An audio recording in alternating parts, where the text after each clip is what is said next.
Hi. Wow, seriously? You think you can get this job looking like that?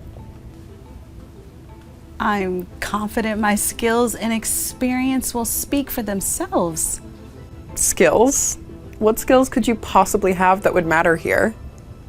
Well, I have over 20 years of experience in business management and community outreach. I've led several successful projects and increased organizational efficiency by over 30% in my last position. Please, anyone can make those claims. Can you handle the pressure here? This isn't some charity club. Pressure is something I've dealt with my entire career. It's all about how you manage it. And you think they'll take you seriously with that cane? People will see weakness, not capability. It's unfortunate that some people are quick to judge based on appearances, but real leaders, they see beyond that. Real leaders, huh? Well, my dad knows the CEO, so I'm basically already in. They'll want someone like me, not someone who looks like they need help to get around. It's not always about who you know. It's about what you can bring to the table. That's rich. Do you even know who the CEO is? I have a pretty good idea. Well, I bet you don't know her like my family does. My dad has been friends with her for years, so you can see why I'm confident about my chances. Confidence is good, but it should be backed by competence and respect for others. Respect? In the business world, it's eat or be eaten. Respect is for people who can afford to lose. Well, I found that respect and integrity often lead to better and more lasting relationships and success. Whatever you say. You'll see soon enough. Rachel, Mr. Harris will see you now. Watch and learn, sweetie.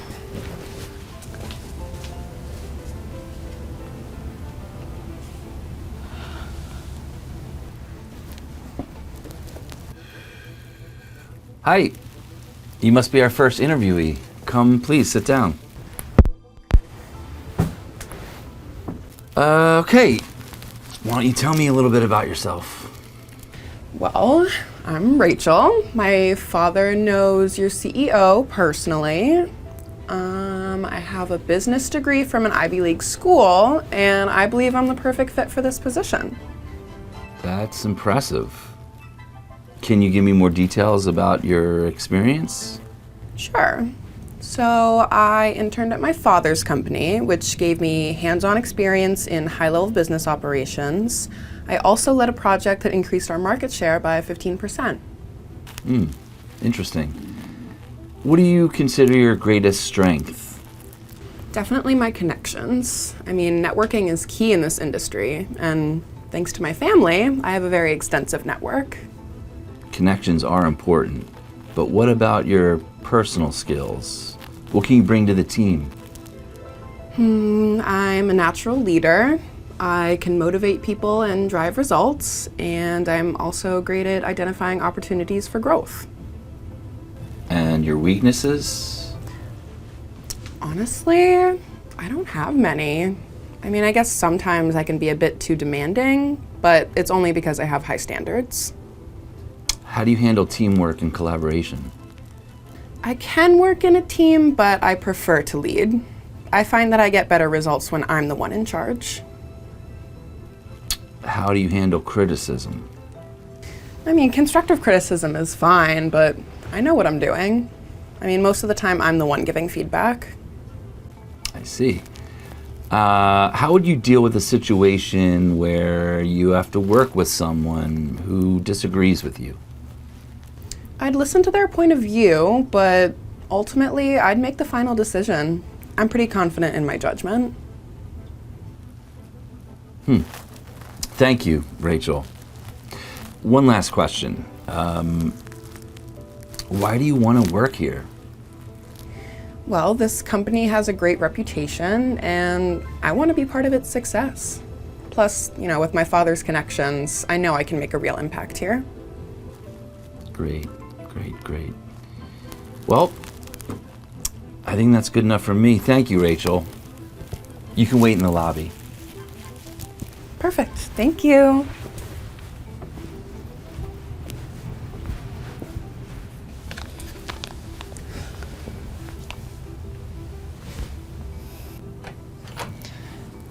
Lucy, Mr. Harris is ready for you. Thanks. Thank you.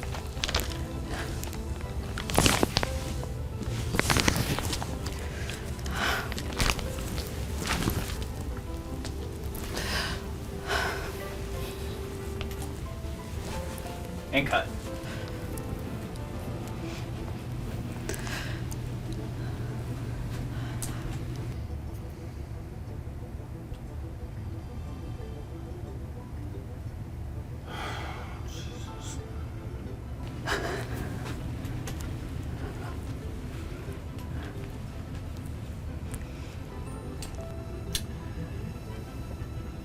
You must be Lucy.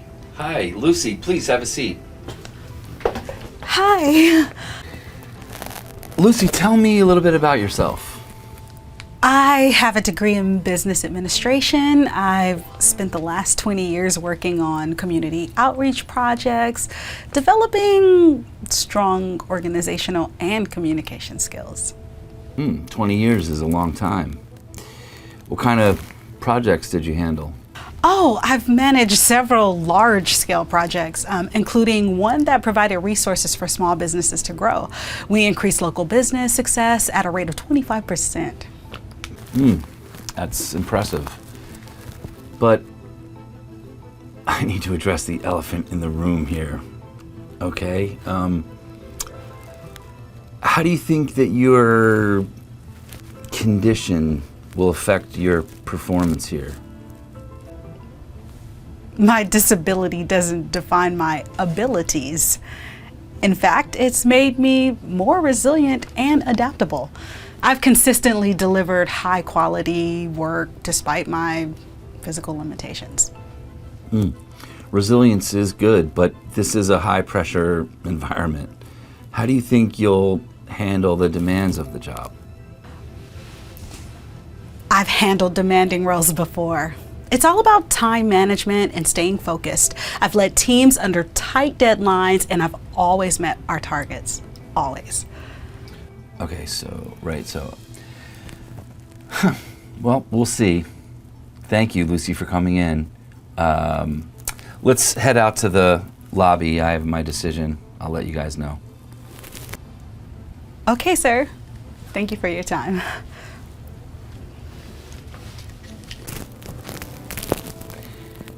Sorry, do you need help with getting up or? No. Thank you for asking. Quite okay. Okay.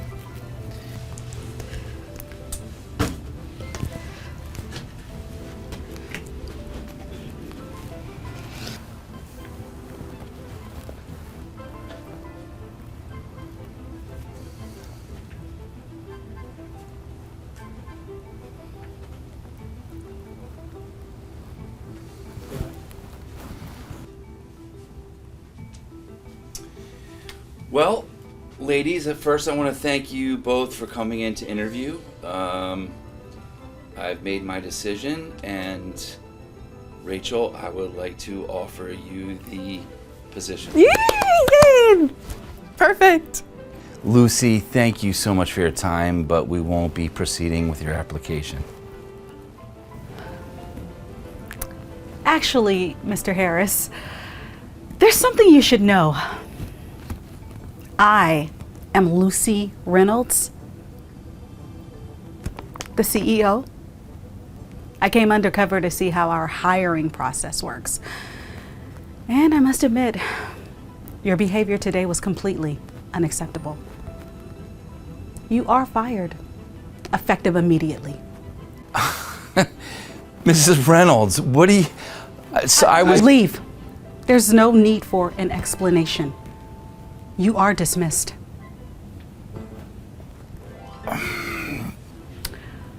Rachel, looks like we won't be offering you that position after all.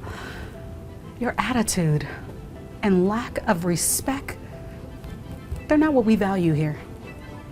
You can't do this. But I can. I just did. And it looks like I've got a lot of rehiring work to do, so goodbye. Whatever. Hi, it's a beautiful day, isn't it? I'm actually here to check in. The name's Parker. It is indeed, Mr. Parker. Let me just pull up your reservation. Is Parker the last name? It's Smith, Parker Smith. Amazing. Let me just take a look. Here we are. I see you're booked with us for a week, visiting for business or pleasure. A bit of both, you could say. I've got meetings, but I always try to find time to enjoy the city I'm in. But listen, I couldn't help but notice on my way in from the street that the door didn't have any braille. It's a tad difficult to navigate when you can't see it all. Oh, I'm so sorry to hear that. That must have been quite a challenge. I can't believe we would miss something like that. So I'll definitely pass that feedback along. About your room. Yes, about that. I'm going to need a room that's, friendly to someone who's blind. Do the rooms have any special setups or tools for accessibility? Let me check on that for you.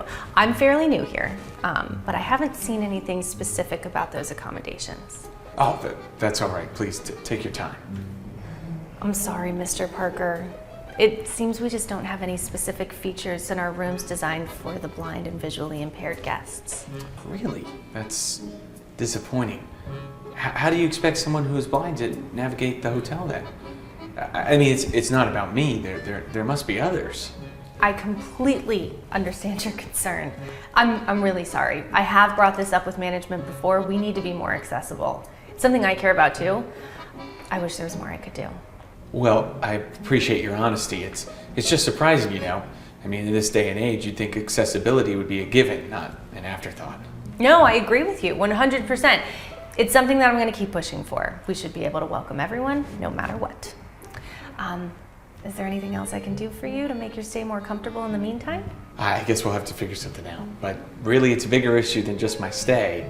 It's about making sure everyone has access and feels welcomed, you know? What's going on here? Why is this taking so long? I've got a blind guy. Oh, I was just explaining that I'm blind and was hoping the hotel would have accommodations to help with that. Seems there's been a bit of an oversight.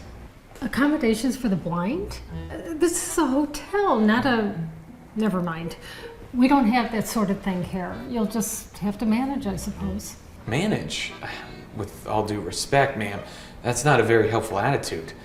Isn't it the hotel's responsibility to ensure all guests have a comfortable stay? Look, we run a business here, not a charity. If you need special accommodations, maybe you should have checked before booking. That's not really fair. We should be able to assist all of our guests, you know, with whatever they need. It's about basic human decency. Right. Avery, follow me. Sir, excuse us for a minute. Did I do something wrong? Avery, what was that back there? You know we're running a tight ship.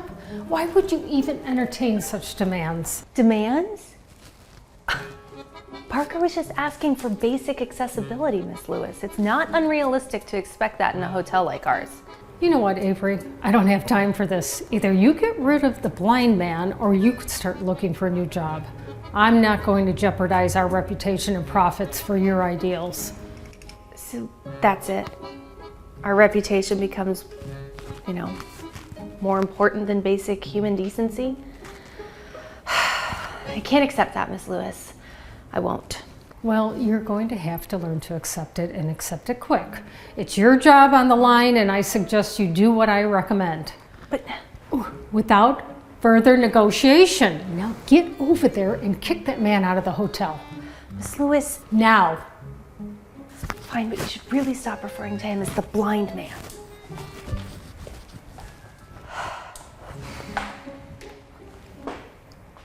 I'm really sorry, Mr. Parker. But it seems we're at a bit of an impasse. We unfortunately do not have the specific accommodations that you need. And I truly wish that things were different. I understand, miss. It's not the first time I've encountered this, but I must admit I had higher hopes for this place. It's disappointing, more so than you might realize. I can only imagine how frustrating this must be for you. And to be honest, it's pretty embarrassing for us. I wish I could change it. Right here, right now. It's a common oversight, but one that makes a world of difference to people like me. You know, it's not just about the physical accommodations. It's about the willingness to see us as equal guests and, you know, deserving the same experience as anyone else. Exactly. Yeah. I want you to know, Mr. Parker, that from the bottom of my heart, I see you, I hear you, and I see the oversight that this is. I've been trying to address this. I don't want anyone to feel unwelcome or less valued here. Well, that means a lot. It's the attitude that counts, sometimes even more than the accommodations themselves. It's about knowing someone cares enough to try to make a difference. I do care. I deeply, and I'll keep pushing for these changes. But meanwhile, I'd be more than willing to help you find another hotel nearby that maybe can meet your needs. Anything to make your stay in this city less stressful. Well, I appreciate that. It's comforting to know there are people who are willing to go the extra mile. But you know, it's not just about finding another hotel for me. It's about bringing awareness to this issue so others don't have to face the same challenges. Oh, do it myself. Avery, why is this man still here? I thought I made myself clear. We can't cater to his needs. It's time for him to leave. Mrs. Lewis, that's enough, okay? Mr. Parker is our guest, and he deserves to be treated with respect, regardless of his needs. You know, I'd rather not cause any more trouble. I'll leave, but before I do, there's something you both need to know. Oh yeah? What great insight do you have for us, blind man? I'm not in the mood for a lecture, so maybe just save it. Actually, it's not an insight, more of a revelation. And I think you'll find it quite interesting, seeing as it pertains to your employment. What? My employment? What do you mean? You see, I'm not just some blind man. I'm actually the owner of this hotel chain. You're what? I didn't know. I mean, we had no idea that... I lost my sight in a car accident a few years ago. Since then, I've made it my mission to ensure all my hotels are accessible to everyone, no matter their disability. It's clear this hotel has failed that mission. Mr. Parker, I'm so sorry. I had no idea. We'll make the changes right away. Please, give us another chance. It's too late for apologies. Your attitude and lack of compassion are exactly what I'm trying to change in this industry. You're fired, effective immediately. Wait, sir, please, No, please, get out of my hotel. Fine. Like I would want to work for a disabled person anyway. Huh. I just want to thank you for your willingness to help me and your empathy. That's exactly what I want in a manager for my hotels. If you're willing, I'd like to offer you the position for the manager of this hotel. Really? Me as manager? I mean, I don't know what to say. Yes, yeah, absolutely. Thank you, Mr. Parker. I promise I'll make this hotel a really nice place that truly welcomes everyone. I believe you will. Let's make sure no guest ever feels unwelcome here again. And let's start with accessibility. Sounds good.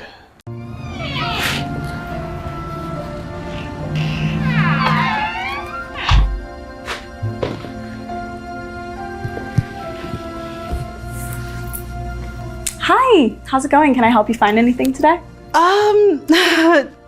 Thank you. I'm just looking for a dress. I have an interview coming up and I wanted to find something nice. Sorry, I know this is totally weird. But could I have some water? Oh, of course, I'd be happy to get you some water. Do you prefer bottled or I can get you a cup from the fountain? Bottled water, preferably. Thank you. And I really appreciate your help. It's been a while since I've done any shopping for myself. Not a problem at all. I'm here to help. You know, we actually have some great dresses that would be perfect for an interview. I can show you a few options if you'd like. That would be wonderful. Thank you. I'm feeling a bit overwhelmed, to be honest. But who knows what could happen? I mean, it's just been a few months, a few rough months. I totally understand. Finding the right outfit can be super stressful, especially when you're preparing for something as big as a job interview. I'll be right back with your water. Thanks.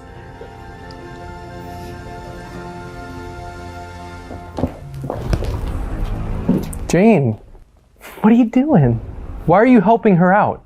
She looks like she just walked in off the street. Tom, she just asked for some water. I mean, she's looking for a dress. She has an interview coming up. We should be helping her, just like we help everyone else. Jane, stop right now. Let me ask you something. Why don't we serve her kind here? Well, let me tell you. Go ahead, look at her. Right, she probably can't even afford to buy anything. You're wasting your time. That is not fair, Tom. She's a customer. She deserves to be treated with respect. It's not our place to judge. Whatever, Jane. You're just too soft. How about this? Just get back to work and stop wasting your time on hopeless cases.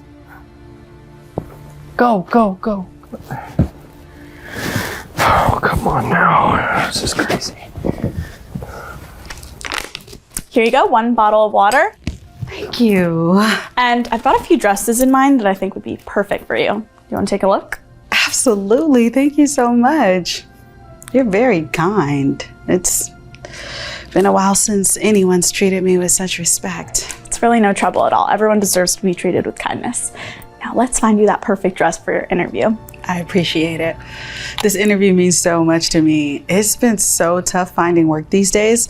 I just want to make the best impression I possibly can. I totally understand, and I'm sure you'll do great.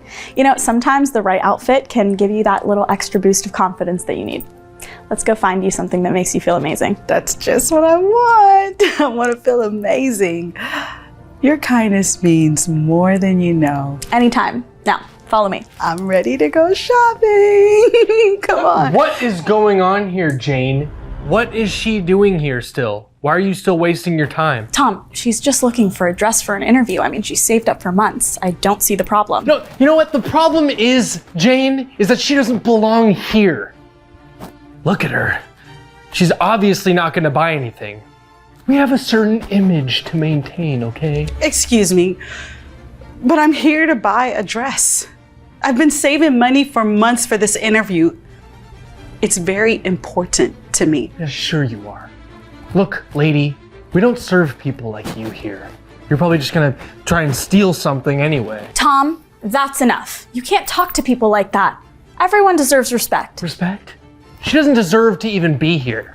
She's just wasting our time and scaring off real customers. I'm not here to cause trouble.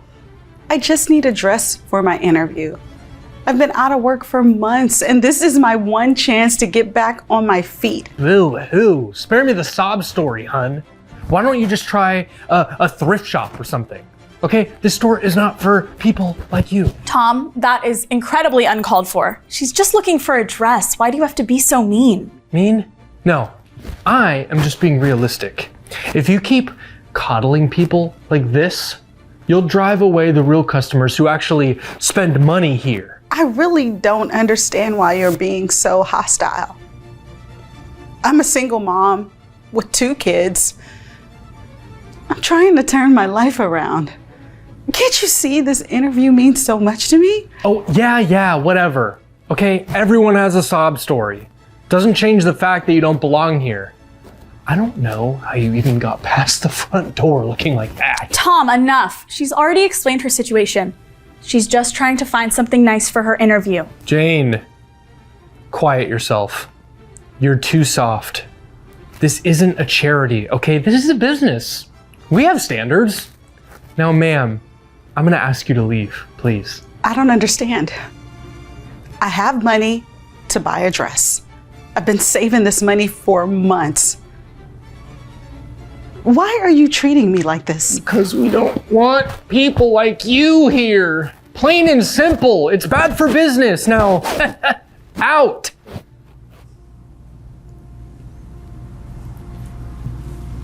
Thank you for your kindness. Sarah, you don't have to leave. No, this isn't right. I'm sorry, I wish I could do more. You've done enough, Jane. I appreciate it. I don't want to cause you any more trouble. I better go.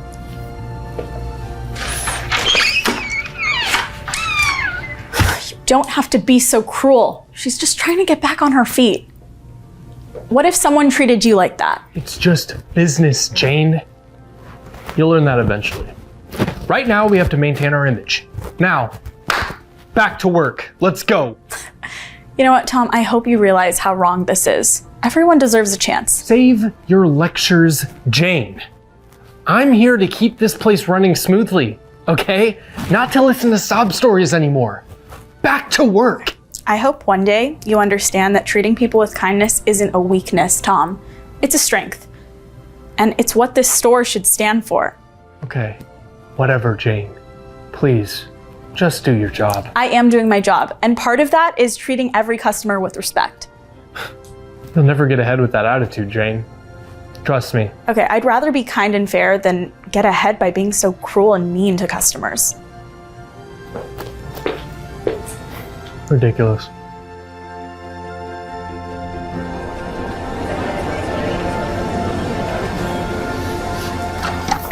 All right, and then at 4:30 is going to be my foot massage, okay? So make sure that you remember that.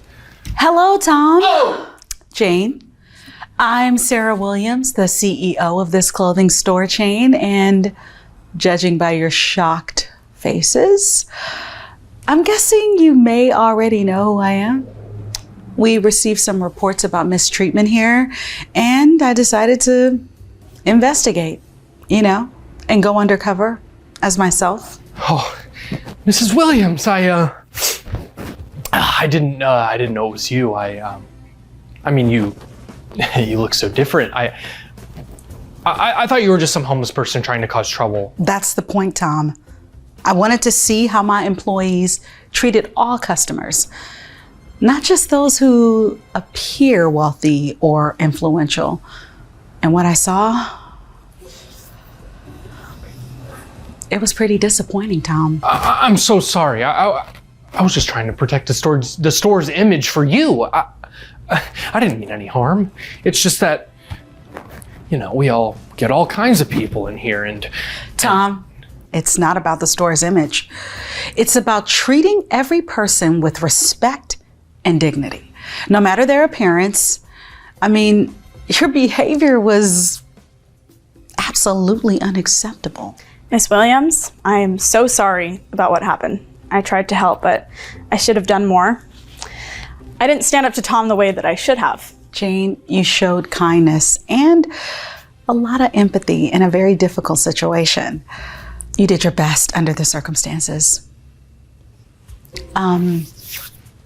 Actually, it's exactly what we expect out of our employees here. Please, Miss Williams, just give me another chance, okay? I'll do better, I promise. I just, I didn't know. Tom, look, it's not about whether you know who I was. It's more about how you treat a person that you know needed help. There's no place in my company for such disrespectful and discriminatory behavior. You're fired. Effective immediately. But, Mrs. Williams, I've been with the company for years. This is my livelihood. You can't just... No, yes, I can. And I will. And I did. Your actions today showed a complete lack of values. These are things that we care about in this company. I mean, your behavior, this decision is final. I can't believe this. Jane, thank you for your initial kindness and your willingness to help every customer, even when it wasn't easy. How can I say this? I feel like you just really embody the values of this company, and I'd like to promote you to assistant manager. Wow, thank you so much, Miss Williams. I won't let you down. I promise to continue treating everyone with the respect that they deserve. I have no doubt that you will, Jane. It's people like you that make this company great. Keep up the good work. I just can't believe this. Just because I tried to keep the store's image intact, I'm being punished. This is ridiculous. Tom, this is not about the store's image, as I mentioned before. This is about human decency. Everyone deserves to be treated with kindness and respect, and that, Tom, is not negotiable. Whatever. You're making a mistake. Yeah, I've been known to do that. Like you are a mistake. And to allow your behavior to continue would be a continued mistake. So, goodbye, Tom. Jane, kindness and respect are paramount in this company. You understand that we need to treat every customer as we would want to be treated? I mean, that's kind of the standard we uphold here. Thank you again, Miss Williams. I am so grateful for this opportunity. I'll do my best to live up to your expectations. I know you will, Jane. And if you ever see behavior that goes against our values, don't be afraid to speak up.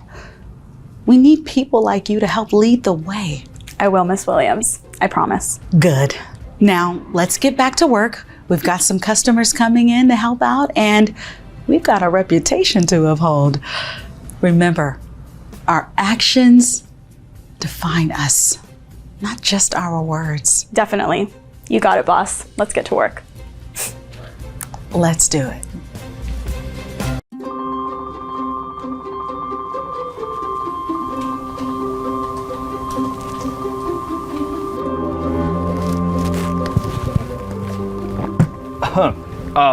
Hi. Hi, I'm here to check in. My name is... Yeah, listen, are you sure you should be flying in your condition? I mean, you know, for your safety and all that. Oh, I appreciate your concern, but I'm perfectly fine. I wouldn't be here if I wasn't sure about it. Right, well, look, if you don't mind me asking, how pregnant are you exactly? Excuse me? It's just, you know, pregnancy is a very delicate thing, right? Lots of potential problems. Look, I just want to know if we need to be prepared for the little one to pop out at any second, you know? My pregnancy is a private matter, but I assure you, I'm fit to fly. There won't be any trouble. Yeah, okay, but you see, it's not just about you, right? It's about the whole plane, the other passengers. What if something happens? Like, we can't have any liabilities. I completely understand, but I assure you, I'm well within my rights and health to travel. I feel good, honestly. Look, I'm sure your husband worked very hard to buy you a plane ticket and you don't want to waste it or whatever, but wouldn't you feel more comfortable knowing you're not taking any chances, putting your baby's life in danger? I bought the ticket myself, actually, and look, I've done the research and it's perfectly safe for me to fly right now. Seriously? Some people just don't know when to stay home. It's not fair to the rest of us, is it? Taking risks like that, I mean, what if she needs something mid-flight? It's so inconsiderate. See? This lady gets it. It's not just about you, ma'am. I mean, sure, you might feel fine now, but things can change up real quick in the air. I've seen it happen. So unless you've got a doctor's note or something, I really think you should reconsider. I do understand your perspective, but I'm perfectly healthy and have clearance to travel. It's a short flight and I'm more than prepared. There's no need to worry. Oh, come on. You can't possibly be serious. What if you go into labor or something? You're not just putting yourself at risk, you're putting everyone else at risk too. We all paid for our tickets and we deserve a safe flight without extra drama. I appreciate your input, but I'm not going to go into labor on a 2-hour flight. I'm well within my second trimester and it's perfectly safe time for me to travel. I wouldn't risk my own health or anyone else's if I thought there was a problem. Look, ma'am, I'm just trying to do my job here, okay? I don't want any trouble. But I've been working here long enough to know that sometimes people don't realize they're pushing it. And you just don't seem like someone who should be up in the air right now. Maybe it's best to play it safe, don't you think? I get that you're trying to be cautious and I respect that, but I promise you I'm in excellent health and I've consulted with my doctor. There's no reason for concern. I'd really appreciate it if you could process my ticket so I can get on my way. This is unbelievable. can't believe that we're having this discussion. It's just so irresponsible. I mean, what if something goes wrong and we have to turn the plane around? Do you have any idea what that would do to everyone else's plans?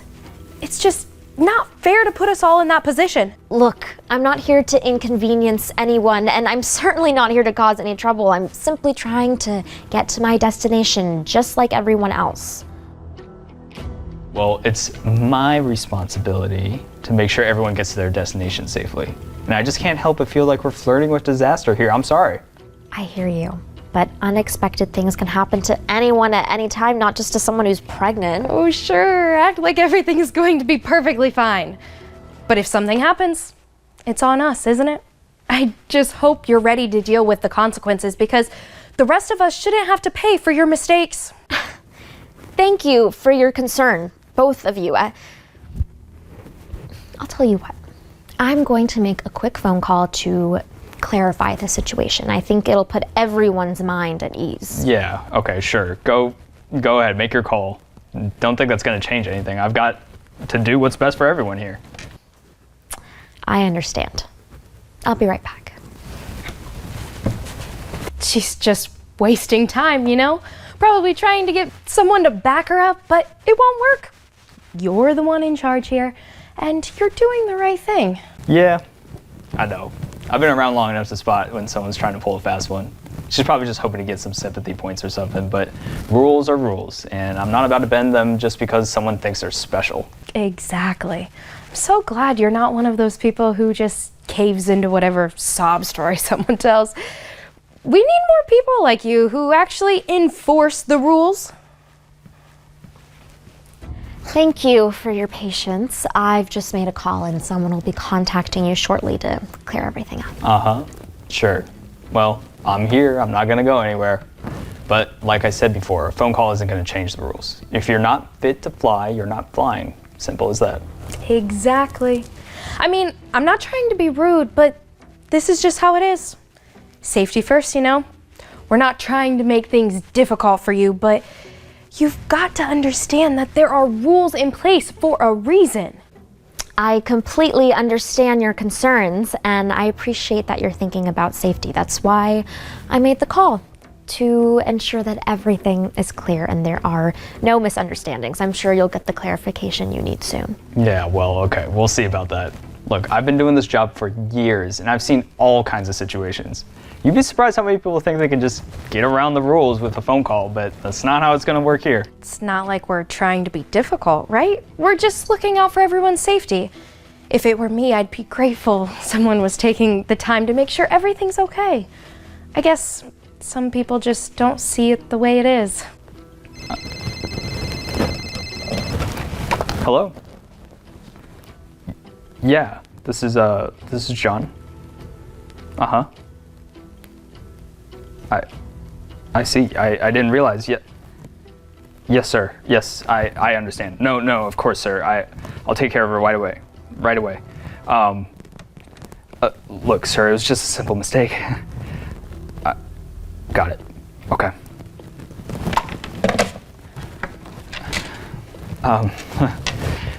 Ma'am, look, I'm really sorry about the misunderstanding. I didn't realize who you were. I was just trying to, do my job. But I might have overstepped. I'm sorry. It's all right, John. I understand you were trying to do what you thought was best, but it's important to treat everyone with respect and fairness, don't you think? Yes, ma'am, absolutely. You're right. I really messed up here. And I'm very sorry about that. I didn't realize that Wait, hold on a second. What did they say? Who is she really? I'm the CEO of this airline. I came here today undercover to see how our passengers are treated with our airlines. Unfortunately, I've seen more than I hoped to. What? You're the CEO? No way. I mean, I didn't know. I just thought, oh my God, I had no idea. Look, ma'am, please, I'm so sorry.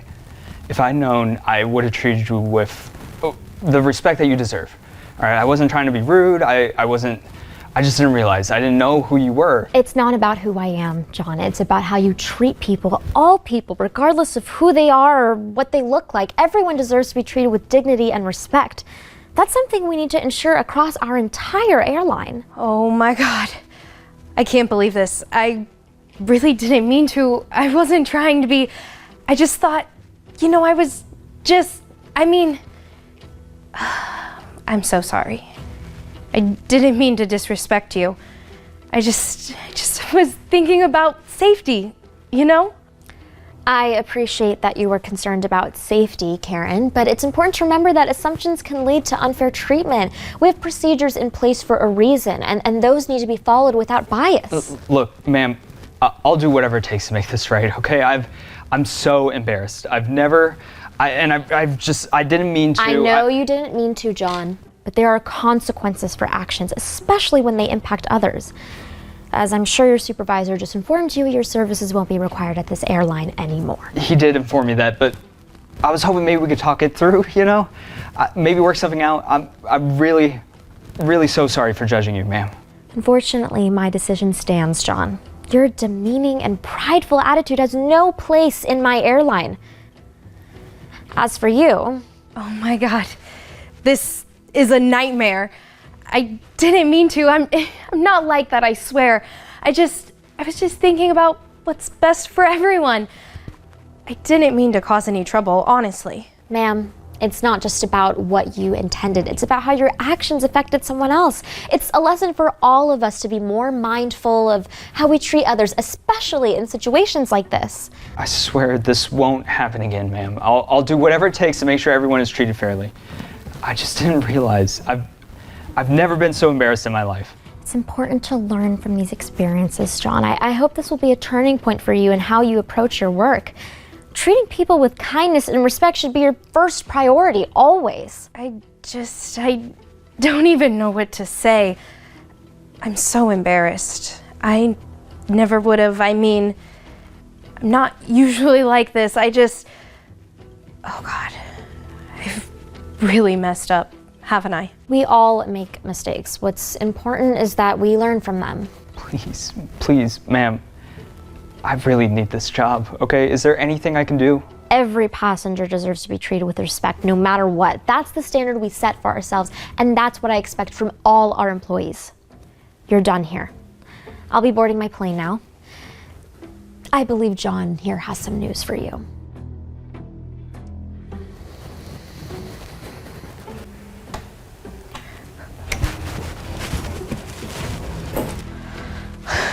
Well, that was awkward.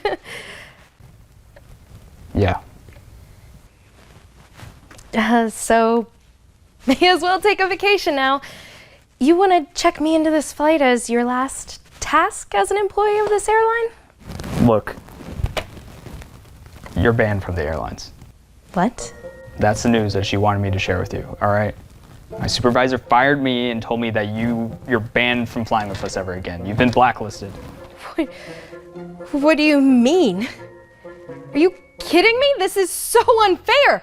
Because of her? Yeah, you're telling me. Oh, you have it coming for you.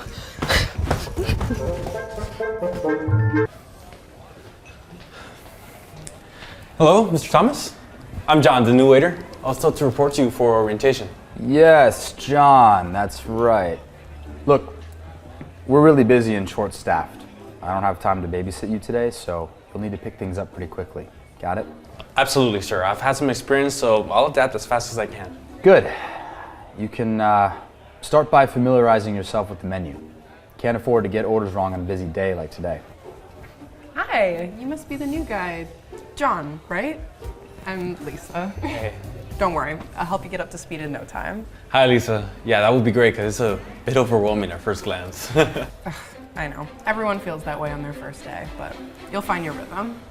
We can start with a quick tour, maybe? Yes, show them around, Lisa. And both of you, keep it quick. I need you back on the floor ASAP. We're not paying you to chit-chat. Got it. Ignore him. He's always like that. So, how long have you been working here? About 2 years now. It's a busy place, but you'll love the team. Except for Mr. Sunshine over there. Yeah, he seems intense. You have no idea, but don't worry, you'll get used to it. Most of us have. Well, I hope so. What's the best part of working here besides surviving Mr. Sunshine? Definitely the regulars and the rush of a busy night. I mean, it keeps you on your toes. Plus, the tips aren't bad either, especially on weekends. And how do you stay composed with Mr. Sunshine breathing down your neck all the time? Well, if you ever get in a pinch, just signal me or Jesse the bartender. We've got a little system to cover for each other. Thanks, Lisa. I really appreciate it. This feels like it's going to be quite the adventure. Certainly will be. Now, some important notes that you should remember. That's the kitchen. It's the heart of our restaurant. Okay. Always stay on a good side with the chefs. They can make or break your shift. Noted. Make friends with the chefs. Even though Mr. Thomas is tougher on new people, we've all got each other's back, so just try to stay under his radar at first. Thanks for the warning. No sweat. And you get used to it. Just smile, nod, do your job, and sometimes that's enough to get by. Lisa, enough talking. We need you back. Table 7 has been waiting for their check for ages. You got it. Just remember, as you present the check, always ask if they enjoyed their meal and if there's anything else you can do for them. It's all about making that lasting good impression. That's smooth. You really have this down, huh? Lisa, what did I just say about wasting time? This isn't a social club. And you, John, start taking orders at table 12 now. Looks like you'll get your first solo flight sooner than expected.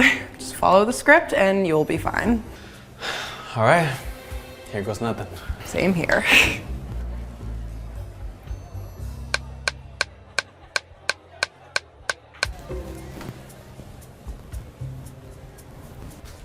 I did it. I even got him to order the seasonal pie. See? You're a natural. But watch out. Here comes the storm. John, that was adequate, but you took too long explaining the menu. Time is money. Faster next time.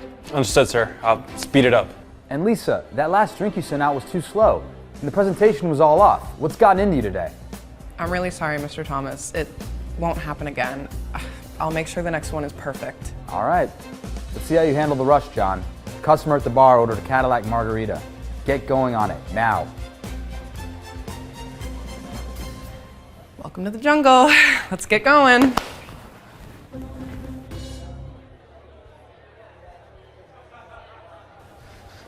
Oh, man, this ain't what you ordered. You had the Cadillac margarita, right?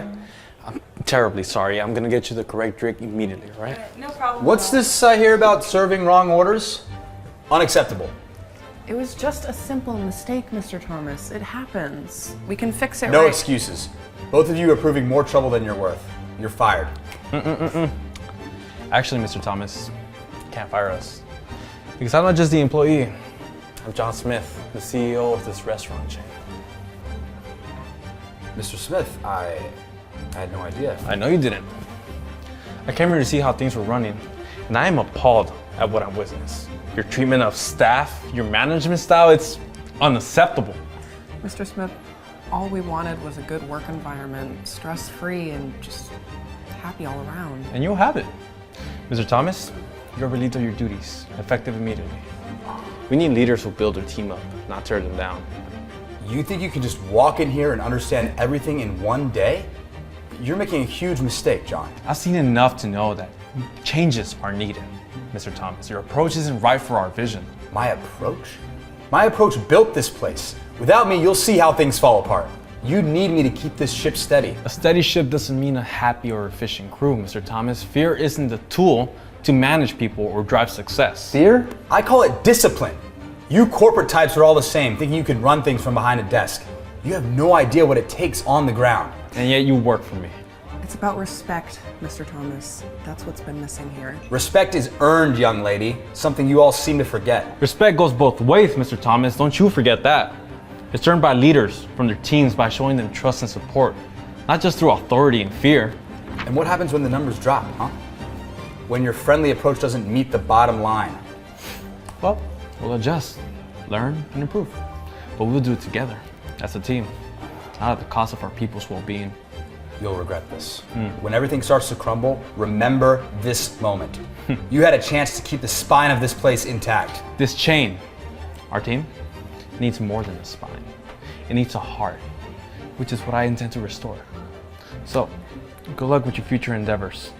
You will regret this.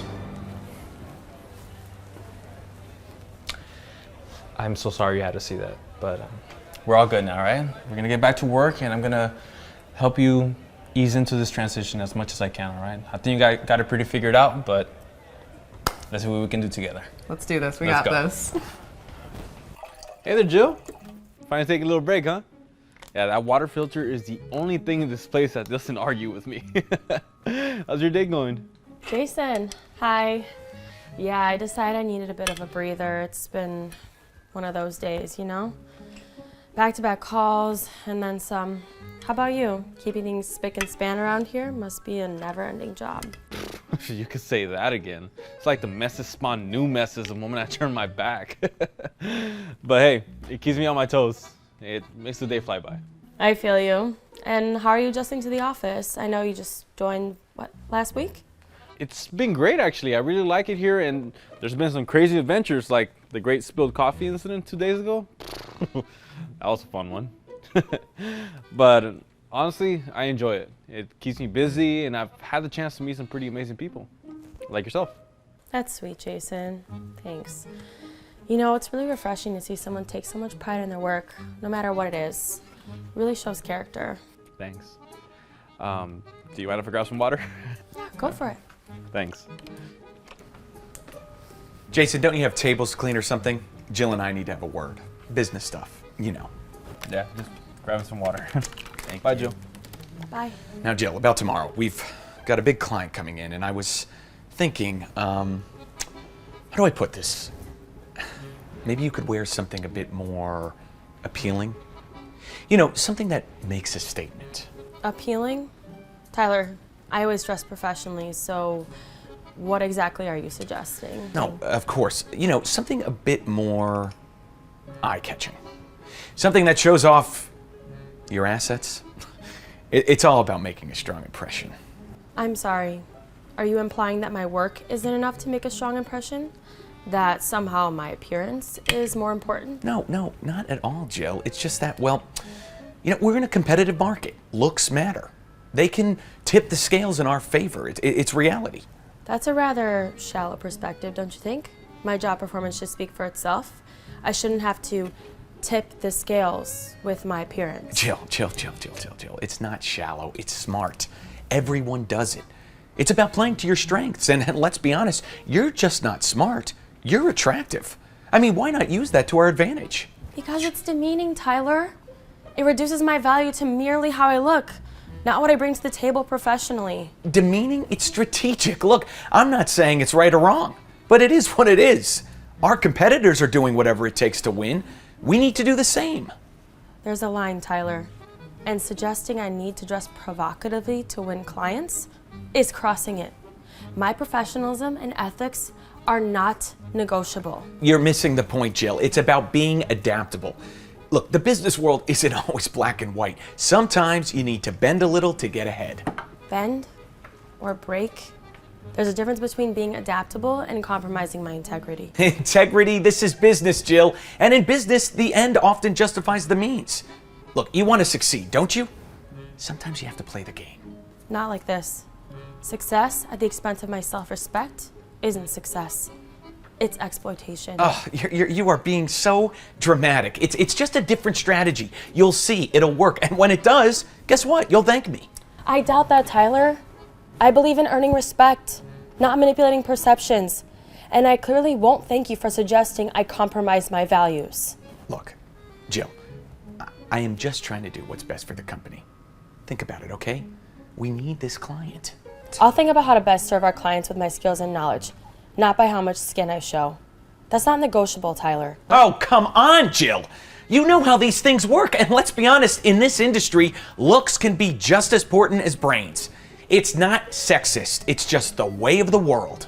I strongly disagree, Tyler. I was hired for my skills and my knowledge, not to be eye candy for a client. Listen, Jill, this isn't a debate. I'm telling you to do this for your own good. If we land this client, it's good for all of us. You want to be a team player, don't you? End of story. What, are you kidding me, dude? You got this all over my pants. You gotta watch where you're going. I'm so sorry, Mr. Tyler. It was just an accident. Let me get some towels for you and I'll clean that up right away, all right? Accident or not, you're supposed to make this place better, not turn it into a hazard zone. What are you even doing here if you can't keep out of the way? I understand, all right? I do my best to keep out of everyone's way while keeping the place clean. I'm trying. Trying? Well, try harder. You're supposed to be invisible here, not causing more problems for me to deal with. You know, sometimes I wonder why they even hired you. Look, I'm here to maintain a clean and comfortable working environment for everyone. I take pride in my work, even if it seems small to others. Pride? What pride is there in mopping floors and emptying trash? You're a janitor, the bottom of the office food chain. Don't fool yourself into thinking you're important. Hey, what is going on here? Tyler, that's enough. Jason's work is just as important as anyone else's here. Without him, this place would fall apart. He deserves respect. Oh, here comes Jill, the office saint, always defending the little guy. Cute, but naive. People like him need to know their place, and it's not among the rest of us. His place? Jason's place is anywhere in this office, just like the rest of us. And right now, he's doing his job, which is more than I can say for you berating someone for an accident. Oh, please, Jill, just spare me the lecture, all right? You think defending him makes you better, makes you feel good about yourself? This is a business, not a charity. Efficiency is key, and accidents like this are unacceptable. Efficiency doesn't come from demeaning others, Tyler. It comes from everyone doing their part and supporting each other. What's truly unacceptable is your attitude right now. My attitude? I'm one of the few here who understands what it takes to succeed. You're too soft, Jill. You think being nice to everybody will get you ahead. It's a dog-eat-dog world. And you think being cruel makes you strong? It doesn't, Tyler. It shows everyone how weak you really are.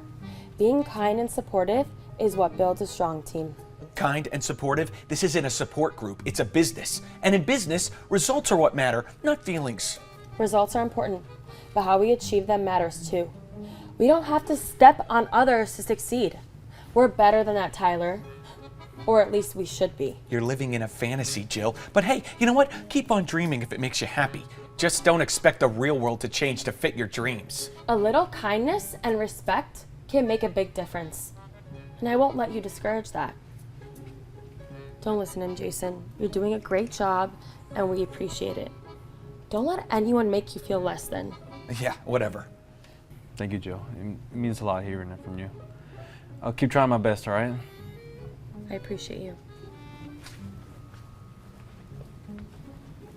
Do you have any idea what this is about? I mean, an email directly from the CEO first thing in the morning? Yeah, not a clue, but nothing I can't handle. Probably wants to commend me on my exceptional leadership skills.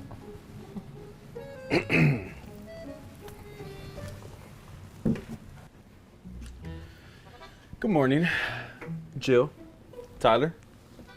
I believe we have some important matters to discuss. Jason? What's going on here? Are you? Yes, Tyler, I'm the CEO. And I've been undercover to really understand the dynamics of this office. To see firsthand how things are run and how our employees are treated. Well, this is unexpected. I assume you've seen how much effort I put into keeping this place running smoothly. What I've seen, Tyler, is how you mistreat and belittle your colleagues. How you spoke to me yesterday and how you treated Jill. It's disappointing. Look, I mean, it's all in the spirit of maintaining discipline and efficiency. You know how it is to running a tight ship. Discipline and efficiency don't require disrespect, Tyler. Leadership is about inspiring, not instilling fear. And your comments to Jill about how she should dress to please the client? Unacceptable. Okay, hey, Jason, I was just merely suggesting that we all use our assets to ensure the success of our company.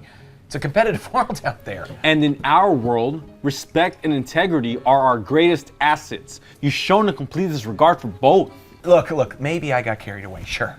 But my intentions were always for the good of the company. Intentions matter little when your actions harm the people you're supposed to lead. This isn't the kind of leadership our company stands for.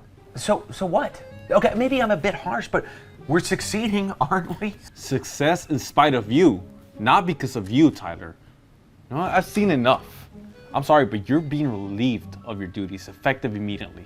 I'm getting fired because I didn't realize the janitor was the CEO? No, you're getting fired because you are a terrible manager and a terrible person.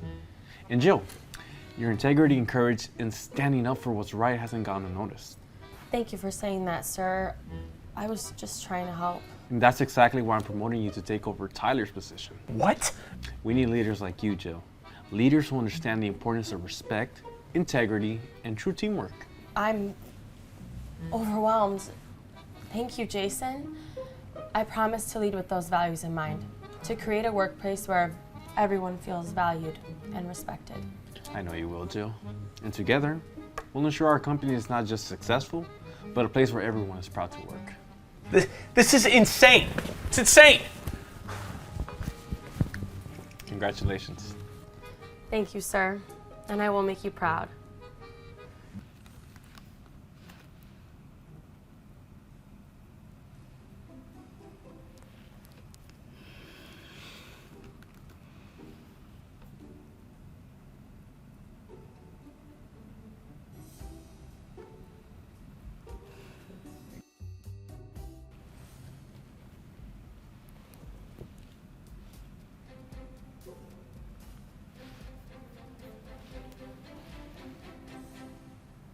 Mark, hi. Hey, Jane. I've been going through the reports. Employee satisfaction is at an all-time low. We need to understand what's going wrong here. I mean, it is concerning, Jane, but what's your plan? Well, I've decided to go undercover. It's the only way to truly understand what our employees are experiencing, what their challenges are, you know, what life is from their perspective as an employee here. I get that, Jane, but are you sure? That's quite a risk. Oh, yeah, I'm sure. I mean, this company is like family to me. I need to know what's going wrong from the ground up. All right, well, I'll handle things here while you're undercover, but, you know, be careful. Thank you, Mark. I'll keep you updated, okay? Sounds good. All right, Good chat luck, soon. Jane. Bye.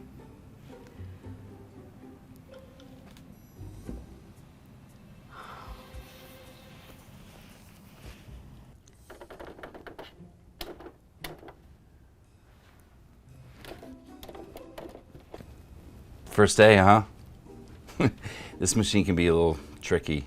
Yeah, I had no idea getting water would be such a challenge. Don't worry, you'll get the hang of it here. Here, let me help you.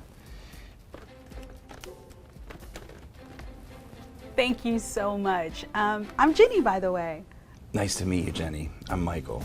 If you ever need anything, just let me know. I appreciate that, Michael. How long have you been working here? Oh, quite a few years now. It's a good place, though it does have its challenges. I can imagine. What do you do here? Oh, I'm part of the maintenance crew. We keep the place running smoothly behind the scenes. That must be tough work, but you seem to handle it well. Well, it's not easy, but it's honest work, and it helps pay the bills, so I can't complain. Well, that's a great attitude to have. So what brings you to our humble company, Jenny? Well, I'm here to learn the ropes and hopefully contribute in some small way. It's a big change for me, but I'm excited. You'll do just fine.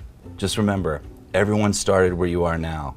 Don't be afraid to ask for help, okay? I won't. Thanks so much, Michael. I'll remember that. All right, well, it's time for me to get back to work. It was nice meeting you, Jenny. Don't hesitate to reach out if you need anything. It's so nice meeting you, Michael, and thanks again for helping me with the water machine. I hope I got the hang of it now. Michael, what are you doing in here? The floors on the 3rd level are still not done. I'm sorry, Lisa. I was just helping Jenny here with the water machine. I'll get right to it. Helping with the water machine? That's not your job. You're already behind schedule. Move it. Yes, Lisa, I'll get right on it. You better. And what are you looking at? Go.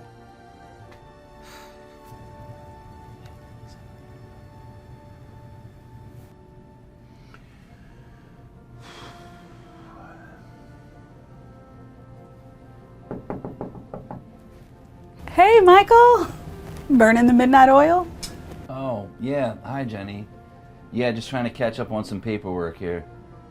Mind if I chat with you for a bit? Of course not.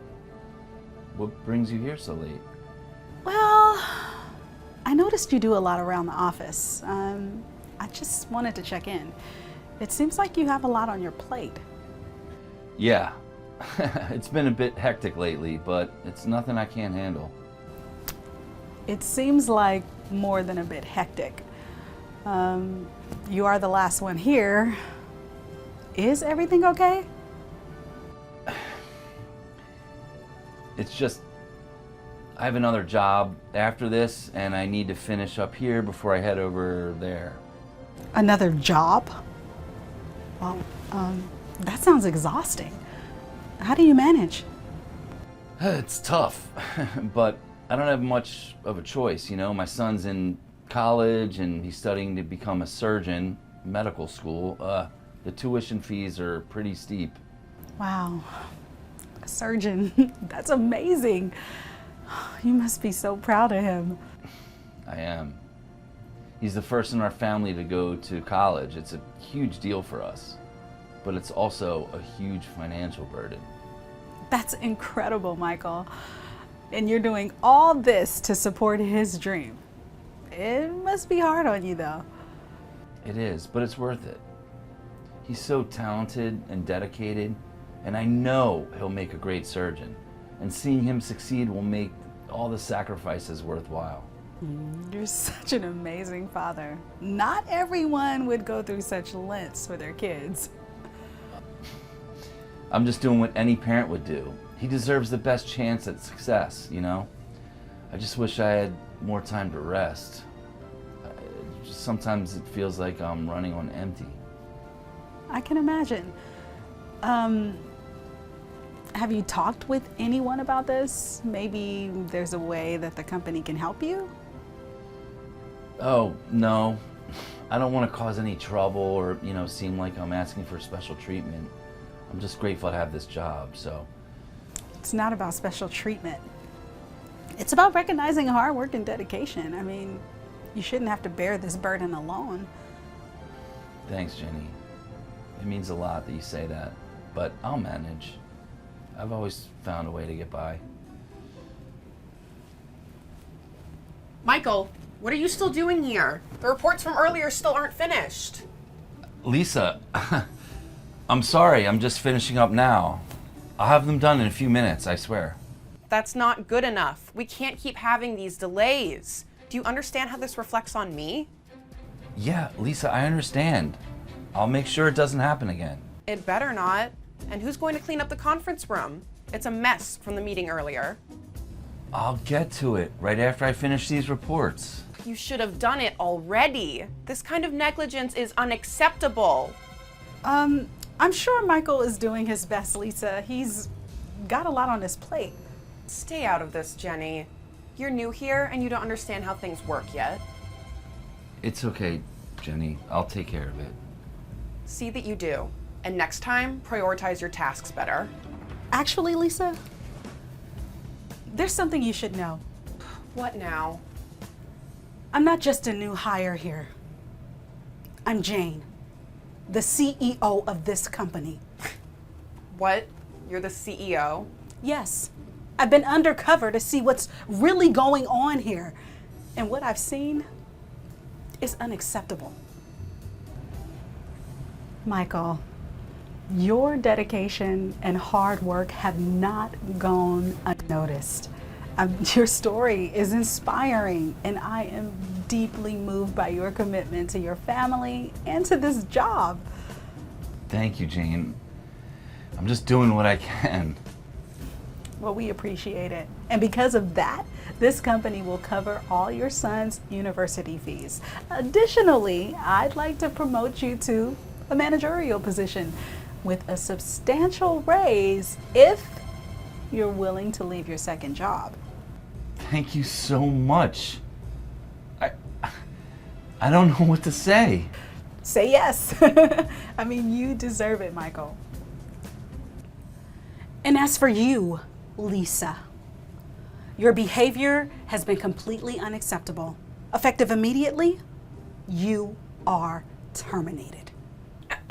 But I was just trying. No excuses. This company values respect and dedication. You've shown neither. Clean out your desk and leave the premises immediately. Fine, whatever. Michael, let's talk tomorrow about your new role. For now, why don't you go home and get some much needed rest? Thank you, Jane. I will.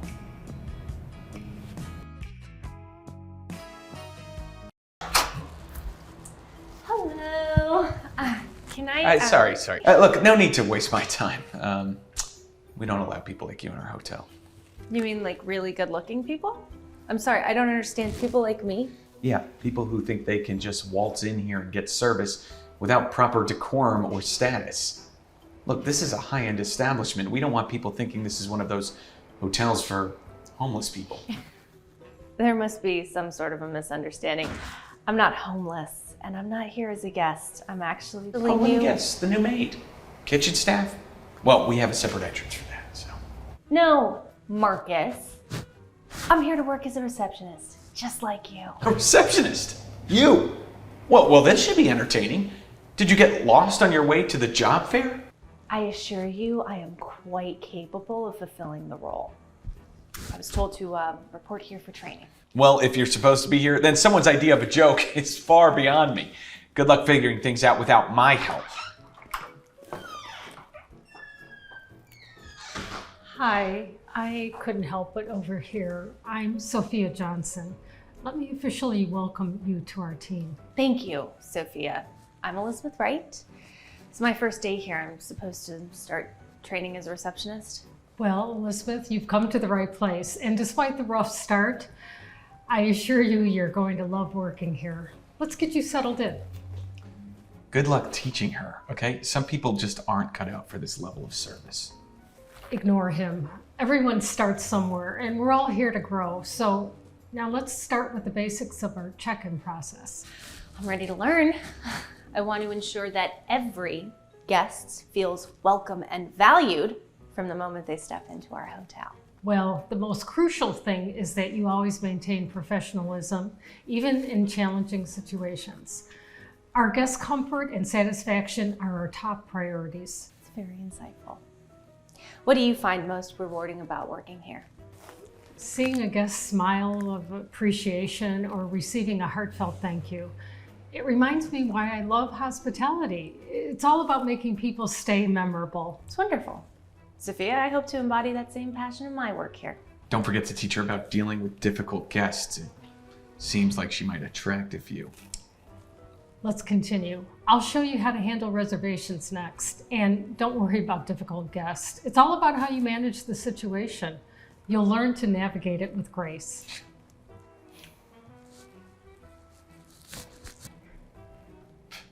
Good luck. So you can see whether somebody's staying in the penthouse or one of our less expensive suites, we'd like to treat everybody like they're a VIP. I love that.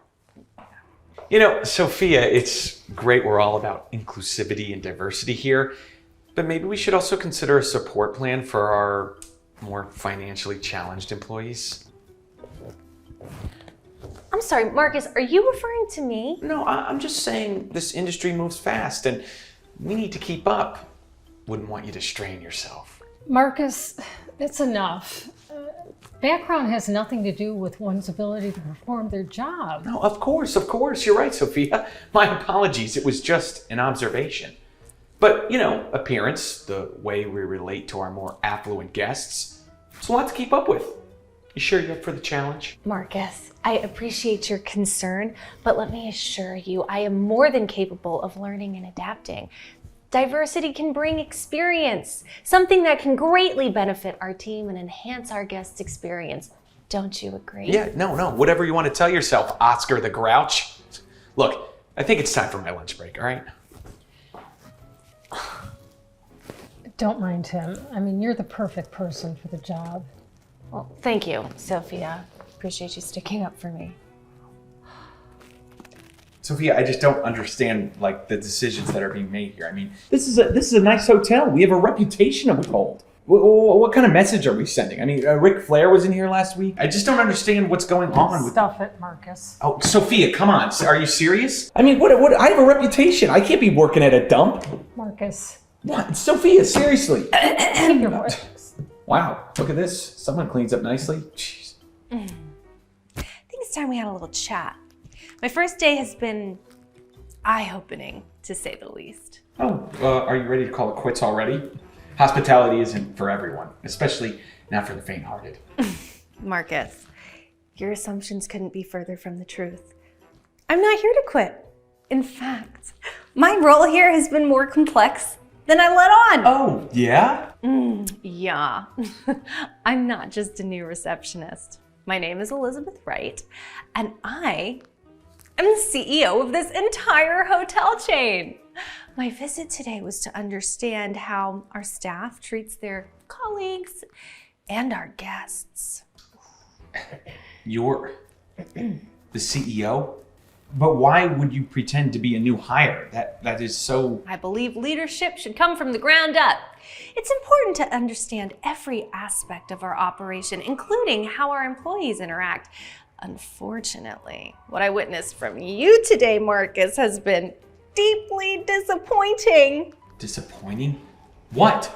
Your behavior towards me, under the assumption that I was some subordinate, just unacceptable. This is not the standard of hospitality we aspire to. As a result, I'm afraid I must terminate your employment with us. You're firing me? Oh yeah. Hospitality is about kindness, respect, and making everyone feel welcome. Marcus, you need to reflect on this and learn from it. You're ill, Elizabeth, ill. Oh, so ill. Well, Sophia, your professionalism, empathy, and willingness to guide a new colleague were exemplary. Your actions embody the values we hold dear to our organization. Wow. Thank you, Elizabeth. I want this to be a learning moment for everyone here. Let's use this experience to reaffirm our commitment to excellence in service and treating every person with dignity and, imagine that, respect. Going forward, Sophia, I'd like you to take on a new role as a trainer for our new hires. Your approach to hospitality is exactly what we need to foster in all of our staff. Okay, you know what? Bring out the hidden cameras, okay? Because this has to be a prank. Yeah, you can come out, guys. You're right, except you're not. Let's not stop here. We'll implement more undercover evaluations across all of our locations. It's crucial that we maintain the highest standards of integrity and service. I can't believe this. This hotel is gonna go down in the dumps. Good luck. Smells pretty good to me. Elizabeth, I'm so excited to start working with you. This is going to be great. And I'm excited to work with you. Girl power. And here we go, Ms. Erica. I hope you'll find everything to your liking. Oh yes, standards, Tyler, standards. It's what differentiates the wheat from the chaff. Absolutely, Ms. Erica. We aim to please.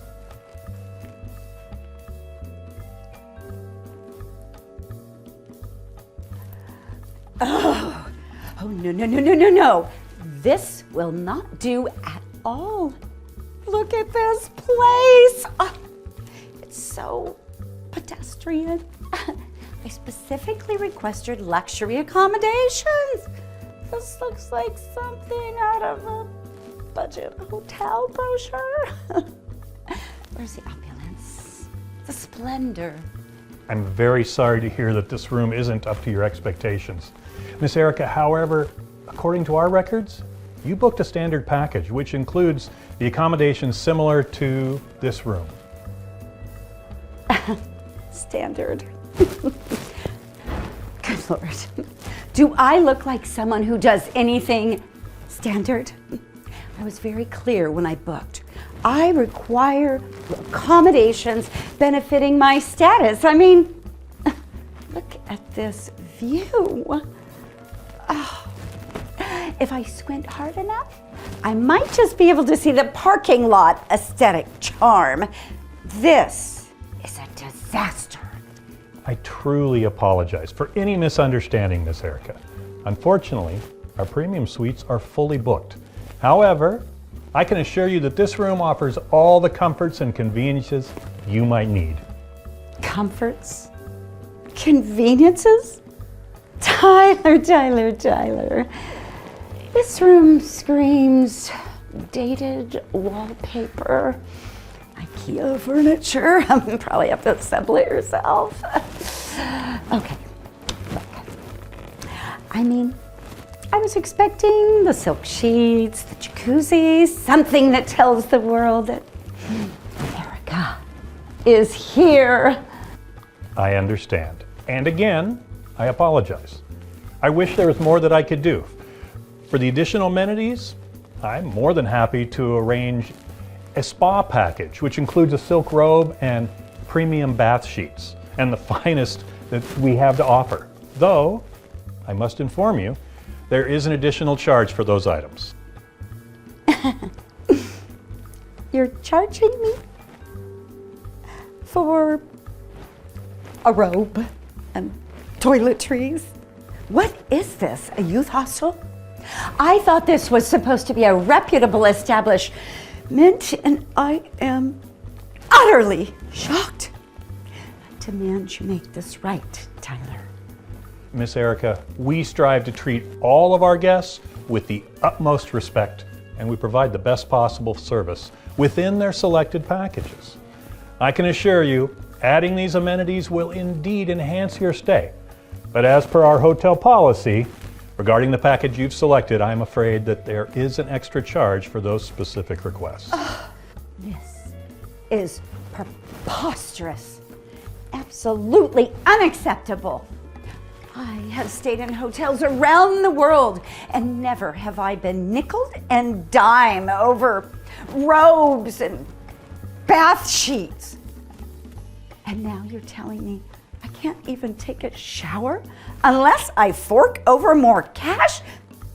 This is not what I signed up for. Again, I'm very sorry that you're feeling this way, Miss Erica. And if there's anything else within my power to make your stay more comfortable, please don't hesitate to let me know. Forget it, Tyler. You have been nothing but a disappointment. How do you manage to sleep at night? Charging people for basic human comforts? It's beyond me. You're worthless in resolving this. I'm sorry that you feel this way, Miss Erica. And if you need anything else, our customer service is available 24/7. I hope you have a pleasant stay despite these inconveniences.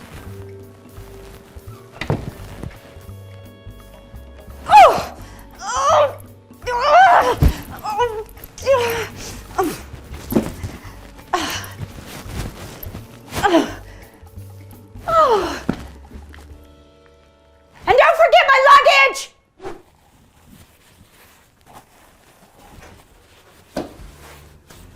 Good morning. Here's the menu. Hope you're settling in well. What can I get started for you today? Guarantee you I haven't been settling in well. But let's hope the food here can salvage this disaster of a morning. I'll have the deluxe breakfast. Make sure it's on the house, considering the ordeal I've been through. I'm really sorry to hear you've had a bad experience, ma'am. Let me check on that complimentary part, though. Typically, meals aren't included in the standard package. Oh, no. You must be mistaken. I am a guest in this establishment, am I not? It's only reasonable to expect a complimentary breakfast after the fiasco of a room you've assigned me to. It's the least you could do. I truly wish I could accommodate that request directly, Miss Erica. However, our policies are quite clear on what's included with each package. Let me see if there's something else I can do. Perhaps a special discount? Discount? I'm not looking for a discount, dear. I'm expecting a service that should be complimentary for the inconvenience your hotel has put me through already. It's not rocket rocket science, darling. It's basic hospitality. Understood, and your feedback is really important to us. Let me speak to my manager and see if there's an exception we can make this one time. I want to make sure you have the best experience possible. Well, I should hope so. And hurry back, would you? I am famished. I don't plan on waiting around all morning for a decision. Time is money, and my time is very expensive.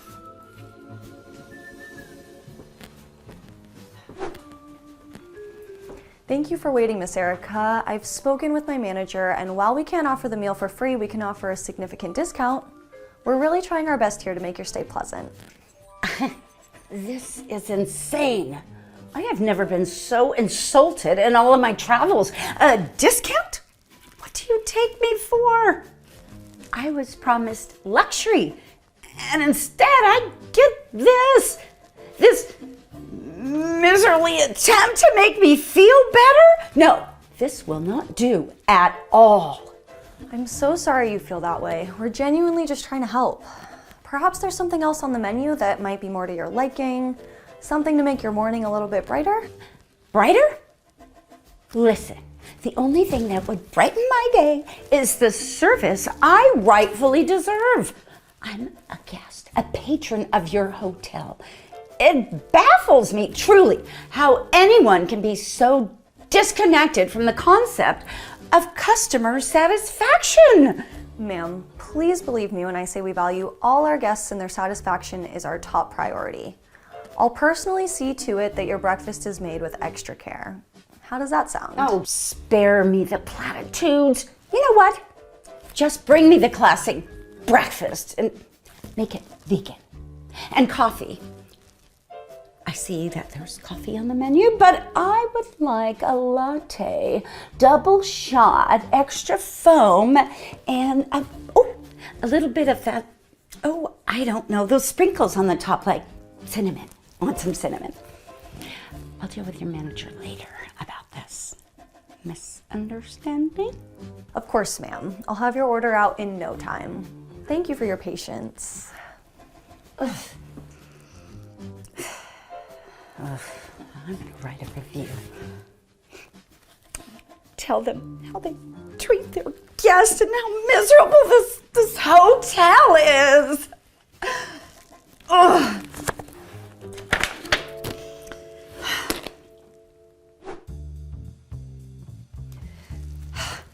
I demand to speak to someone in charge immediately. This hotel is a joke.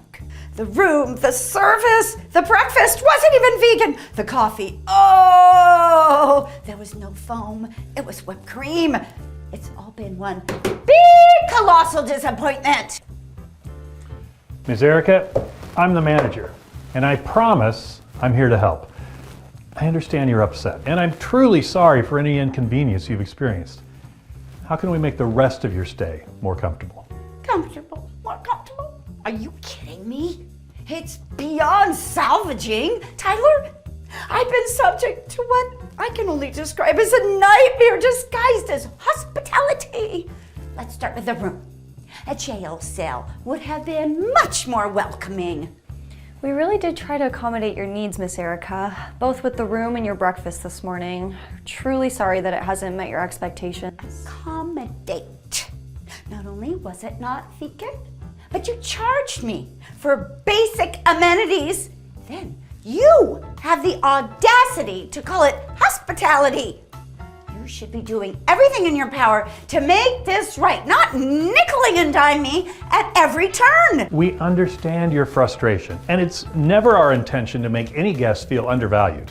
We've attempted to address your concerns, but we have to adhere to our policies so that it's fair for all of our guests. Policies. These policies are designed to trap and exploit, not to ensure guest satisfaction. If you know, I have traveled the world, stayed in countless hotels, and never have I been treated with such disrespect. Miss Erica, every guest is important to us. But we can't just bend the rules. If there's a specific issue we can address right now, we're here to listen and to help. Listen and help. Too little, too too late. Your owner will be hearing about this. Rest assured. The incompetence, the sheer lack of empathy, oh, it's staggering. You've not only lost a guest, but you've gained a mean vocal critic. Miss, may I remind you that respect is a two-way street. Our staff has done their best to serve you with dignity and despite the challenges. Challenges? The only challenge here is trying to find a shred of professionalism in this establishment. I expect luxury. I expect service. And what I got was mediocrity wrapped in excuses. We've really tried to make things right, Miss Erica. There's only so much we can do without compromising the experience of our other guests. Other guests? Please, do not use them as a shield for your inadequacies. This hotel should be ashamed. And frankly, so should you for defending it. Ma'am, your accusations are getting quite harsh and frankly, a bit rude. I don't appreciate your tone, especially towards Sandy. I could care less how you or your little Sandy here feels. Your feelings are no concern to me. My feelings are what's important here. And if the two of you are too stupid to see that, then this hotel is in far worse condition than I thought. All right, Erica, that's enough. I will not tolerate you berating my staff directly like this. Berating? I am telling the truth. No, calling us stupid, that is unacceptable. And you're acting like a child. A child? A child? How dare you! I can't believe you'd accuse me of something like that. You've been combative, loud, rude, and you've shown a complete disregard for the staff and our other guests. Yeah, because what matters here is me. Me! We cannot allow one guest to disrupt the experience for everyone else. I'm sorry, but we must insist that you leave. Leave? You're kicking me out? This is absurd. I am the victim here. How dare you treat me like some unruly child! Oh. It's not a matter of who's right or wrong. It's about maintaining a standard of respect and decency, which, I regret to say, has not been met. Not only are you leaving now, but I'm banning you from our hotel forever. Banning me from this hotel? What? Are you actually brain dead? What is going on there? Your rude and self-righteous attitude has no place in our hotel. You're turning away a lot of money by doing this. You know that I'm right. The money is none of our concern. We wouldn't want money from someone who is so clearly and blatantly sees themselves as above everyone else. This is not over. I will make sure everyone knows about the sham that this hotel is. You can say whatever you want to whoever, but your stay here is over. Goodbye, Miss Erica. You're to be sorry. Bring me my baggage!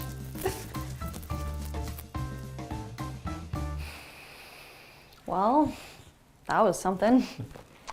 That really was. But I thought we handled it perfectly professional. You were great. And at least I think we have a chance now to get some peace and quiet around here. Yeah. Well, well, well. If it isn't Little Miss Perfect. What you working on, Emily? Just finishing up my quarterly report. Of course you are. Always the diligent worker, aren't you? Wait, what's this? An application for senior analyst position. Do you really think you have the right skills for this position? That's hilarious. I've been working really hard. I think I'm ready for more responsibility.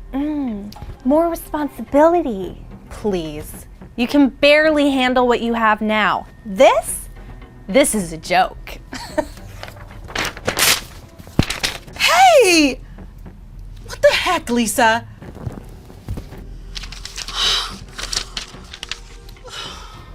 Hey, that wasn't very nice of you earlier. Let her give it a chance. I'm sure she has the right skills for the position. Excuse me? And who are you to say that? How about you, I don't know, stick to what you know, which is obviously cleaning. This is none of your business. It's everyone's business to ensure people are treated with respect. Oh, respect from you? That's rich. Why don't you go back to your dusting?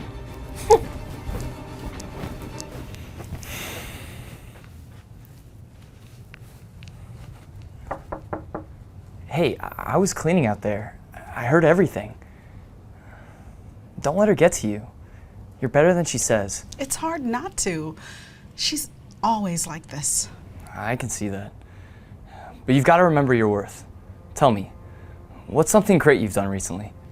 Well, I led the team on a recent project, and we finished ahead of schedule.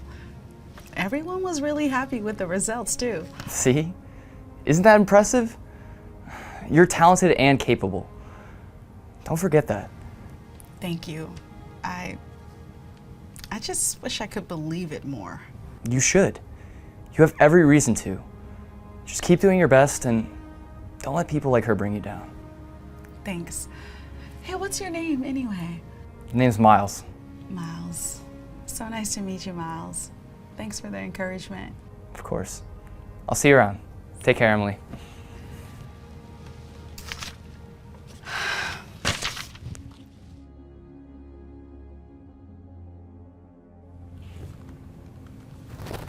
Oh, Emily, I need to get that report finished by noon and make sure it's perfect, unlike your usual work. I'm almost done, Lisa. I just need to finalize a few last details. Oh, finalizing details? Let's hope you actually get it right this time. I don't have time to fix your mistakes. I double-checked everything. It will be accurate. Well, that's not good enough, Emily. It has to be perfect. We can't afford to have someone who can't handle simple tasks. Oh, by the way, I applied for that senior analyst position as well. So don't bother trying. You have no chance. I believe I have a good chance. I've been preparing, I've been working hard. Oh, you have? Seriously? You'll never get that job, Emily. You're not cut out for it. So just stick to your little tasks and leave the big roles up to people like me, okay?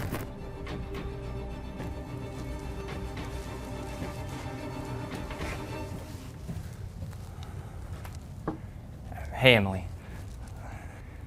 Don't let her words affect you. You're more than capable. Keep your head up.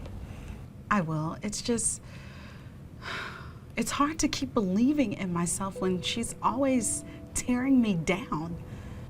I understand.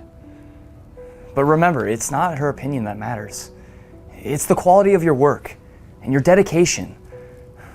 You've proven yourself time and time again. Do you really think so? Absolutely. You have the skills and the heart for this. Don't let anyone else convince you otherwise. Thank you, Miles. I'll try to remember that this time. That's the spirit. Just keep pushing forward. You've got this.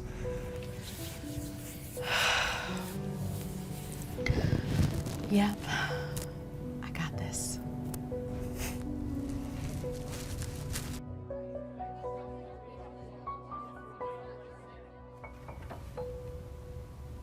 Sneakers, yeah. That was a choice. I hope you're ready to lose, loser.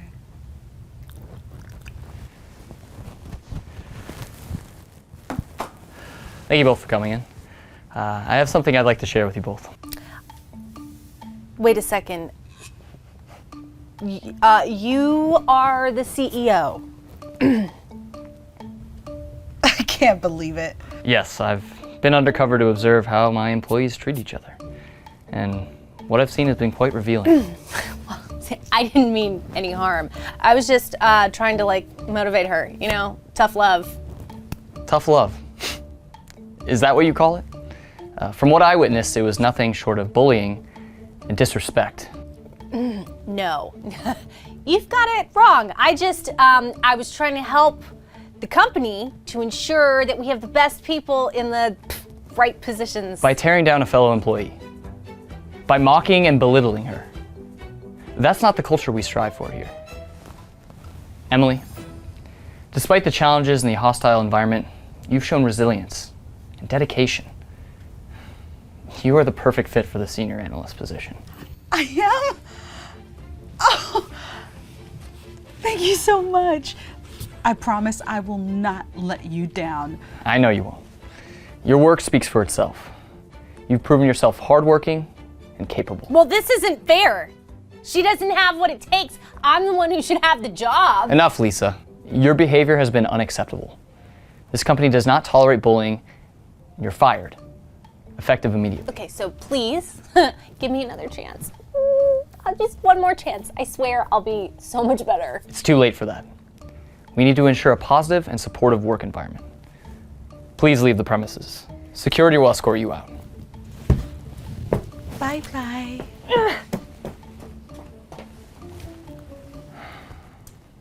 Congratulations, Emily. Oh my You've earned God, this. Miles, I can't believe I did it. I owe this to you for encouraging me, and I can't believe you're the CEO. Oh my God. Don't worry, I'm gonna work really hard and I'm gonna do my best. I have no doubt you will. And remember, it's your dedication and integrity that have brought you here. Keep that spirit alive. I will. Thank you so much for believing in me. Belief in you was never a question. You've always had the potential. Now go ahead, make the most of this opportunity. Yes, I definitely will. I won't let you down. Thank you so much. I did it! It's been 10 years to the day that I sat in that tiny, cramped office with nothing but a big idea and an even bigger debt.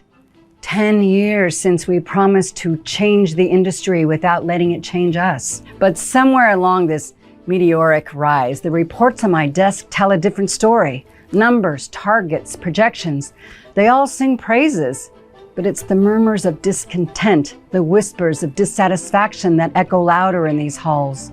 How many brilliant minds have we lost to burnout? How many voices silenced by the grind? Cultural decline, they called it in the last survey, and maybe that's just it. Cultural doesn't just decline on its own, does it? It's eroded bit by practices we ignore and behaviors we excuse because the numbers look good at the end of the quarter. No. I didn't build this company to be a machine where you input young, passionate professionals on one end and get burned out husks on the other. We promised a place where innovation thrives, where every person feels valued, heard, and respected. And if that promise is being broken, I need to know why. I need to see it, not through boardroom presentations or filtered reports, but through the unvarnished lens of everyday experience. So if my team is losing sight of who we are, it's time for a reminder. Isn't it? Time to walk these halls not as Jessica, the CEO, but as someone who truly sees and hears what's happening. If I need to go undercover to bring back the soul of this company, then that's what I'll do. Let's find out if our values still live in the heart of this company, or if they're just words on our fancy lobby wall.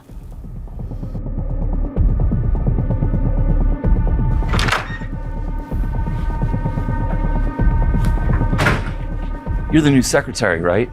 Well, these need to be sorted, filed, and cataloged by lunch. And make sure the Henderson account files are on top of my desk within the hour. You think you can manage that without any mistakes? Or is multitasking beyond your skill set? Everything will be ready as you requested, Mr. Mark. It's Mark, just Mark. Remember, we're all about efficiency here. Time is money, and I hate wasting both.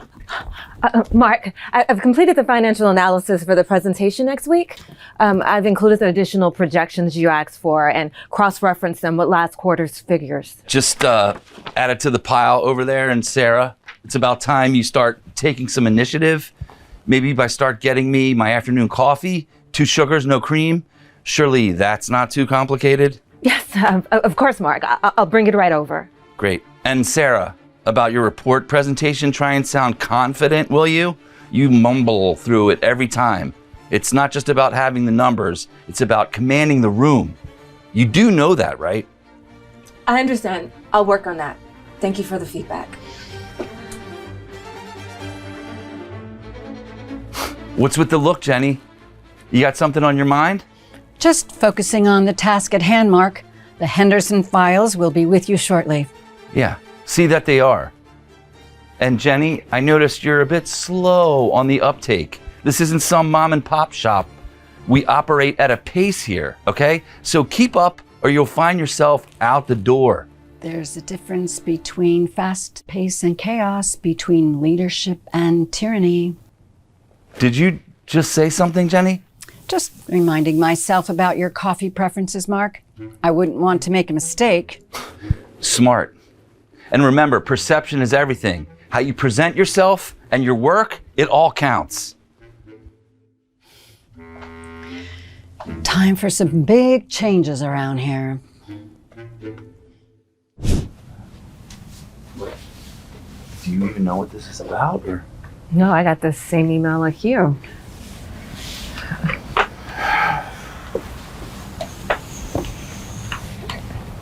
Jenny? Is that you? Did you call this meeting? You know me as Jenny, the temporary secretary. However, that's not entirely accurate. I am Jessica Carter, your CEO. I've spent the past few weeks among you not just to observe, but to understand our company from the ground up, our strengths, and more critically, our weaknesses. Mark, your work is impressive, but it is not just our profits that I am concerned with. It's our people. Jessica, I assure you, my team... Your team operates under a cloud of fear, Mark. You lead not by inspiring, but by belittling. This is not the leadership model we aspire to at our company. But Sarah has shown not only remarkable skill in her work, but also resilience under undue pressure. Effective immediately, I am removing Mark from his managerial position. Sarah will step into the role as the new manager of this department. You can't do this. This decision is not just about penalizing failure, but about recognizing potential and fostering an environment where respect and encouragement are the foundations of our leadership. You're all insane. We are here not only to succeed, but to grow as individuals and as a collective. Under Sarah's leadership, I believe this team will thrive in ways it hasn't before. Thank you, Jessica. I am committed to making our department a model of excellence and integrity. Mark, I value your expertise, and I hope you will take this opportunity to reflect and learn. You will report to Sarah, and I expect you to support her in her new role. Forget it. I'm leaving. Let this be a turning point for us all. Let's remember why we are here and who we are here for. You can count on me, boss. I won't let you down. It's been 10 years to the day that I sat in that tiny, cramped office with nothing but a big idea and an even bigger debt. 10 years since we promised to change the industry without letting it change us. But somewhere along this meteoric rise, the reports on my desk tell a different story. Numbers, targets, projections, they all sing praises. But it's the murmurs of discontent, the whispers of dissatisfaction that echo louder in these halls. How many brilliant minds have we lost to burnout? How many voices silenced by the grind? Cultural decline, they called it in the last survey, and maybe that's just it. Cultural doesn't just decline on its own, does it? It's eroded bit by practices we ignore and behaviors we excuse because the numbers look good at the end of the quarter. No, I didn't build this company to be a machine where you input young, passionate professionals on one end and get burned out husks on the other. We promised a place where innovation thrives, where every person feels valued, heard, and respected. And if that promise is being broken, I need to know why. I need to see it, not through boardroom presentations or filtered reports, but through the unvarnished lens of everyday experience. So if my team is losing sight of who we are, it's time for a reminder. Isn't it? Time to walk these halls not as Jessica, the CEO, but as someone who truly sees and hears what's happening. If I need to go undercover to bring back the soul of this company, then that's what I'll do. Let's find out if our values still live in the heart of this company, or if they're just words on our fancy lobby wall.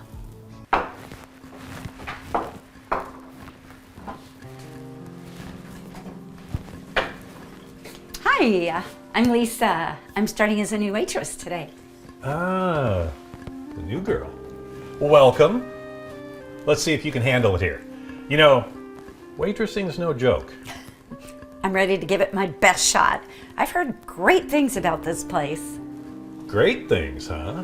Well, let's see if you're cut out for it. Some girls come in here thinking it's all about smiling and carrying plates, but it's a lot tougher than that. I have no doubt that it is, but I'm prepared to work hard and learn quickly. Well, just make sure you don't break a nail. We need tough girls here, not princesses. You see, this place runs like a well-oiled machine, but only if everybody pulls their weight, so no slacking off. See, we've got a reputation to uphold, and I'm the one who keeps it all together. I understand and am eager to learn from the best. Now, that's the spirit. And just remember, I'm not here to babysit. If you mess up, you're out.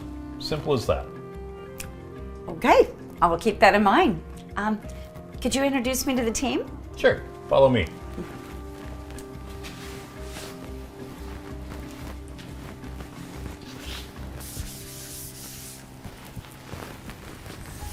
Karen, I need your attention here. Hey James, what's up? So this is Linda, the new waitress? Lisa. Whatever. I need you to show her the ropes. And for God's sake, can you pick up the pace? We've got customers waiting. Sure, I can do that. Hi Lisa, welcome. Thank you, Karen. I'm looking forward to working with you. And maybe you should take a tip from Lisa here and wear something a little more sexier. I mean, you might get better tips. Look, we've got an image. We have to live up to it, you know. I'll keep that in mind. Well, I think Karen looks professional and appropriate. It's important to be comfortable and be able to move around easily, especially with the pace that we're working here. Yeah, comfortable. Huh. Well, sure, whatever you say.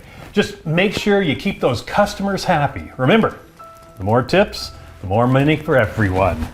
Well, some of us anyway. Hi, I'm Lisa. I'm really sorry about that. Don't be. He's always like that.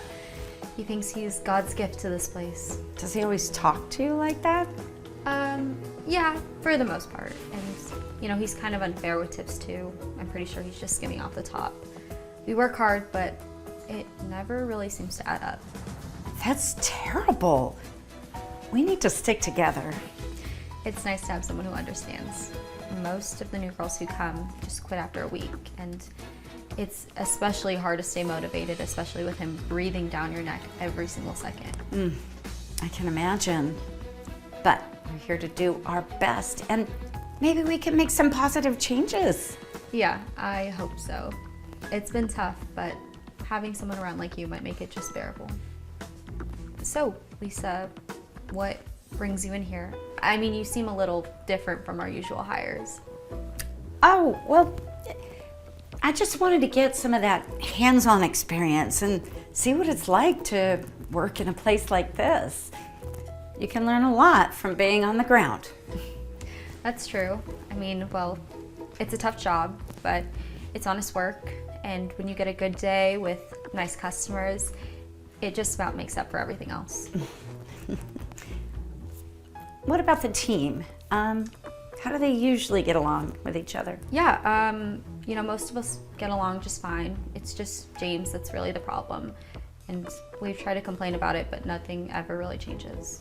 Well, maybe we just need to find a new way to make our voices be heard. Yeah, that's easier said than done, but I appreciate your optimism. Well, we'll see.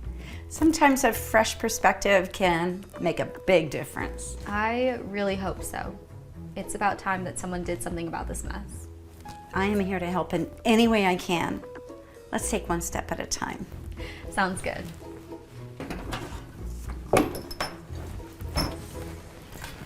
Okay, everybody, today's tips. Hey, wait, James, this can't be right. Oh no, this couldn't be right.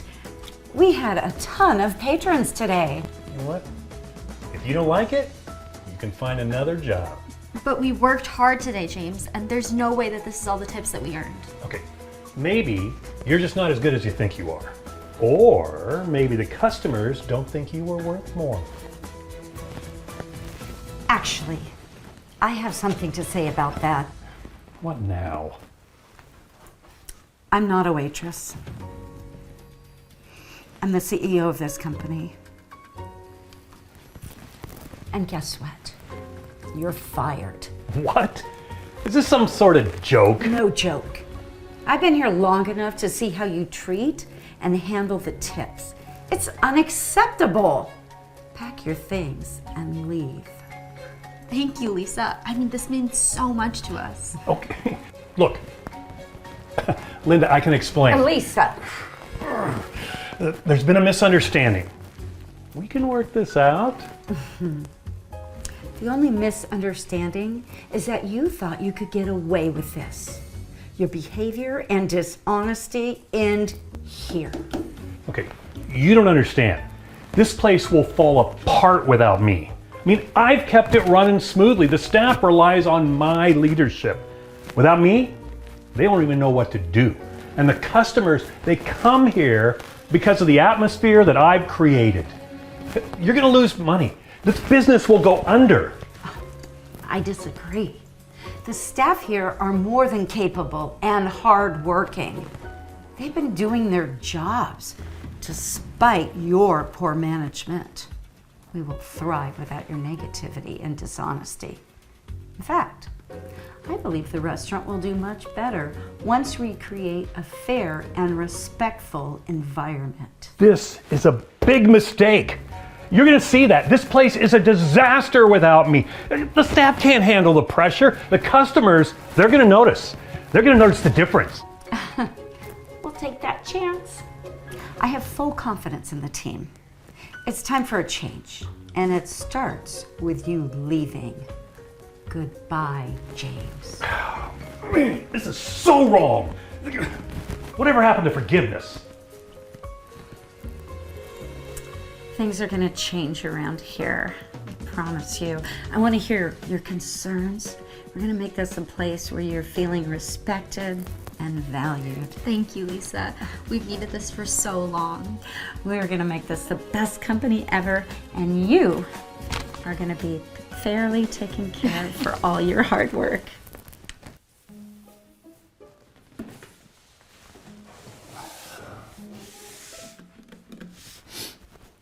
Hi, welcome to Garden Spring. It's pretty busy today, but it looks like you found a great spot. What can I get started for you? Maybe a drink to kick things off? Thanks. Actually, I was wondering, this might sound a bit odd, but do you have any leftovers? Maybe something that's about to be thrown out? And some water would be great. I'm not really in a position to pay for a meal right now. I'm sorry. Oh, I see. Don't you worry about that. Everyone deserves a good meal, no matter what. How about I get you our daily special? It's on the house. We got a really nice hearty chicken soup today, and I'll bring you some bread and butter to go with it. How does that sound? Really? You do that for me? That is incredibly kind. Thank you so much. I can't remember the last time someone offered me something so generous. It's absolutely no problem. We're all part of the same community here. Let me just go and put that order in for you. And how about a cup of coffee to warm you up? It's a bit chilly outside. A cup of coffee would be incredible. You sure that's not too much trouble? I really was just looking for anything the restaurant didn't want. It's no trouble at all. We always want to make sure we take care of our customers. It's been a while since I've been seen as a customer and not as a nuisance. It's nice. Thank you. What was your name? It's Tammy. And you are? Michael. It's very nice to meet you, Tammy, and thanks again for the generosity. Of course. It's very nice to meet you, Michael. Here, let me get you some napkins and some cutlery first. What is happening here? Why are we serving someone who clearly can't pay? This isn't charity. We have paying customers to tend to. Lisa, this gentleman was just asking for some leftovers. I offered to cover a meal for him. It's really not a big deal. We throw out more food at the end of the day anyways. And I can cover the cost if it's such a problem. It's the principle, Tammy. If we start doing this, word gets out, and before you know it, we'll have a line outside our door. We're running a business, not a soup kitchen. But Lisa, Michael needs our help. It's so cold out, the least we can do is get him a meal, right? Absolutely not. You feed a stray cat, it comes back. And the same for homeless people. You. It's time to go. I really didn't mean to cause any trouble. I understand your concerns. I'll leave. Thank you for wanting to help, Tammy. It meant a lot. Yeah, look, save the pleasantries. We have a reputation to maintain, and frankly, we can't start bending the rules for every sad story that walks in this door. But Lisa, isn't there something to be said for kindness? For community? I mean, what if we were in his shoes? Kindness doesn't pay the bills, Tammy. It's a tough world out there, and it's not our job to fix it. Look, Tammy, I need you to focus on real customers. And you. Sorry, but you need to leave. Now. I'm so sorry about this, Michael. I really am. If you want, you can still use the restroom. It's just right around the corner to your left. Thanks, Tammy. I really appreciate it. You've been very kind. God, unbelievable. And make it quick. Faster. This is exactly what I was talking about, Tammy. We can't start making exceptions. It's bad for business, and it's bad for our image. And frankly, it's not fair to our paying customers. Lisa, what is the harm in showing a little humanity? The world is harsh enough as it is. If we have a means to help someone in need, shouldn't we? Isn't that worth more than just profits? You're not seeing the bigger picture, are you? It's not just about one person. It sets a precedent, Tammy. Next thing we know, we'll be overrun by homeless people. I mean, we have to think about the restaurant first. I couldn't help but overhear. I really didn't mean to cause any of this. I was just leaving. Why are you still here? See, this is exactly what I mean. You give them an inch and they take a whole mile. Lisa, it's enough. He was just using the bathroom. You're making this way more than it has to be. Yeah? And what was he doing in the restroom, huh? Or what if he stole something while we weren't looking? I'm sure he didn't. Why can't we just extend some basic kindness? This is about principle, about policy. And you, Tammy, you directly disobeyed a direct order from your manager. That's not something that I'm just going to overlook. I assure you, I haven't taken anything. I just needed to use the restroom, that's all. There's no need for anyone to lose their job over this. Your assurance means very little to me. Tammy, I'm sorry, but this is the last straw. You've shown that you cannot follow simple instructions, and I have no choice. Today is your last day. You can't be serious over this. Lisa, please, let's just talk about it. No! There is nothing to discuss. You've made your choice, and now you have to live with it. All of the consequences of it. This isn't right. Tammy was just trying to be kind. She shouldn't be punished. And you shouldn't be here. I've been more than patient with you, but now I'm going to have to insist you leave. And I mean leave now, or I will call security. I'm so sorry you had to be caught up in this. This really isn't what we're about.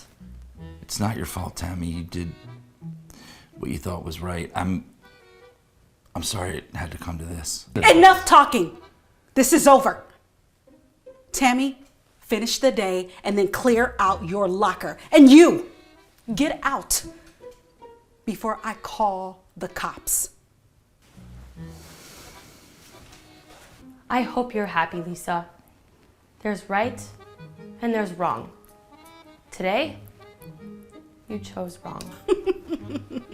I did what was necessary for this business, including firing you. Now, in time, you'll see that I was right.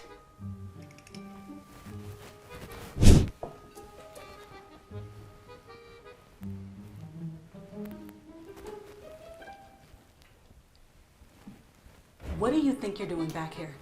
I thought I made it clear earlier that you are not welcome in this establishment. Just because you've changed into a blazer doesn't make you more welcome here. Good evening, Lisa. I believe there's been a bit of a misunderstanding. You see, I'm not exactly who you think I am. Michael? Is that really you? You look completely different. What's going on? Yes, Tammy, it's me. And you're right, Lisa. I wasn't completely honest about my situation earlier today. Oh, well, should I guess? I mean, are you going to tell us you're some kind of secret millionaire or something? Please, I'm not in the mood for those kind of stories right now. I'm not a millionaire, no, but I am the CEO of this restaurant chain. Yeah. And before you ask for proof, I can tell you about the upcoming promotional event that hasn't even been announced yet, the secret ingredient in our special sauce, and oh, yeah, the code to the office safe. Would you like me to continue? That could be public knowledge, maybe. I mean, you're gonna need to do better than that to prove who you are. Would you like me to call the regional manager, or perhaps you'd prefer I bring up the quarterly reports, only accessible to a handful of people? You're really the CEO? But why? Why come here like this? Because once upon a time, I was homeless, and I know what it's like to be on the other side of that glass door looking in, hungry and ignored. I built this company with a commitment to treat people with respect, dignity, and kindness, no matter what their situation. And today, I was testing whether or not that commitment was being upheld here. Gosh, this is unexpected. I mean, I promise, Michael, I was only doing what I thought was best for this business. And in doing so, you showed a complete disregard for the core values of this company.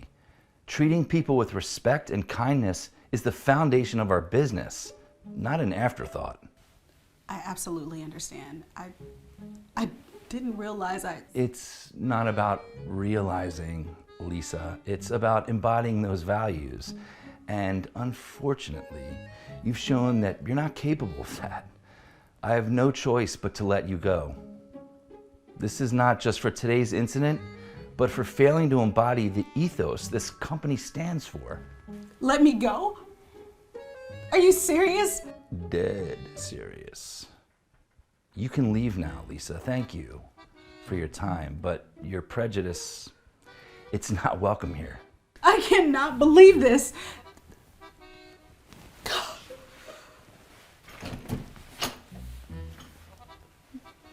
Tammy, your actions today exemplified everything this company stands for. You showed compassion and kindness in the face of adversity. That's the kind of leadership we need. How would you feel about taking over as the manager here? Me? Manager? But I don't know what to say. Are you sure? Absolutely. It's people like you who make this company what it is. We'll provide you with all the training and support you need. What do you say? Yeah, I mean, yes, of course. Thank you, Michael. I promise I won't let you down. I know you won't, Tammy. Let's make sure this restaurant becomes a place that truly welcomes everyone. A place we can all be proud of.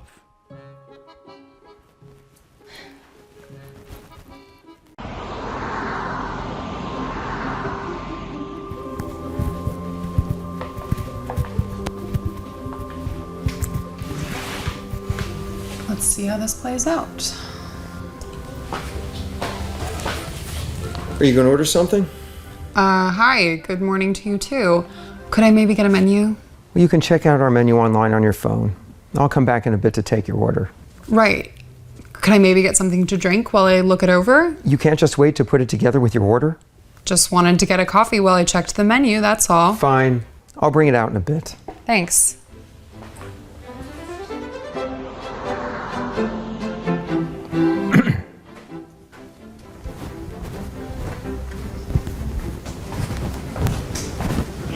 Can I help you? Good morning. I'm sorry to bother you, but I was wondering if I could maybe get a glass of water and maybe something small to eat. I don't have much, but I promise I'll be on my way after. We don't serve people like you here. This is a respectable place, not somewhere for, well, your kind. Please, I'm not asking for much, just something small, maybe a pastry or something. I'm not trying to bother anyone. You're already bothering people just by standing here. Why don't you find somewhere else to go, like a soup kitchen? Please, just a small meal and some water. That's all I need. I already told you, we don't serve people like you. I suggest you leave before I make you leave. I'm not trying to cause trouble. I just need a little help. I promise, I'll be out of here soon. You're not getting anything here. How many times do I have to say it? You need anything else, ma'am, or you just plan to sit here? No, I'm fine. Just a coffee whenever you get a chance. Well, if you're gonna stay, you need to order something. We don't just let people sit here all day with just one drink. I'll give you 5 minutes to decide what you want. If you haven't ordered by then, you need to leave. Wow. I understand. I'll think about it. Clock's ticking. 5 minutes. You know, sir, if I may, you're being pretty harsh to that man over there. Is everything okay? What? Who, the homeless guy? I don't know him anything. He's ruining the vibes in here. Okay, but don't you think you should be a little kinder to him? I mean, we all go through rough times, right? Maybe he just needs some help. Look, lady, I don't go into your workplace and tell you how to do your job. Why don't you just sip your coffee and leave the restaurant management to me? I'm just saying a bit of kindness goes a long way. Kindness? I don't have time to show kindness to every random bum that comes in off the street. I'm looking out for my restaurant so that ungrateful patrons like you will have a good experience. So keep your ideas to yourself. I have a restaurant to run. Wow, that seems a bit unfair. Yeah? Well, life's not fair, is it? Focus on figuring out what you want to order and get out of my restaurant. Sir, please. I'm not trying to cause any problems. I'm just really, really hungry. If you have anything extra laying around, and then I'll be on my way. Why are you still here? I already told you, you're not getting anything. Do I need to call security, or are you gonna leave on your own? I understand you're frustrated, but I really don't have anywhere else to go right now. You don't have anywhere else to go. Not my problem. You're not my responsibility, and you're certainly not getting anything from this place. Now get out! I'm just asking for a bit of kindness. Oh my God, you two with the kindness. You really think you're gonna get kindness here? This is a business, not some charity. You're not welcome here, so leave. Now! Please, Are you deaf? I said leave! I'm not gonna tell you again. If you don't walk out that door right now, I'm calling security to drag you out. Robert. Oh, it's you. Do you need something else? I told you that. No, Robert, I don't need anything. What I need is to have a conversation with you. Do you know who I am? I'm sorry, I mean, you're a customer, right? I'm more than just a customer, Robert. My name is Sarah Morgan. I'm the CEO and owner of this restaurant chain. This is my business, and right now I've been watching how you've been treating my friend here, Mark. Wait, you're the CEO. This is your friend. You're right, lady. How about you back off? I'm serious, Robert. Oh yeah? Well, let's see some proof then that you're really the CEO. All right.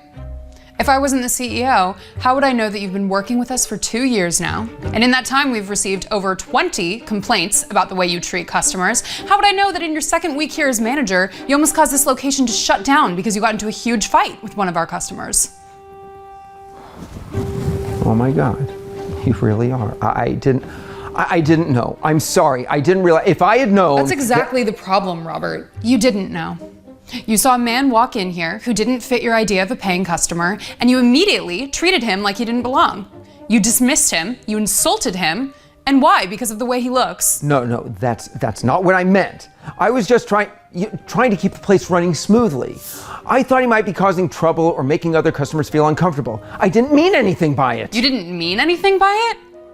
Robert, I watched everything. From the moment Mark walked in, you treated him like he wasn't worth your time. You wouldn't even give him a glass of water? And because you realize he's connected to me now, you suddenly want to explain yourself? I swear I was just doing my job. I didn't know he was your friend. I thought he was just some homeless person looking for a free handout. I wasn't trying to do anything. I was just trying to keep the place respectable. We can't have people like him. I mean, we have standards, and Stop right there. People like what? Robert, people who aren't dressed in all designer clothes? People who are struggling, is that how you decide who's worthy of respect? Because let me tell you something, this is not how this business is run. I didn't mean it like that. I was just trying to make sure other customers weren't uncomfortable because of him. You have to understand, I didn't mean to be rude. I was just doing what I thought was best for the restaurant, your restaurant. What's best for the restaurant is treating every single person who walks through that door with respect, regardless of what they look like or how much money you think they have. That's the standard, not some idea of keeping the place respectable by pushing people away. I just didn't know. I didn't think. If I had known he was with you, I wouldn't have said anything. I didn't mean to offend anyone, I swear. What you did was wrong, plain and simple. And this isn't the first time I've heard about you treating people like this. Today I saw it for myself. Please, Sarah, I've worked hard. I've managed this place for a long time. I know what I'm doing. I made a mistake, okay? I'll fix it. I swear, I'll fix it. This isn't just about a mistake, Robert. This is about how you've been running this place. How many people have you pushed away because of how they looked? How many people have you made feel like they didn't belong here? That's not the kind of culture I've built here. I didn't mean to hurt anyone. I just thought I was protecting the restaurant's image. You know how it is. People judge places by who's inside. I was just trying to keep everything in order. It's too late, Robert. Your behavior today shows me that you're not the right person to manage this restaurant anymore. You've lost sight of what really matters, and that's why you're no longer working here. Wait, whoa, you're firing me? Just like that, after everything I've done for this place? Yes, I am. I've been hearing complaints about your attitude for a while now. Today I saw it firsthand. You've let your power go to your head. This restaurant is about kindness, respect, and treating everyone with dignity, and you've failed to live up to that. Please, don't do this. I'll change. I can do better. I'll treat everyone with respect. I'll fix everything. Just give me another chance. I've been working with this company for years. Don't throw that away over one bad day. It's not just one bad day, Robert. This is how you've been running things for a long time. You've been given chances and you've chosen to ignore them. I can't trust you to change overnight, and I can't risk letting you continue to represent this company in such a negative way. I don't know what to say. I didn't think it would end like this. I thought I was doing the right thing. No, you were doing the easy thing. The right thing is showing kindness and compassion for others, even when it's not easy. That's the lesson you've missed, and that's why your time here is over. You know what? This is so stupid, and you're gonna regret this. All the time and effort I put into this place, it's all gonna come crashing down without me. You'll see. Yeah, I highly doubt that. Pack your things and get out of here. You're gonna be sorry. I'm gonna make sure everyone knows what a terrible restaurant this is. Enough. Get out now.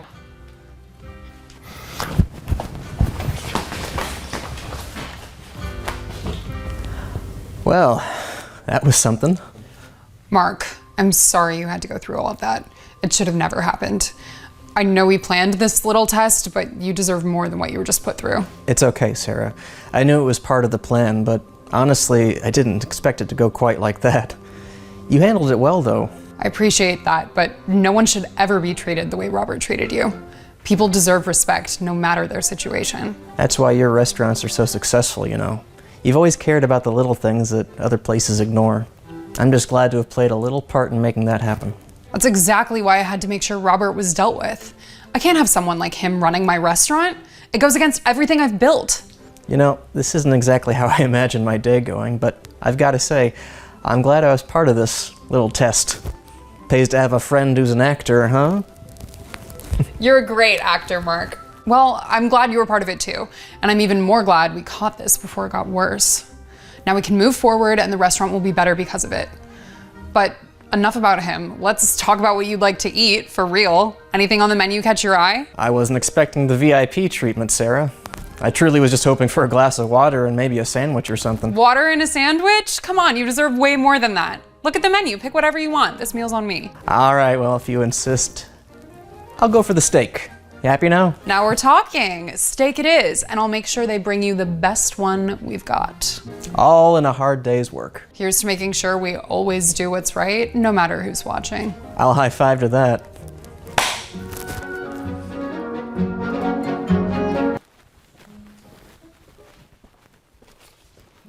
Hey man, I just wanted to say thank you for always keeping the office so clean. It really makes a difference to come in every day to a nice clean space.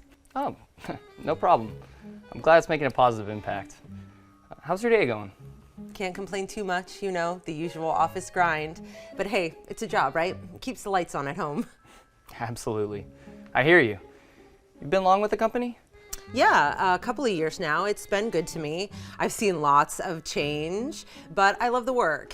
What about you? How long have you been keeping our workspace spotless? Oh, I just joined last week, to be honest.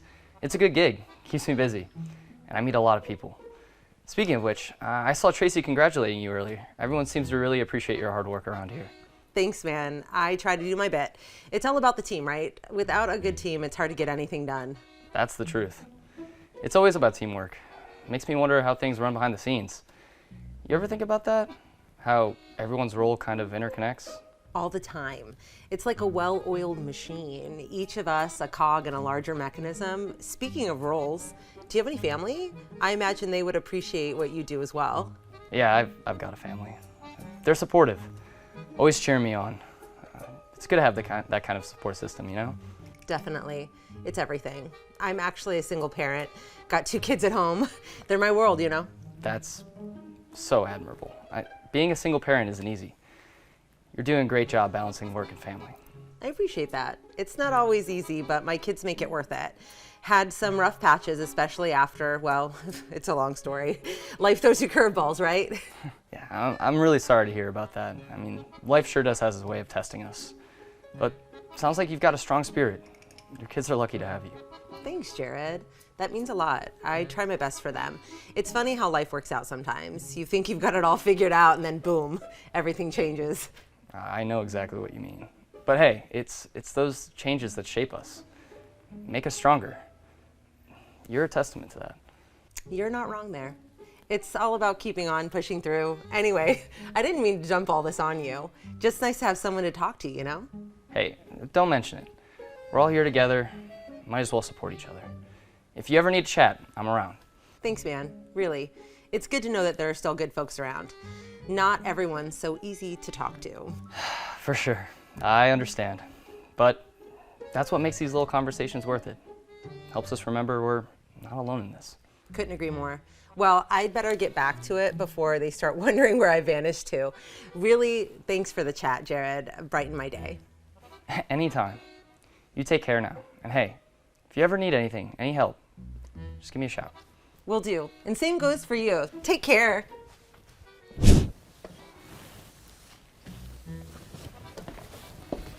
What are you doing in here? Hey, sorry about that. I'm just wrapping up. Can't you see I'm swamped with work? This is the worst possible time for you to be in here. Give me 5 more minutes and I'll have this place looking great for you. 5 minutes? No. I don't have 5 seconds to spare, let alone 5 minutes. This needs to happen another time. I have a conference call starting any second now. I understand you're busy, but if I could just finish up this section here, it won't take long. Everyone's gone home, so it's perfect time to get this done. Look, I really don't care about the timing. This is my office and I need it empty. Now. You can come back after I leave, or better yet, before I arrive in the morning, but not right now. The thing is, my shift ends the same time as yours. I've got a family and stuff in the evening, and starting earlier means I'd have to rearrange my whole schedule. And why exactly should your schedule be my problem? You're here to do a job, and part of that job is accommodating the needs of the company. If that means changing your personal schedule around, then that's just how it is. I get that. I really do. It's just, well, I thought maybe there could be some understanding here. It's not like I want to be in your way. Understanding? The only understanding I have right now is that I have work up to my eyeballs, and you're trying to tell me about your scheduling conflicts? Please, just, can you get out so I can do my work? I expect to walk into a spotless office tomorrow morning, though. Is that clear? It's after hours, so I thought this would be the best time to clean, without disturbing anyone. Well, I'm not just anyone, am I? I'm still here, and I need this space. I understand, but cleaning up now means you'll have a nice clean office first thing tomorrow. It's just a few more minutes. I don't care about tomorrow morning. I care about right now. And right now, you are in my way, and I need you to not be in here. I'm trying to be considerate here. Considerate? Seriously? This is a job. You're here to work. Your needs or whatever are none of my concern. Everyone's got lives outside of work, right? I'm just asking for a bit of flexibility here. I'm not trying to make things any more difficult for you. Flexibility? You want flexibility? How about you be flexible enough to disappear from my office right this second? I'm just trying to do my job here. I don't understand why this is such a big issue. Because your job is not more important than mine. Your inability to understand that is kind of astounding. You're here to make my life easier, not to argue with me over cleaning schedules. I'm not arguing. I'm explaining. There's a difference. I respect your position, but... Respect? You're showing zero respect right now by ignoring my requests. You are honestly the most inconsiderate, worthless... Worthless? Really? I think that's a little uncalled for. How about, just get out. Get out of my office and don't come back until you can do your job correctly.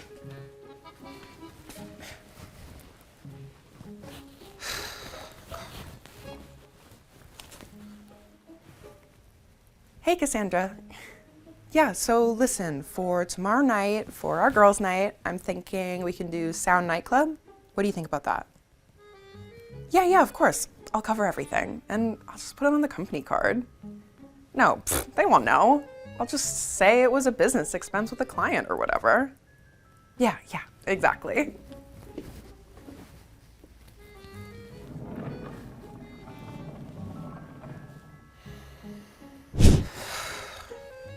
What is the point of this? Why are we here? I'm sure that it's something important. Good morning. Thanks for coming in, both of you. I know this seems a bit unusual, but I promise it'll all make sense soon. Jared? I must admit, I hardly recognized you outside of your, usual attire. Yeah, man, you look great. What's this all about? Well, I wanted to have a meeting to discuss something very important. You see, there's a bit more to me than just being a janitor here. More to you? What does that mean exactly? It means for the past week, I haven't been here just to clean. I've been observing, learning, and everything about this team. And, well, I'm actually the CEO of this company. Wait, what? The CEO? This has to be a joke. Are you serious? Completely serious. I went undercover to get a real sense of our company's culture, to see how things run, and, when people think I was just a janitor. I've been going around from branch to branch, observing the various departments. Undercover, that's quite unconventional. Why go through all that? Because it's easy to lose sight of what really matters in a company. If you're always in the boardroom, it's the people, the day-to-day, all those interactions that truly define us. But I've also seen the areas where we could really improve, especially in our own and how we treat one another. I assume this has something to do with me? Yes, Lisa, it does. That day in your office, your words were harsh, dismissive. Not just to me, but I've heard similar stories from others. I didn't realize. I've just been under so much pressure. Pressure isn't an excuse to belittle others. We're all under pressure. But it's how we handle it that shows our true character. It's about respect, treating everyone as equals, no matter their job title. I do treat everyone with respect. Not from what I saw. Luca, you on the other hand treat everyone with kindness and respect, regardless of their position. Thank you for saying that, sir. Look, I suppose I have some reflecting to do. And you have to believe me, sir. I didn't mean to be the way I've been. Reflection is good, Lisa. But there will be consequences. We can't ignore this. Consequences? Like a leave of absence? Not a leave of absence, but complete termination. Effective immediately, your time at this company is done. You're firing me? All because I told you to get out of my office one time? We've all noticed that a lot of funds have been missing from the company, and I've heard your call with your friend, and I suspect a lot of money has gone towards your own personal expenses. That's stealing from the company, Lisa, and not something we tolerate. You may go pack your things up, Lisa. But... Now.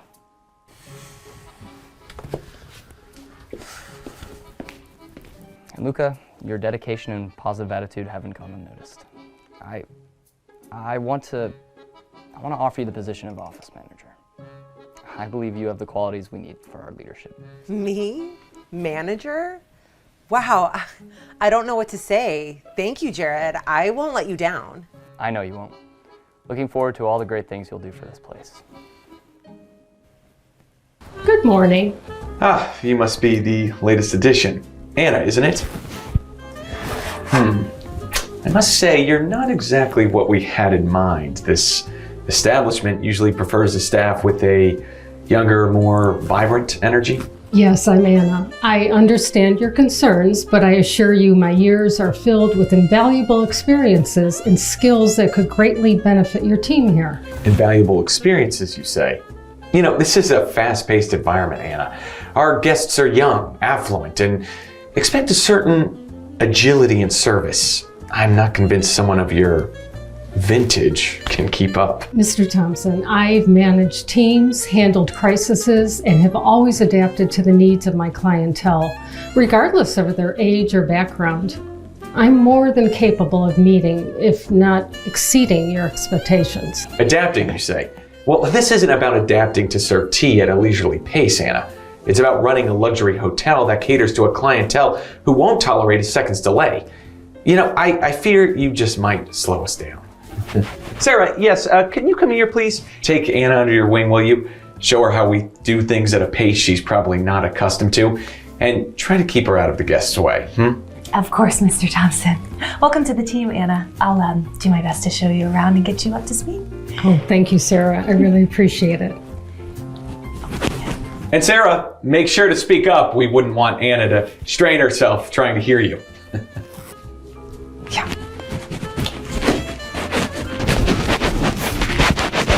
Sarah, could I ask you something? Yeah, of course. The way Mr. Thompson spoke earlier, is that a common occurrence here? I mean, his attitude towards both of us seemed rather dismissive. Yes. Unfortunately, it's not uncommon. Mr. Thomas has a certain way of dealing with people, especially those he deems less significant. New staff, older employees, women. Yeah, we all seem to get a special kind of attention. That must be incredibly challenging to work under such conditions. How do you and the other employees manage to cope with that sort of environment? It's tough. Not gonna lie. Most of us just try to stay under the radar, do our work, and support each other as best we can. It's not ideal, but the job is important, you know, to a lot of us for different reasons. And what about you, Sarah? What keeps you here despite the challenges? For me, it's about taking care of my family. The pay is decent and the job's benefits are pretty good. I've also met some really amazing people here. There's like, I don't know, a second family kind of vibe. So we look out for each other. Oh, well, that's admirable, Sarah. It's clear you care deeply about your work and the people here. It's important to have someone who stands as a pillar of strength and compassion in such environments. Yeah, I just do what I can, Anna. You know, we all have our roles to play, right? But enough about me. How about you? What brings you, someone with all of your experience, to a place like, you know, this? Let's just say I'm here to ensure that hardworking and dedicated employees like you are recognized and treated with the respect they deserve. Oh. I don't see how that's going to work out here, but sounds promising. I've heard rumors of changes, improvements, but I didn't want to get my hopes up. So maybe, just maybe, things could actually get better now that you're around here. And change is often closer than we think, Sarah. Sometimes it just starts with a simple conversation between two people who believe in making a difference.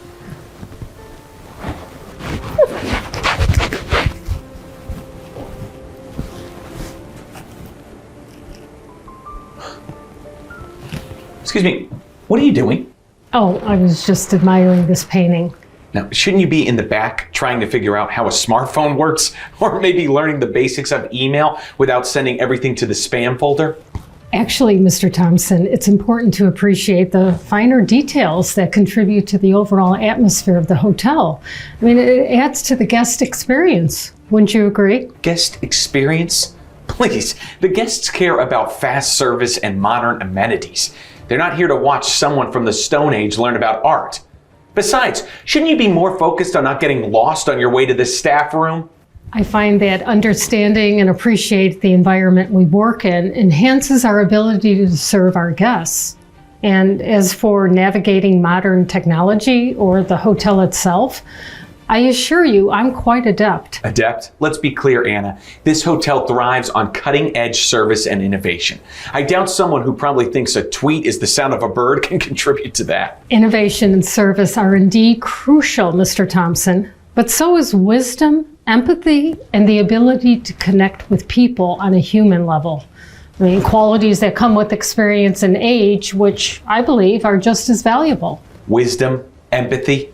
This isn't a charity or a social club, Anna. It's a high-powered, fast-paced luxury hotel.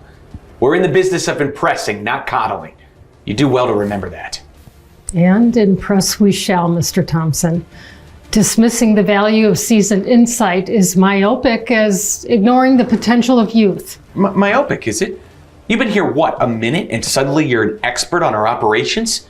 Your quaint notions of seasoned insight won't cut it here in the real world, Anna. Here, results matter, not age-old wisdom or whatever else you think you bring to the table.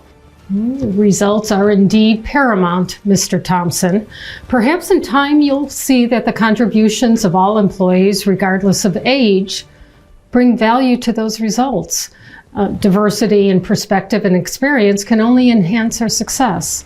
Well, we'll see about that. Just remember, I call the shots here. You're in my world now, and in my world, we don't have time for slow and steady. Keep up or step aside. Got it? Oh, I got it. Kind of like a year and a half, maybe, yeah.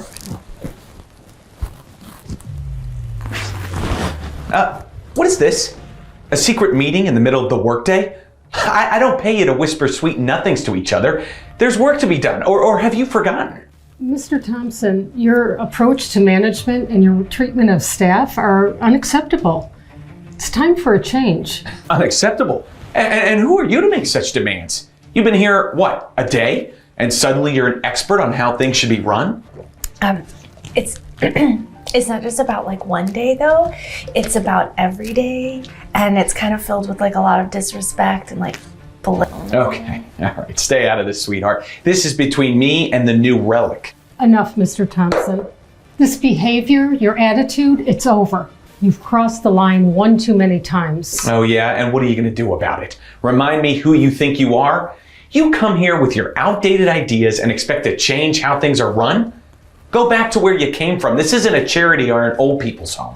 Actually, Mr. Thompson, I know exactly who I am. I am Anna Richardson, CEO of the entire hotel chain. And you, for your blatant disrespect, discrimination, and utter failure to uphold the values of our brand, are terminated, effective immediately. You're the CEO? I had no idea. Anna, listen. Save your apologies, Mr. Thompson. Your actions speak for themselves. You are done here. And you, Sarah, have shown exceptional strength and compassion under challenging circumstances. As of now, you're promoted to his former position with a significant increase in salary. Your dedication to your colleagues have not gone unnoticed. I don't know what to say. Oh, thank you, Anna. I won't let you down. I know you won't, Sarah. Remember, leadership is not about power over others, but empowering those around you. Let's bring this hotel back to its true values: respect, dignity, and excellence. Good riddance to you. This is a joke. A hotel, more like a motel. Good riddance.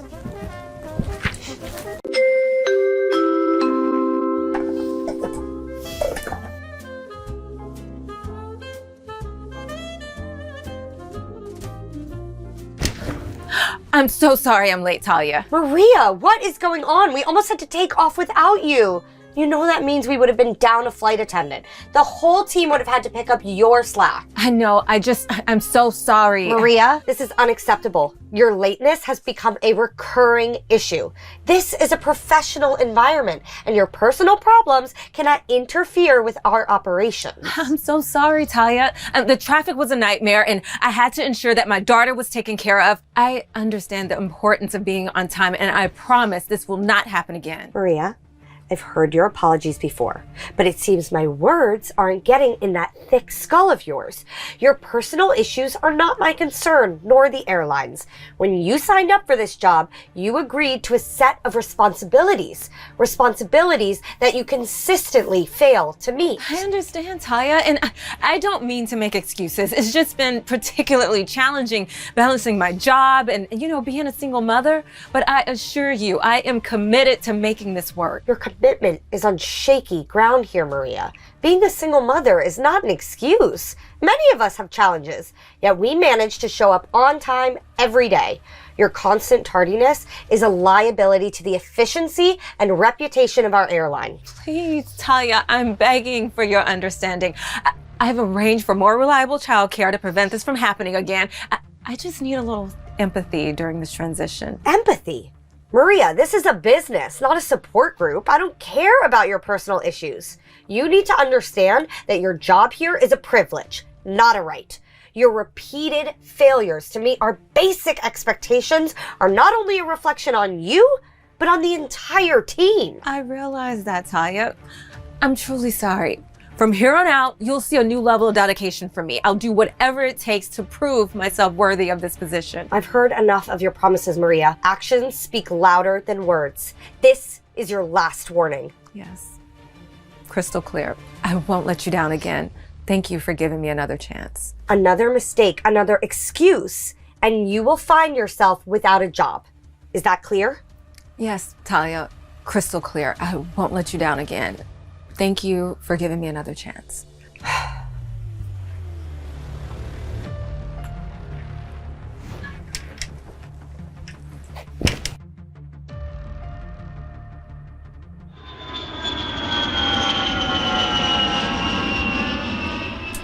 Good afternoon. I hope you're enjoying your flight with us today. We have a selection of beverages available. Can I offer you something to drink? Hello. Yeah, thank you. Could I have a hot tea, please? Absolutely, coming right up. Would you like any sugar or milk with that? Just milk, please. Here we are. I hope this is to your liking. It's my first week on the job and I'm still getting used to everything. I just want to make sure I'm doing everything right. You seem to be handling everything wonderfully. It's important to give yourself time to learn. Everyone's got to start somewhere, right? Thank you. That's very kind of you to say. It's been quite the learning curve, but I'm eager to do well. This job means a lot to me and my daughter. That's admirable. Balancing work and family is never easy, but sounds like you're doing what's necessary. Keep up the good work. It looks like I'll just top you off a little bit, okay? Oh my God, I am so sorry. I am terribly sorry. Please, let me get you something to clean that up with. This is exactly what I was afraid of. Oh, hey, it's perfectly okay. Look, accidents happen. don't worry about it, okay? But I do worry. I want to make a good impression, and I'm spilling tea on a passenger is hardly the way to do it. Again, I am so terribly sorry. Hey, it's okay. Look, life gets crazy and things go wrong. Look, that was definitely turbulence and completely out of your control. Thank you. I'm so sorry. Hey, it's how we handle accidents that matters. Now, you're showing concern and taking responsibility. It's commendable. Thank you for your understanding.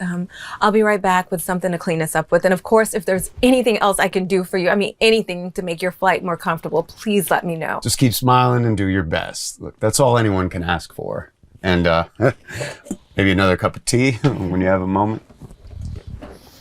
What in the world happened here? I can't leave you alone for a second without some disaster occurring. This is exactly what we try to avoid, Maria. I'm so sorry, Talia. It was an accident. The plane hit some turbulence. I was handing Mr. Excuses? Maria, that's all I ever hear from you. Do you realize the seriousness of your actions? You've not only put our passengers' comfort at risk, but you've also tarnished our airline's reputation. I understand, and I truly didn't mean for this to happen. I was just serving the passenger his tea and... Trying? No, Maria. This job isn't about trying, it's about doing. And what you've done is prove that you're incapable of handling the simplest tasks. Please, Talia, I need this job. It was an honest mistake. I'll do whatever it takes to make it right. Make it right? This goes beyond making it right. This is about competence, something you clearly lack. You're a liability to this team, and frankly, I'm tired of constantly having to cover for your mistakes. Talia, I'm begging you, please don't do this. I can learn from this mistake. I just need guidance and... Guidance? You've had more than enough guidance, more than anyone else on this team. And yet here we are. I don't think you're cut out for this job, Maria. Maybe it's time you accept that. What about my daughter? This job is all we have. I'm a single mother trying to... Your personal issues are not my concern, Maria. This is a business, not a charity. You need to prioritize your job responsibilities over your personal life. That's something you failed to do time and time again. That's enough, Talia. I think you're being overly harsh. And you are? This doesn't concern you. I'm handling an internal matter. Oh, actually, it does concern me. I've been watching how you handle this situation and the way you were talking to Maria earlier, and I gotta say, your approach is not in line with our company's values. Excuse me? And who might you be to judge our company's values? I'm Jason, the CEO of this airline.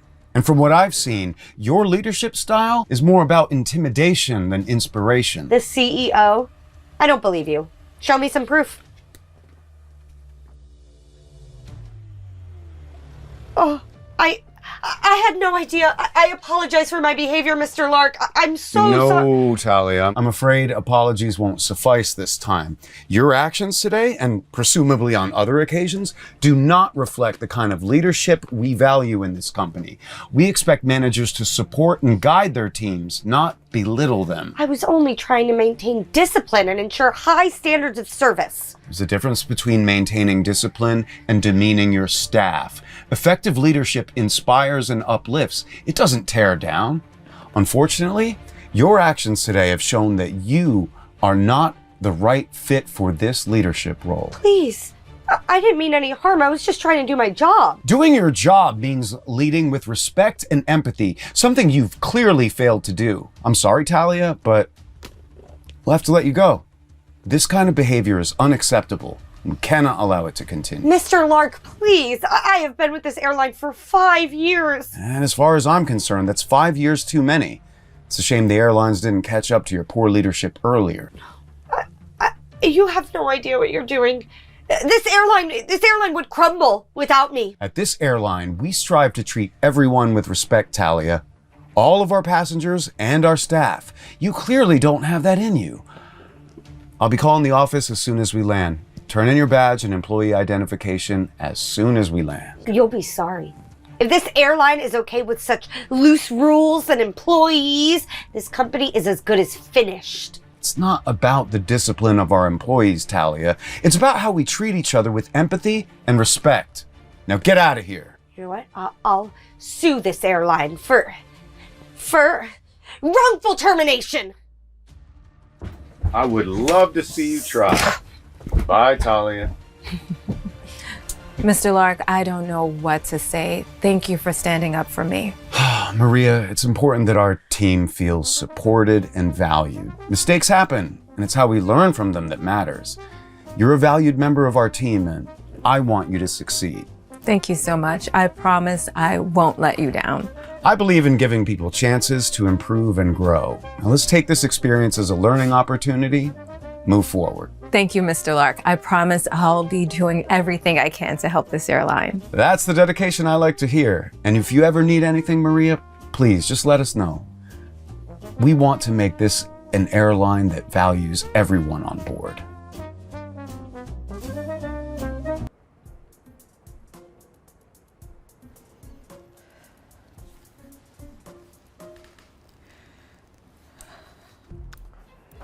Your resume is filled with years of retail experience, Jane.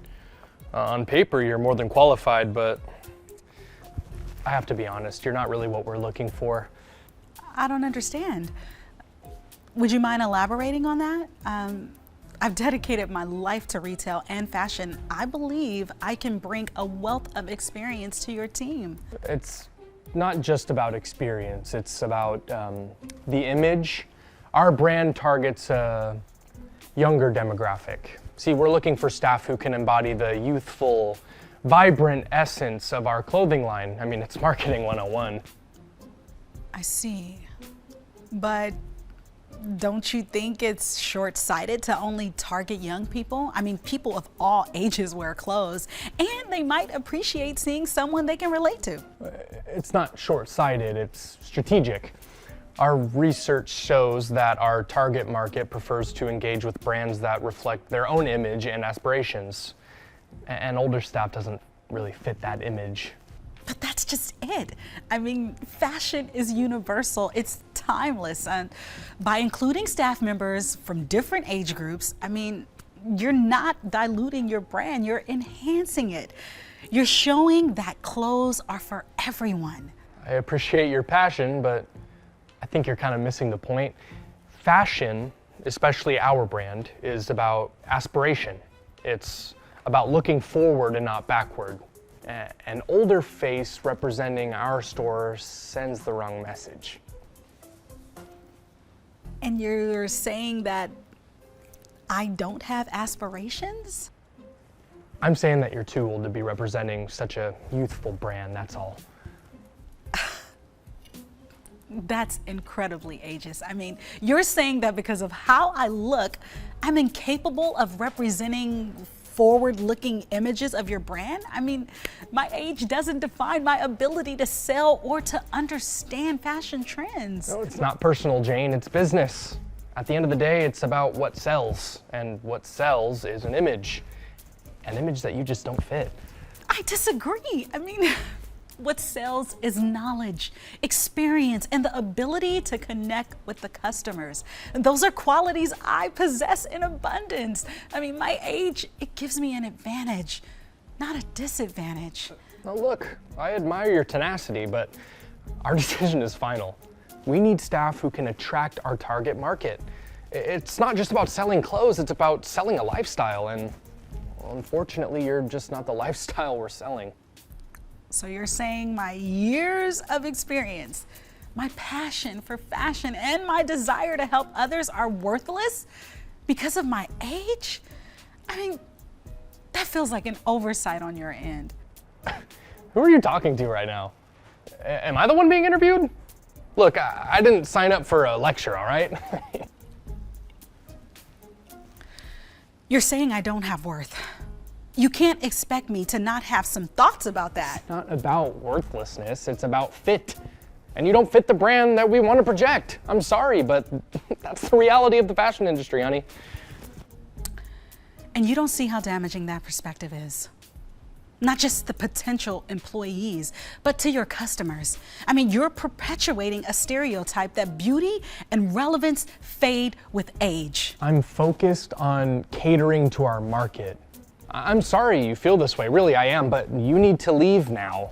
I'm getting tired of this, frankly. Honestly, I wish you luck in your job search, but I'm afraid you're just not gonna find what you're looking for here. It's clear that your vision of the fashion industry is one-dimensional. I believe in an inclusive industry where everyone, regardless of age, can see themselves. It's a shame that you don't. Good day, Lewis. Careful there.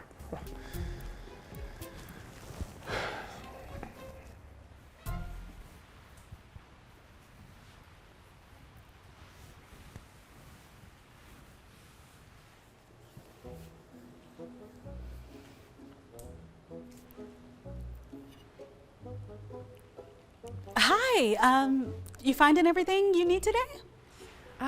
Kind of. I'm not really sure, to be honest. I couldn't help but notice you seemed a bit overwhelmed. Is there something specific you're looking for today? Yeah, I actually have this interview coming up for an internship. I really want to make a good impression. I'm not really sure what to pick, though. I mean, everything looks so stylish, but I'm not sure what's appropriate for the interview. I understand. It's totally important to strike the right balance between professional and personal style for an interview. What kind of internship is it? It's for a marketing position at a tech startup. They're pretty laid back, but I still want to look professional. I see. Well, I'm sure we have something here for that. Let's take a look, shall we? Sure, thanks. How about this suit? It's contemporary enough for a startup, but still carries an air of professionalism. Plus, the cut is very flattering. Yeah, I mean, this looks perfect. I would have never picked this out on my own. Thank you so much. You're welcome. It's important to feel confident and comfortable in what you're wearing, especially in an interview. Why don't you try it on and see how it feels? I will. Thanks again. You know, you're really good at this. Were you shopping for something as well? In a manner of speaking, yes, but let's just say I ended up helping someone else instead, which is quite all right with me. I think I see the perfect slacks to match that jacket. Yes. What's going on? I was just helping this young lady find something for her interview. I believe we found something that she likes. Yeah, last I checked, you didn't get the job, right? So let's leave the recommendations to the store associates that know what they're talking about. Oh, trust me. I know what I'm talking about. That suit is one of our most expensive pieces. You look young. Are you sure you can afford it? We've had issues with people trying on without the intent to buy. That's quite an accusation you're making there. She hasn't even tried it on yet. Besides, everyone deserves a chance to see how an outfit looks on their body and to make their own decision. It's not an accusation. It's a precaution. Running a store like this isn't easy. We have to be vigilant about potential losses, so. Vigilance should not come at the cost of customer service and dignity. Accusing potential customers of theft without cause is bad for business. Okay. I'm getting really tired of this. What would you know about running a high-end fashion store? It's a world apart from whatever retail experience you have. Actually, I have quite a bit of experience in retail, including something I didn't list on my resume. And one of the first things I learned is that treating every customer with respect is paramount. Respect is earned, okay? Not given. And in this business, respect comes from knowing your clientele and protecting your assets. Your assets are not just the clothes on these racks. I mean, there's also people who walk through those doors. Pushing away potential customers with baseless suspicion is no way to run a store. Okay, look, I don't have time to debate retail philosophy with you. Either she can afford the suit or she can't, so which is it? I've decided I'm going to purchase this suit for her. So you see, whether she can afford it is no longer your concern. You? Buying one of our most expensive suits for a stranger? Honestly, that's hard to believe. You were just interviewing for an associate job earlier, so. Believe what you will, but I won't stand by and watch you accuse someone unjustly. How she pays for the suit is between her and me. Now, if you'll excuse me, I'm going to make sure she gets what she needs and that she gets to try it on without further interruption. No, you're not going anywhere. Louis. I'm about to share something with you that I hope will change your perspective on how you treat people, both employees and customers. And what's that? What, you're gonna give me a lecture on customer service? Okay, save it. I've heard enough from you for one day. No, Louis. I'm going to tell you who I am. I'm Jane Everett, the CEO of this brand. I went undercover because basically I wanted to see firsthand how our stores are operating and how our staff is treating potential employees and customers. Right, the CEO. What, do you expect me to believe that? I mean, anyone could say that they're the CEO. But if you're really the CEO, prove it. Actually, Louis, I don't need to prove anything, but I will. Our latest quarterly report showed an increase in revenue by 7.2%, mainly due to the expansion in the online market. Our next campaign is focused on inclusivity, featuring models from a diverse age group, something you clearly know nothing about. And last month, I personally oversaw the launch of our new line in Paris, where I discussed the importance of breaking down the barriers in fashion, something you blatantly displayed today. Okay, that could be public knowledge to someone who did their homework. Not to mention, I initiated the renovation of our flagship store on Fifth Ave, incorporating sustainable materials and technology, which was covered internally last week. And I have the final say on hiring and firing decisions. A privilege I'm about to exercise. Okay, wait, I'm sorry. Okay, I didn't realize. Please, I was just trying to do my job. Okay, I can fix this. It's too late for apologies, Louis. Your actions today showed a blatant disregard for the value of our customers, of our company, of everything we stand for. I mean, ageism, sexism, prejudice, they have no place in our store or in our company culture. You not only insulted me, but you also insulted Lily, a potential customer, with your baseless accusations and disrespect. Please, ma'am, I need this job. I promise I'll change. I didn't mean to be prejudiced. I just thought I was protecting the store. Protecting the store? No, see, that doesn't involve demeaning potential employees or accusing customers of theft without evidence. You've demonstrated a fundamental misunderstanding. You've demonstrated a fundamental misunderstanding of what it means to manage people and represent our brand. Your dismissal is non-negotiable. This is unfair. Okay, you can't just come in here and fire me based on one mistake. I've worked really hard for this store. This is not about one mistake. It's about a pattern of behavior that's unacceptable. I mean, your actions reflect on our entire brand, and I will not allow that kind of representation. You're fired, effective immediately. I'll have HR finalize your paperwork. Now let's get you ready for that interview. Let's do it.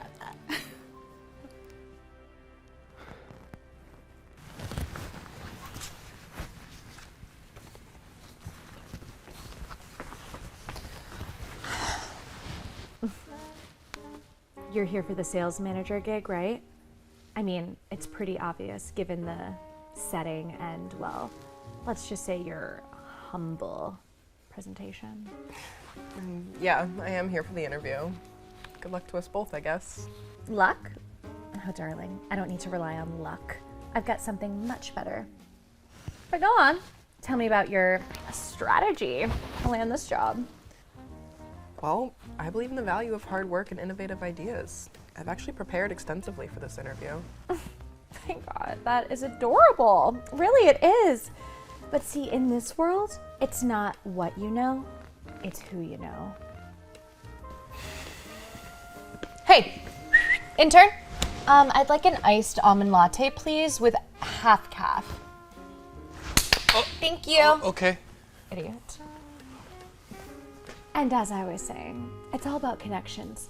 My father is a titan in the industry. Once the higher-ups here connect the dots, my appointment is basically a formality. Wow, that's great. You know, I have a lot of ideas on how to grow the business. Ideas? Sweetie, everybody has ideas. But it takes more than just a good idea to make it in the real world. It takes influence, something that I have plenty of. Here's this drink for you. Are you kidding me? I asked for an iced almond latte. What is the point of you being an intern if you can't even get a simple coffee order right? Oh, I'm very sorry. There must have been a misunderstanding. I can go back and get... No, forget it. Clearly competence is too much to ask for. You know, this is exactly why you're just an intern and nothing more. Gerald, we're ready for you now. Watch and learn, sweetheart. This is how a real professional does it. Yeah. Oh. Sorry, you mind if I sit here? Oh, go ahead. Thank you. It looks like you're really into those notes there. Are you preparing for a battle? Something like that.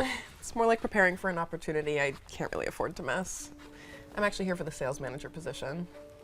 What about you? You work here, right? Yeah, I work here. Just trying to catch a break between the madness, you know. It's not every day you see someone so dedicated, though. Mind sharing a bit about what you're preparing for? Of course. Yeah, it's just some ideas I've been working on.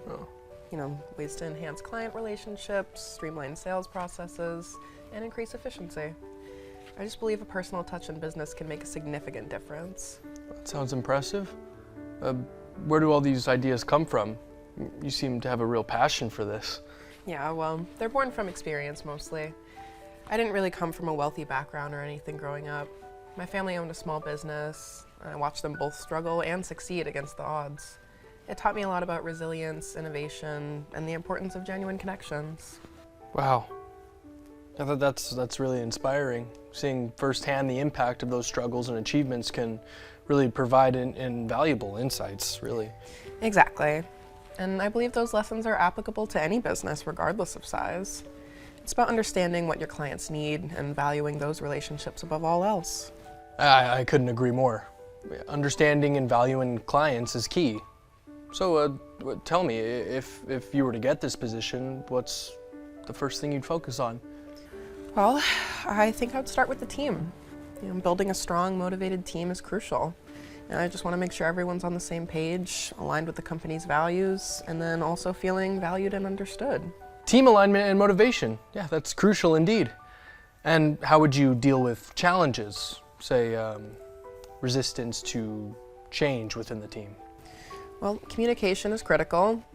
I'd ensure everyone understands the why behind changes, and it's about creating an environment where feedback is encouraged, and then all challenges are addressed collaboratively. Resistance often stems from uncertainty, I think. Yeah, that's a solid approach. You've clearly given this a lot of thought. I have. I mean, this isn't just another job for me. It's a chance to apply everything I've learned to make a real difference, and of course to support my family as well. You know, it's actually really refreshing to hear someone speak with so much passion and thoughtfulness. Thank you. I just hope I get the chance to prove myself. But with that kind of attitude and preparation, I have no doubt you'll make an impact wherever you go. Thank you. Oh, hi, come on in. Have a seat.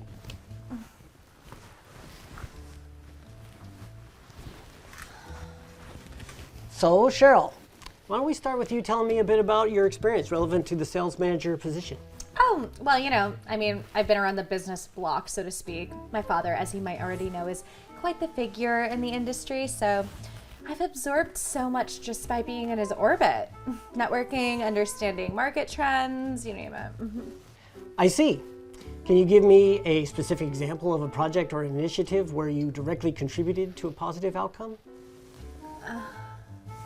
Specifics?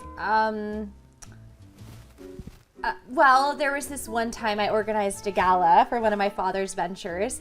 It was a smashing success. We're talking like influencers, bloggers, YouTubers, a lot of visibility. The kind of thing I bring. Okay. Visibility is good, but let's talk about sales strategies. Any experience in developing strategies that directly result in sales growth? Strategies are so, technical, don't you think? I'm much more about the big picture, like increasing brand visibility, expanding networks. I believe my contacts could really open up new avenues for us. Okay, but part of the sales manager's role is to analyze data and adjust strategies accordingly. Have you had any experience with data-driven decision making? Data, who needs to get bogged down with numbers when you have instinct? I've seen enough from the sidelines to know what works and what doesn't. It's about who you know and how you leverage all those connections. All right, let's shift gears a bit. Tell me a bit about time you faced a significant challenge at work setting. Maybe how did you handle it? Challenges are just opportunities in disguise, aren't they? Actually, once I had to convince this really stubborn venue owner to host our event, and he was all about the details, so annoying, I literally can't. But then I turned that around with a little charm and a lot of financial persuasion. It's all about persuasion and money. Persuasion is valuable. However, the role we're discussing often involves leading a team. How do you approach a team leadership and conflict resolution? Leadership is like being in charge, right? I'm great at telling people what to do. And as far as conflict, if people just do what I say, there's not going to be conflict. Do you know what I mean? I see. Well, Cheryl, it's clear you bring a unique approach to this role. Do you have any questions for me about the position or the company? Not really. I think I've got a pretty good handle on it. Just curious though, how soon after today do I expect to start? We're still in the process of interviewing candidates, and we'll be making a decision after we've met all the potential candidates. Right. But, given my background and connections, it seems like a pretty straightforward choice. We value a thorough process to ensure the best fit for the company. Thank you for your time today, Cheryl. Of course. I'll be waiting for the call. It was nice chatting, Ruby. Okay, let's head out to the lobby.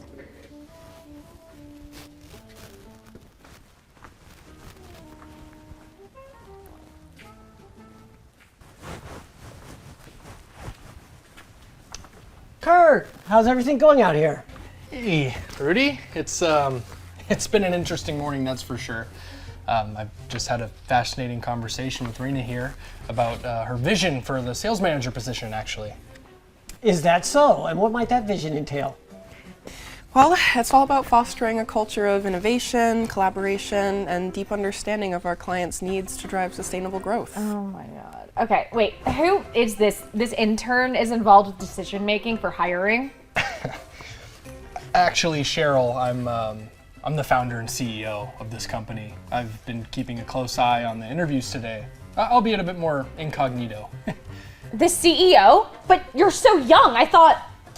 It's not uncommon for Kurt to take a hands-on approach. Keeps us all on our toes. Anyway, Rena, nice to meet you. I'm sure we'll be seeing you around. I've got to hop on a call. Thank you. Rena, your ideas and passion behind them are exactly what we need. Honestly, it's very refreshing to see. Thank you. But my interview, I have the connections, I have the background. I will not be outdone just because someone has one idea with this CEO. Cheryl, while your background is impressive, and it is, what we're looking for is someone who not only has the skills and experience, but also the right attitude and vision for our company's future. Someone who understands the value of hard work and integrity. This is a mistake! You can't possibly choose her over me. Do you know who my father is? No, it's not about who you know, Cheryl. It's about what you bring to the table and how you treat people, from interns to CEOs. Leadership is about respect and inspiration, not entitlement. Rena, I would love to offer you the job if you would have it. I would love to. Thank you so much. Of course.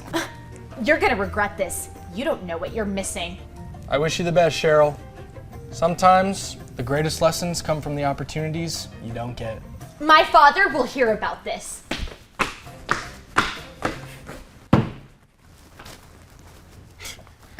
Well, welcome to the team, Rena.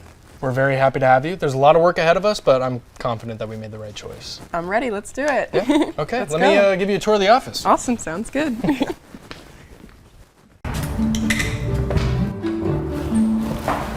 Hey there, let me get that for you. Thank you so much. It's heavier than it looks. I thought I was gonna be stuck out there. Welcome to the Grand Lux Hotel. What can I help you with today? I'd like to get a room for the night. I'll need one that's wheelchair accessible. I didn't make a reservation though. I'm hoping you're not fully booked. No problem. Let me just check and see what we have here. Okay, so here's the situation. We do have one room available tonight, but it's not one of our wheelchair accessible rooms. I'm really sorry about that. Most of our accessible rooms are booked, but we'll have one open up tomorrow. If you're okay with that, I can get you into the available room tonight and move you to the other one first thing in the morning. I see. So tonight's room wouldn't be fully equipped? Unfortunately, no, but I'll make sure you're transferred to the accessible room as soon as it's available tomorrow. I really wish I had a better option for you right now. I'm sorry. Well, that's not ideal, but I understand. And hey, if you'd rather find something more suitable for tonight, I can help with that too. I could call around some nearby hotels, check and see if they have accessible rooms open. I'd be happy to do that for you. That's very thoughtful of you. I appreciate the offer, but I know it's a busy time of year, so it's probably tough to find anything last minute. Yeah, I mean, it's definitely busy, but I'll do my best. We want to make sure that you're comfortable wherever you end up staying. You're really going above and beyond, Jack. Not every hotel would offer to call around like that. Well, it's part of the job, but most importantly, it's just about doing what's right, you know? If I can help, I'm going to help. I can see that. Thank you, really. Could I possibly see the room you have today, just to see if I could manage? I would love to save a trip if possible. Okay.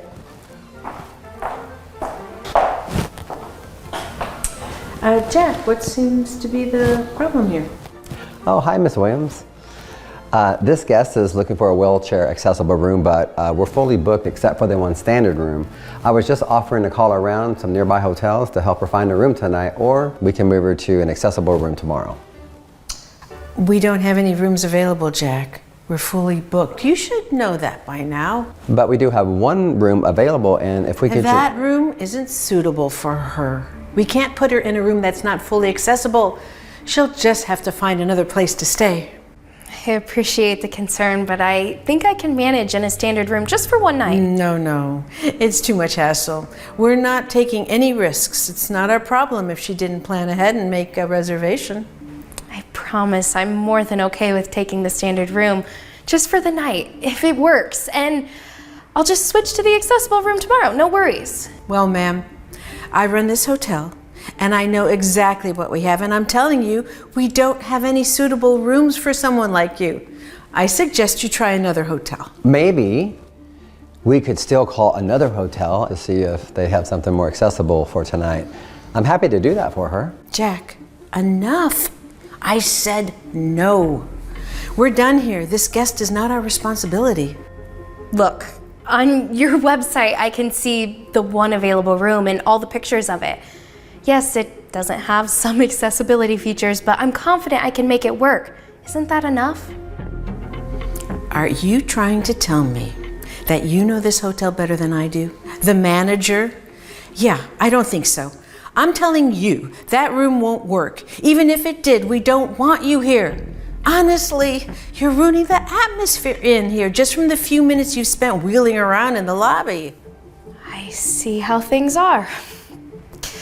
Okay, well, thank you, Jack. I appreciate everything you tried to do. Hey, I'm really sorry that it couldn't have worked out better. Please let me know if there's anything that I can do. Thanks.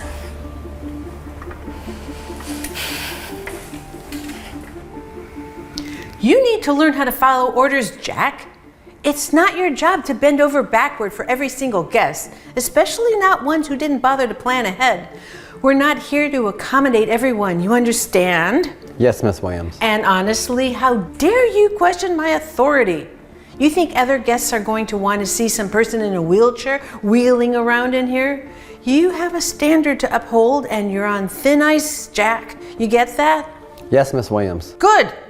Now get back to work.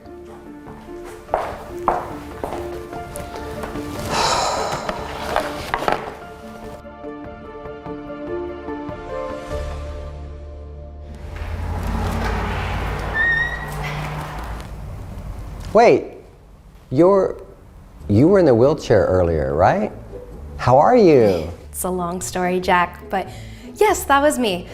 Can you call Mrs. Williams for me? I need to speak with her. Yeah, sure, just give me a second. Miss Williams, could you please come to the lobby? There's a guest here who needs to speak with you. Okay.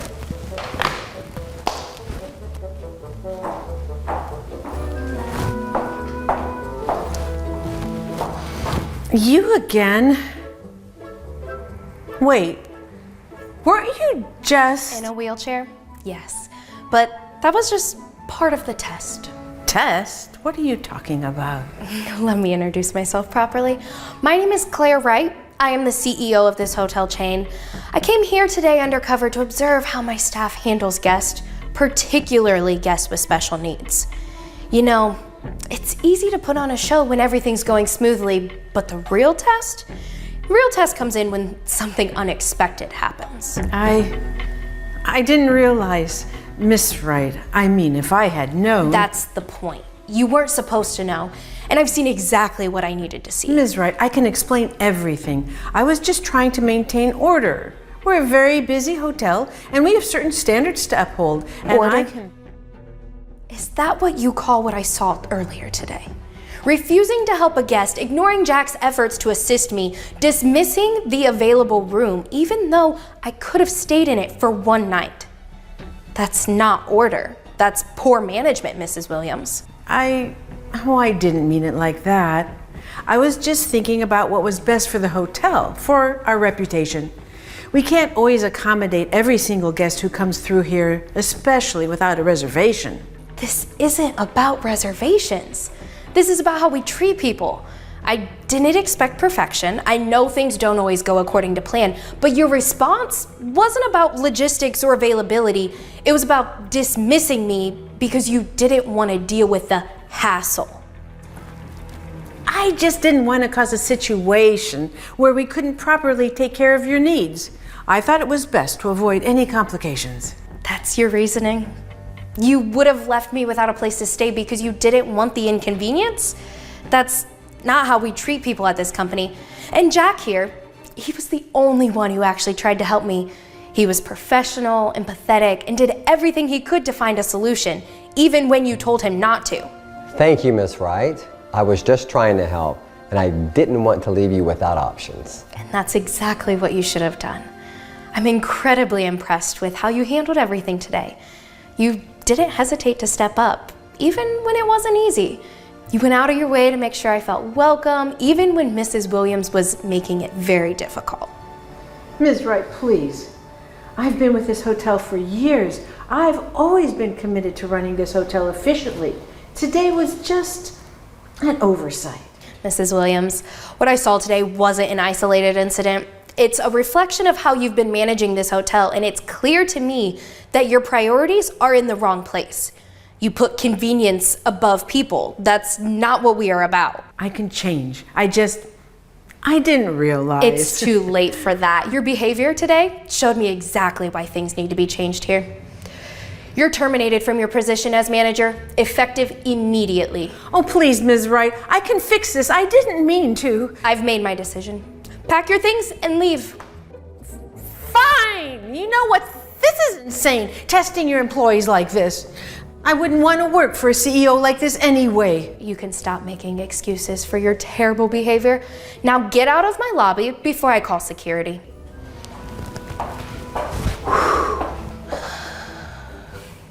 I don't know what to say. Thank you, Miss Wright. I did not expect any of this. You don't have to say anything, Jack. I should be the one thanking you. You handled yourself incredibly well today, and it didn't go unnoticed. We need more people like you in this company. I was just doing what I thought was right. I couldn't let you leave without at least trying to help. that's what makes the difference. You didn't just follow the rules blindly. You went out of your way to help someone who needed it. That's the kind of attitude we need more around here. I want to make sure that you know how much you are appreciated. There are big changes coming to this hotel, and you're going to be part of them. Sorry, I'm just still in shock. I wasn't sure what was going to happen when you walked in without the wheelchair. You've got nothing to worry about. You've got a bright future ahead of you, Jack, and I'm going to make sure you're rewarded for your dedication. Let's grab a seat and talk about it. Okay.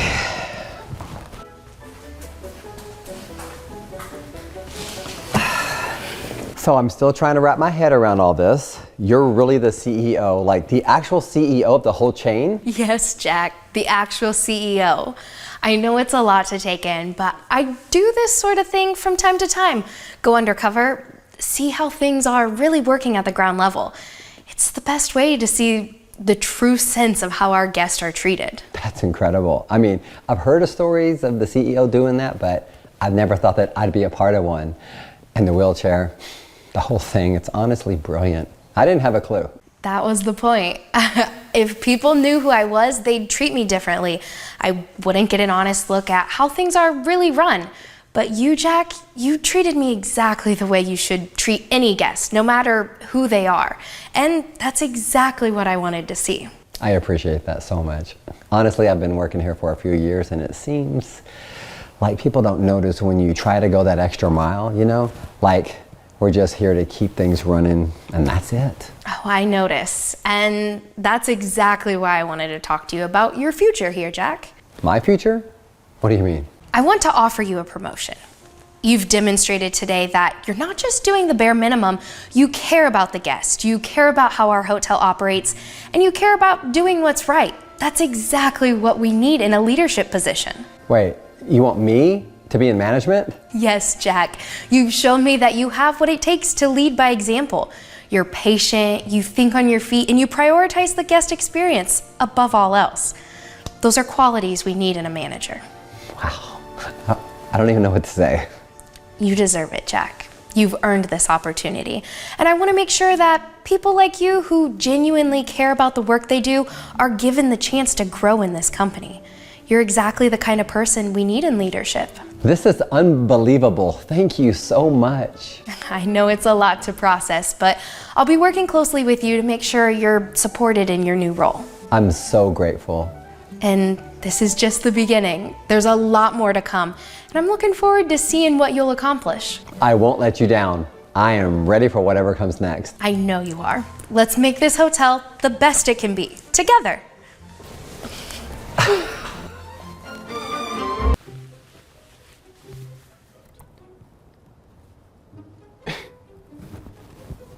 Look at that, so. There she is, wandering around like she's lost in a museum. This is a high-end store, not a thrift shop. What's she even doing here? Kevin, stop. That's really rude. We don't know her or her story. Maybe she's looking for something special. Everyone has their own taste in fashion. Taste? Oh, please. It's not about taste. It's about what you can afford. By the looks of it, she's more bargain bin than boutique. You have to learn to spot the difference if you want to make it in retail. I disagree. I think fashion is for everyone, regardless of their bank account. It's our job to assist, not to judge or decide who deserves our help based on their appearance. Come on, so wake up. This is a business, not a charity. We're here to make sales, big sales. Let's be honest, people like her, they browse, they take up your time, and then they leave without spending a dime. I mean, maybe, but what if she's like a secret millionaire? Or maybe she saves up for months just to get one special thing. We can't assume one way or another. Secret millionaire? In those shoes? Come on, I doubt it. Listen, it's all about efficiency. I target customers who look like they'll spend. And guess what? They usually do. It's not personal, it's just good business. It is personal, though, to the person you're judging. How would you feel if someone dismissed you without giving you a chance? Respect and kindness don't pay the bills, though. You know what does? Commissions. big fat commissions from selling to people who actually have the money to spend. It's really not that complicated. What about building long-term relationships? Or what if she becomes a regular customer? Or recommends us to her friends? You're not just selling clothes, you're selling an experience. Experience. I'm here to sell, okay? Not to make friends. You can keep your idealism, I'll stick with what's proven to work. And I'll prove it to you. Hey, let's make a bet. A bet? I don't know. Scared you'll lose? Here's the deal. I'll approach her, do my thing, and when she walks out without buying anything pricey, you owe me 1 month of my cleanup duty. If, by some miracle, she buys something expensive, I'll do your cleanup shifts for a month. That's not fair, Kevin. You're setting this up to fail. And what about her feelings? This isn't a game. Life's a game, Zoe, and I'm all about winning. Are you in or are you out? Fine, but not because I agree with you, because I want to prove you wrong. Everyone deserves to be treated with dignity, and I'll take that bet to stand up for that principle. Deal. Watch and learn, Zoe. You're about to see a master at work.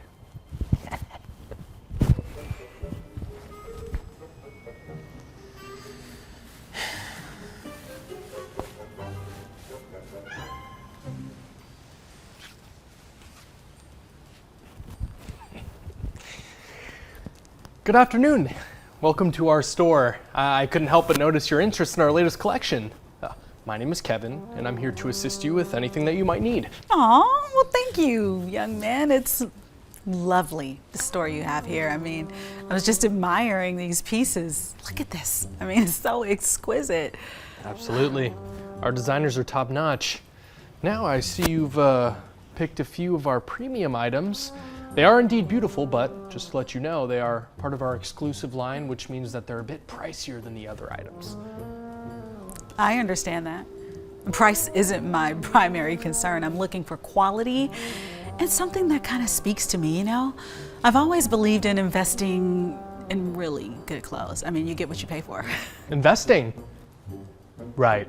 Well, it's important to consider all aspects of a purchase. You know, these pieces are quite sophisticated and, if I might say so, seem a bit ambitious for a casual shopper. Ambitious? I'm not sure I follow. Are you suggesting that they're beyond my reach? Oh, no, not at all. It's just that, well, they're very much sought after by a certain demographic. We typically see them purchased by our more, let's say, affluent clientele, if you will. I see. And what exactly about me suggests that I'm not a part of that demographic? Oh, no offense intended. It's just that in my experience, I've found that certain styles suit certain lifestyles better. It's all about finding the right fit for you, though. Interesting. You can ascertain my lifestyle and fit from a brief glance? Well, when you've been in the business as long as I have, you kind of start to get a sense for these things. It's not about judgment, it's about ensuring customer satisfaction. Oh, and how do you ensure satisfaction for customers you've already decided won't be satisfied with your best products? Look, I'm just trying to save you from potential embarrassment. These items are highly exclusive and, well, frankly, it would be a shame for someone to leave feeling let down because they fell in love with something so out of their grasp. Embarrassment? Oh, my dear boy. The only embarrassment here is your assumption about me based on my appearance. I mean, I'm well aware of what I want, and I'm well aware of what I can afford. No, really, I didn't mean to offend. It's just, you know, it's practical, really. And you're convinced that happiness and comfort are dictated by the price tag and not by how the piece makes the wearer feel? High fashion involves a certain exclusivity. Not everyone can participate in it the way that they might want to. What are you saying? Are you saying that I don't belong here? That I should limit my aspirations to match my supposed station in life? Not at all. I'm merely suggesting there are more appropriate options available. How about this? Why don't I show you some other selections that might be more in line with what you're looking for, huh? And what am I looking for according to you? Something more low-key. We have a lovely range that's stylish yet more accessible. I'm sure we can find something that suits you without the worry of overreacting. Young man, please. I did not come here to be patronized or to have my choices limited by your preconceptions of who I am. Now, I know what I want, and I know what I like, and I certainly know what I can afford. Now, if you don't mind, I'd like to continue browsing alone. Of course. You just take all the time you need. I'll be around if you have any other questions, or if you decide that you'd like to see something more fit. I won't have any questions. Okay.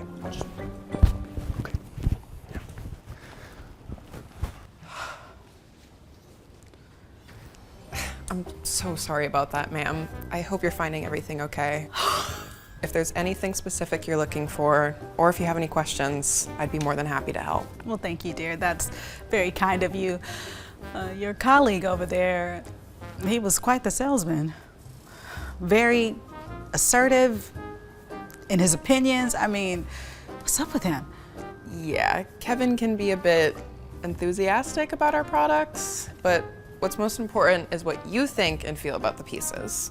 Fashion is personal, after all. Indeed, it is. I was looking for something unique, something that, you know, kind of stands out. I've always believed that clothes should make a statement about who you are. Absolutely, and we have many pieces that offer that unique statement. I'm also passionate about fashion and how it allows us to express ourselves. Oh. Is there a particular occasion you're shopping for? Or are you just looking to update your wardrobe with something special? No specific occasion, just life. That's wonderful to hear. Our designers take great pride in creating pieces that are not only high quality, but also empower our customers to feel confident and beautiful in their own skin. What type of pieces usually catch your eye? Is there anything in particular you're drawn to today? I've always had a love for classic pieces with a little bit of a modern twist. Something that defies the usual, you know, something that remains timeless. They remind me of my younger days in fashion school. Fashion school? Yeah. That's awesome. I'm actually studying fashion myself. It's my dream to one day create a line that resonates with people who love fashion as much as we do. Is that so? Then you understand the power of clothing. Remember, dear, fashion is about taking risk and not being afraid to stand out. I couldn't agree more. I mean, taking risks and standing out is what fashion is all about. If you like, I can show you some pieces that I think are both timeless and daring. I think I'd like that very much. It's nice to see someone so young with such a passion for the art of fashion. It gives me hope for the future of this industry. Thank you. That means a lot. Let's see if we can find you something that you'll love and feel amazing in. Cool, let me show you what I saw earlier. Let's go. Look at that dragon on there. I mean, it was amazing, right? But I also loved the classic feel of that. That's a good one. I like it so much. I think that'll be great. Let's go check out. All right. Oh, back so soon. Let's see what treasures you've managed to dig up. I hope it's not just window shopping today. Actually, we found quite a few pieces that I'm really excited about. Your colleague here has been incredibly helpful. This is quite the haul. Are sure you wouldn't like to rethink some of these choices here? It's easy to get carried away in the moment. Well, thank you for your concern, but I'm quite content with my selections. All right, let's do the moment of truth. I hope for your sake there's enough in this bank account to cover. It's quite the statement you're making today. Okay. Oh, well, I'll be. It actually went through. Color me impressed. Today must be your lucky day. Luck has nothing to do with it. And frankly, your attitude has been both presumptuous and unprofessional. I expected better from this type of establishment. Guess I might have stepped over the line a little bit. Yeah, my apologies. All in the name of sales, right?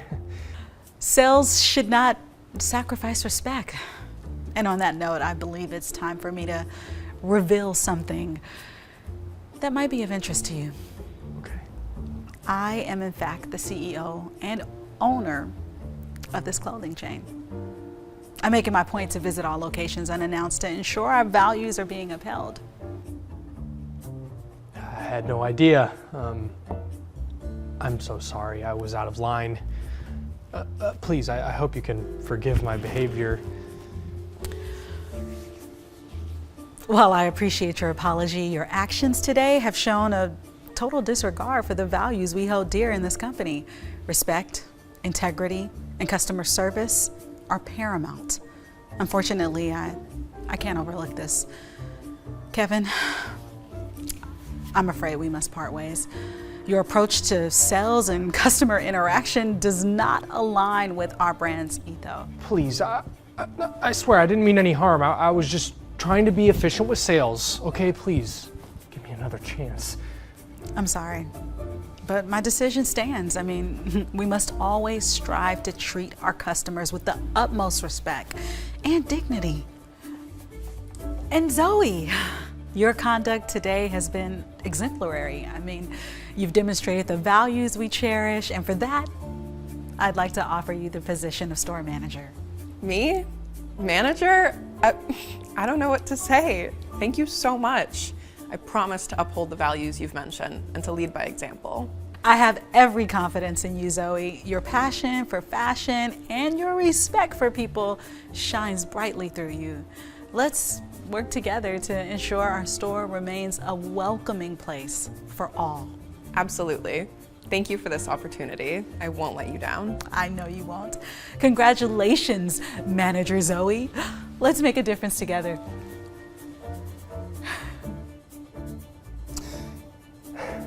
That's that.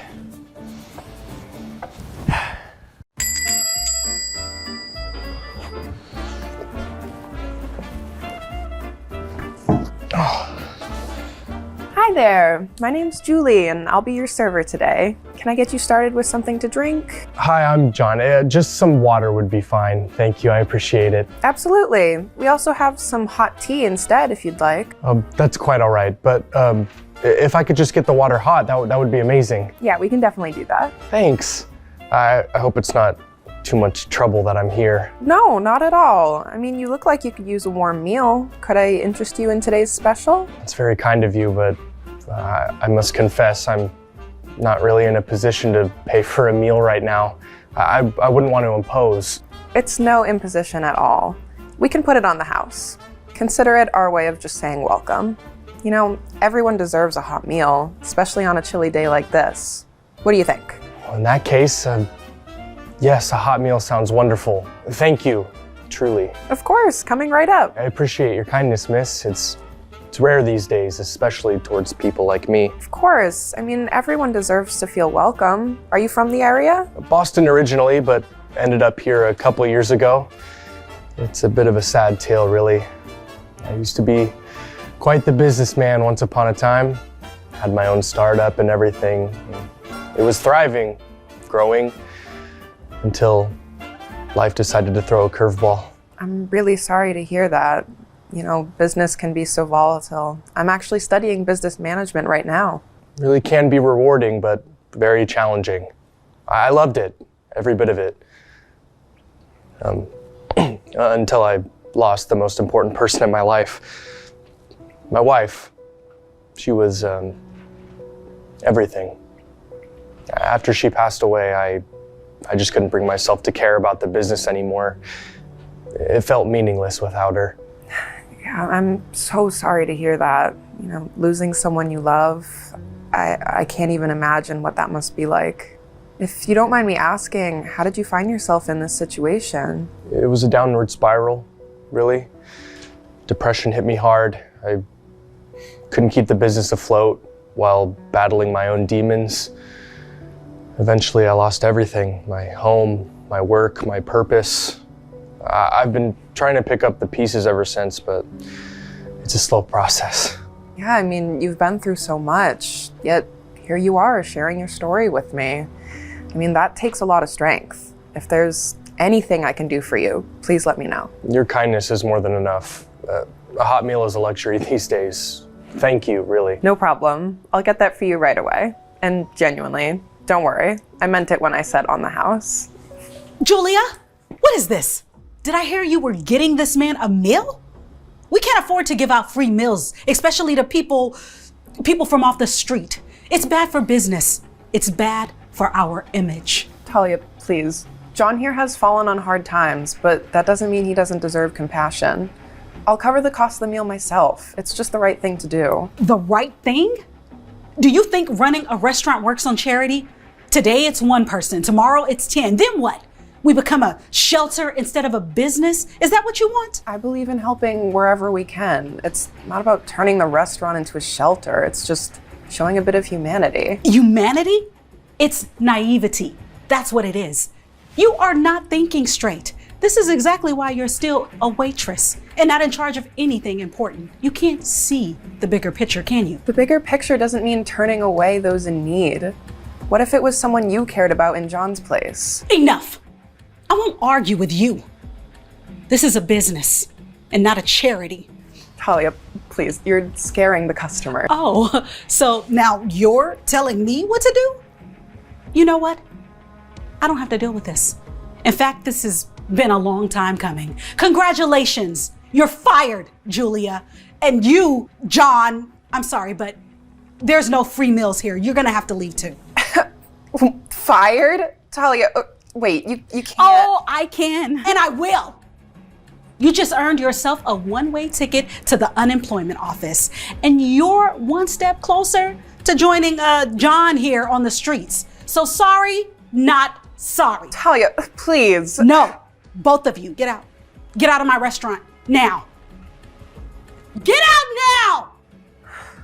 Go!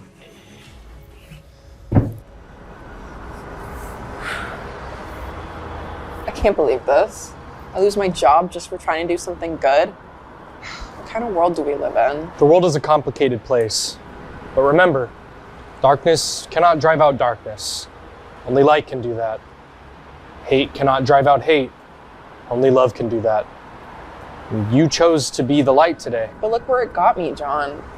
Now I'm jobless, and it's not like I was making much, but it was enough to keep me going through college. What am I gonna do now? Sometimes our actions lead us down paths we didn't expect. You showed great kindness today, Julia, and kindness has a way of coming back around. Oh, trust me, there's hope yet. Hope? I wish I could share your optimism. But after what just happened, hope feels like a luxury I just lost. Let me tell you a little secret. One that I haven't shared with you just yet. You see, my story doesn't end with me losing everything. Oh, it's true, I hit rock bottom, but I didn't stay there. What do you mean? After I lost my wife and my business fell apart, I did end up on the streets. But I also found something invaluable during that time. Perspective and a determination to rise again. John, what are you trying to say? I'm saying that the man you see before you, the one you showed kindness to without a second thought, is not just a homeless man. I rebuilt my life, Julia, and not just any life, but one that led me right back to the top of the business world. Wait, are you saying? Yes. I am the current CEO of the restaurant that we were just thrown out of. Going undercover was my way of testing the character of my employees. I never expected to find someone with a heart as big as yours. I don't know what to say. This is unbelievable. Why would you do that? Because in business and in life, character matters. I wanted to see if my team would treat people with dignity and respect, regardless of their appearance or what they could offer. And today, I found my answer, thanks to you. But why me? Why go through all of this? To find the true heart of my business. And you, Julia, have shown me just that. Your kindness today didn't go unnoticed. And I assure you, you will be rewarded. This doesn't feel real. I was just doing what I thought was right. And that's exactly what I was hoping to find. Someone who does the right thing, even when it's hard. I want you to come back inside with me. It's time that we set things right. Go back inside after everything that just happened? Yes, because this is not the end of your story at the restaurant. It's actually just the beginning. And as for Talia, well, I think it's time for some really big changes. Let's go.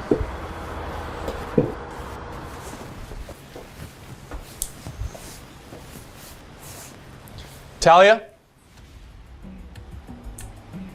What do you think you're doing back here? I made myself clear, Julia. You are no longer employed here, and you, John, or whatever, you're not welcome either. I believe there's been a misunderstanding that needs to be corrected immediately. Misunderstanding? The only mistake was showing sympathy to someone who doesn't belong here. My decision is final. Your decision was based on a false premise. You see, I'm not just a customer, nor am I someone who doesn't belong here. And what premise would that be? That anyone deserves kindness and a hot meal? Please, spare me the moral lesson. No, the premise that I'm just a homeless man with nothing to offer. You see, my appearance today was intentional, a test of character for the people who work for me. Work for you? What are you talking about? I'm the CEO of this restaurant, Talia. I disguise myself to understand how the staff treats those who are less fortunate, to see if our values align. The CEO?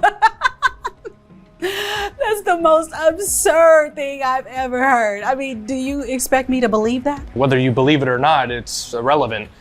What matters is the truth. And the truth is, I've been monitoring the performance and ethics of my management team, including you, Talia. This is ridiculous. You know that, right? I mean, if you're the CEO, prove it. Very well. Let's see. Let's start with the specifics of our quarterly strategy. The expansion plan into the new markets, the renovation schedule for next quarter, the introduction of the new menu inspired by Mediterranean cuisine, and the employee incentive program we're launching next month. I didn't realize. I mean, how could I have known? Well, it's not about knowing who I am. It's about doing what's right, regardless of who's watching. Your actions today and the way you treated Julia and myself speak volumes about the kind of leadership that you offer. I was just trying to protect our business, to maintain our reputation. The business's reputation is built on how it treats its people, including its customers. Compassion, respect, dignity. These are all values I built this restaurant on. Values you've clearly disregarded. I understand now. I can change. Please, give me another chance. I appreciate your willingness to reconsider your actions, Talia. However, it's too little too late. Effective immediately, you are relieved of your management duties. We need leaders who embody our core values. Fine. If that's your choice. It's a bad choice, but I respect your decision.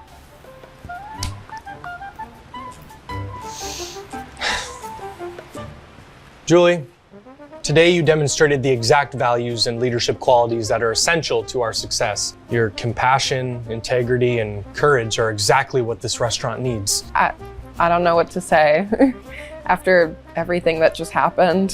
Say that you'll accept my offer to become the new manager of this restaurant. I can think of no one better suited to lead us forward. Yes, I will. I promise to lead with kindness. Excellent. Together, we'll ensure that this restaurant not only serves great food, but also serves as a beacon of hope and kindness in the community.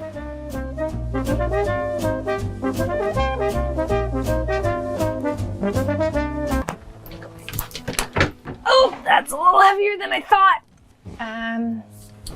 There's gotta be room around here somewhere. Excuse me, ma'am. You need to deal with your bag immediately. You're blocking the aisle. I'm sorry. I was just trying to find a spot for my suitcase. All these compartments seem to be full. That's a rather large suitcase for a carry-on, don't you think? Maybe next time consider checking it. Fits within the size limit. Measured it at home. I just need to put it somewhere. Oh, did you now? Well, I'm sorry to say, but finding space for your oversized luggage is not going to be easy. You'll need to sort that out quickly. Is there perhaps space in a compartment further up on the plane? Look, this isn't a puzzle game. If you can't find space, you'll have to check it. And yes, that will cost extra. I understand, but I'd really rather prefer to keep it with me. It has some really important items.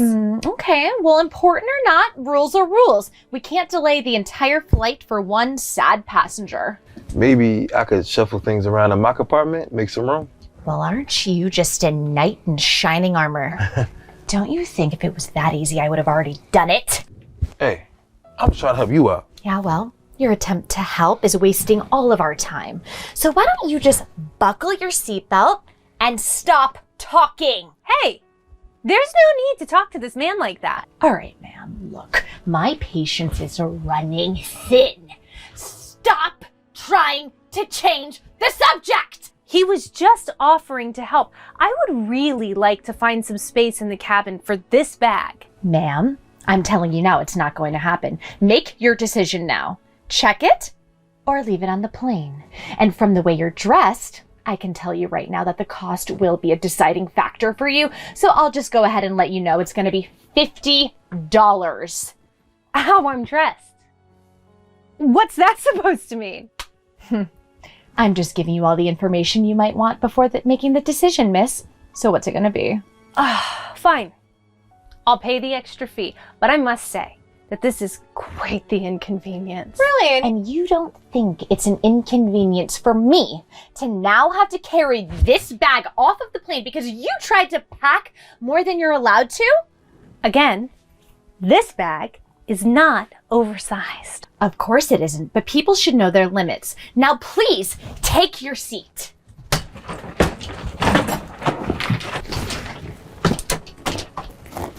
Something wrong with you. Yes. Oh, hi.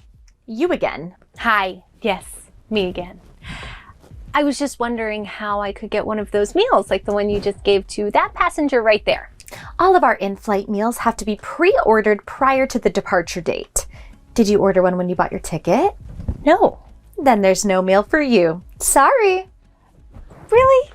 So there's no way that you could check to see if there was an extra meal by any chance? I would gladly pay for it right now. Ma'am, I'm telling you right now, as politely as I possibly can, please don't make me repeat myself for a third time. There is no meal for you. Got it? I understand.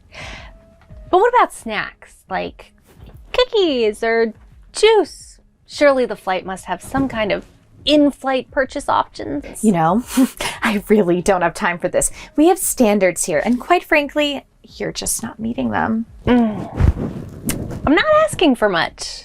Just some juice, some cookies. It's a simple request. Simple? Maybe for someone who doesn't understand the value of $1.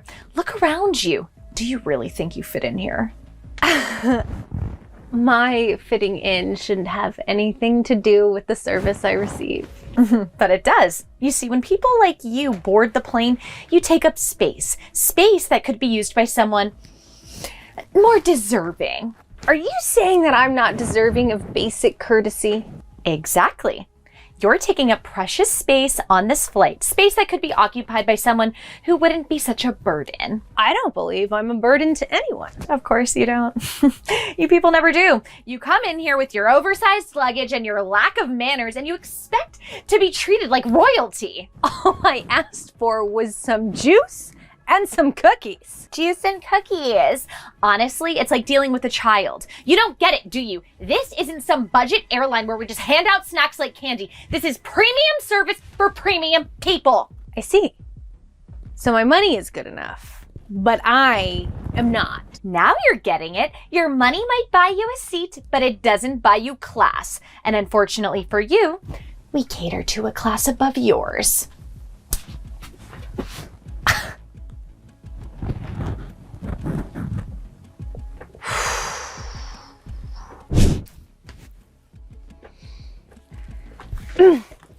Miss, may I have a moment of your time, please? What?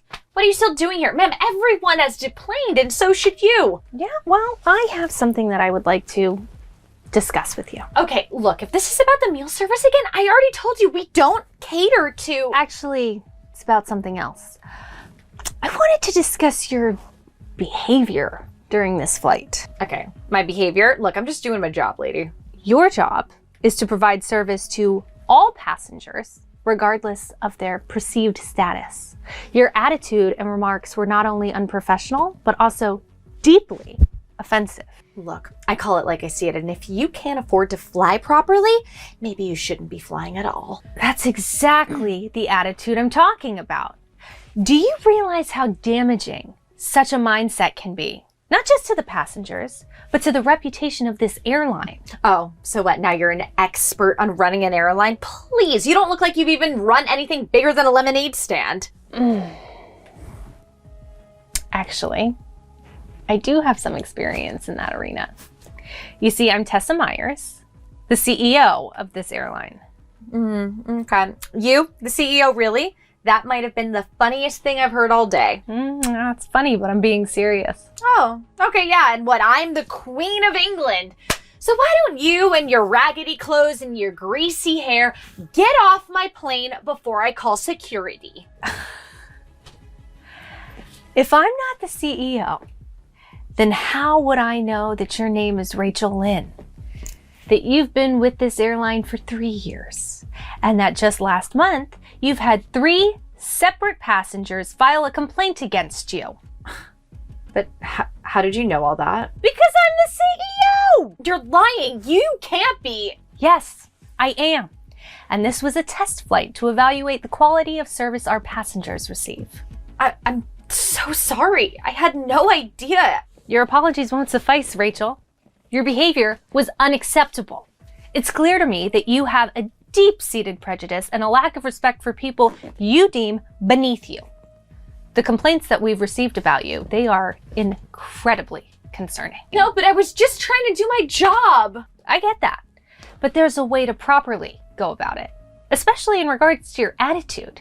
You know why I intentionally chose to wear what I wore today?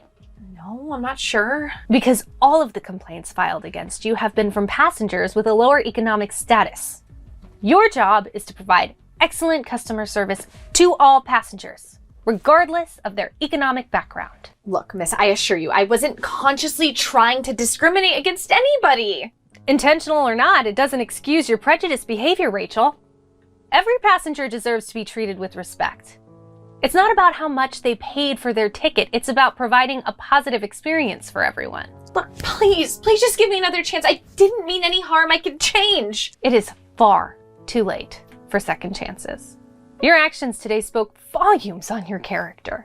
We can't have someone with your attitude representing our airline. But this job is everything to me. Please, I need this job. Well, you should have thought of that before treating a passenger with such disrespect. I have no choice but to terminate your employment effective immediately. What? But this isn't fair! I hope you reflect on this and learn that every person deserves respect, regardless of their background or appearance. That's the standard we uphold here.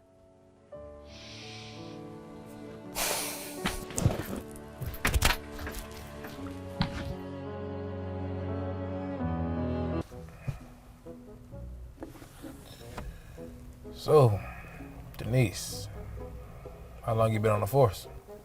Long enough to know when something's off. How about you? What's your story?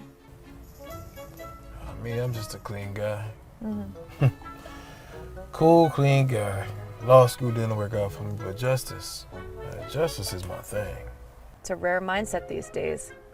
How's your first week been? Not bad. Not bad, just learn the ropes, you know. Hold on. We got some company. Ah, cool. I'm expecting him. Really? Huh. All right. You should just stay calm. Here we go. Yeah. Oh.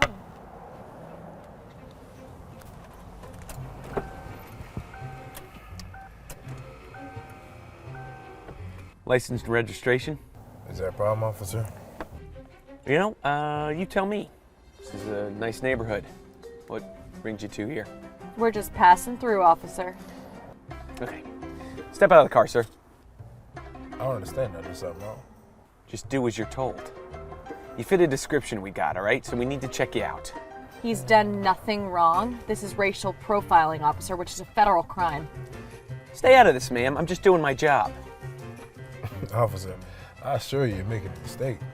Okay, well, we'll see about that. So, what are you guys really doing in this neighborhood? Like we said, just passing through. Right. I heard that before, but here's the thing. You don't look like you belong here. What's in the car? Oh, nothing illegal, officer. Okay, well, I'll see about that. You have no right to search the car without probable cause. Quiet, ma'am. I'm doing my job.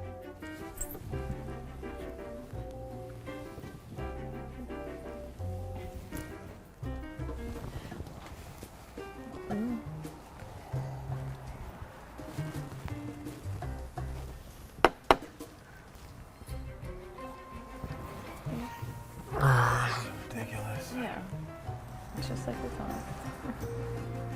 Oh, here's your friend. Yep, here it goes. So, find anything good? You're hiding something. I can tell. I'm not hiding anything. You're making a mistake. We'll see about that. I've dealt with plenty like you. He has rights. You can't just... Hey, get back in that car right now or I'll arrest you two for obstruction. All right, pal, you're coming with me. We'll sort this out at the station. What's the charge? I'll think of something. Man, what you... Hey, man. Hey, come on. You making a mistake. You're under arrest. Come on. You making a mistake, No. man. Come on, man. Hands behind your back. Behind your back. Yo. All right, that's enough. FBI, back it up. FBI, what is this? You've been under surveillance for corruption and racial profiling. Wait. What? You're an... An undercover agent. Bingo. And everything you said and done has been recorded. Every threat, every illegal action is on tape. This is entrapment. No, it's justice. You've been on our radar for some time, Harland. Your pattern of behavior made you an easy target. You tricked me. It wasn't a trick. It was a strategy to reveal the truth. Your own actions condemned you, nothing else. Oh, yeah? You know, I was doing my job. I'm keeping these streets safe. Is that what you call it? Harassing innocent people based on their race? It's not keeping the streets safe. No. People like him are always up to no good. And there it is, the mindset that put you in hot water. Not your badge, Harland, your prejudice. You think you're better than me? You think the system isn't rigged in its own way?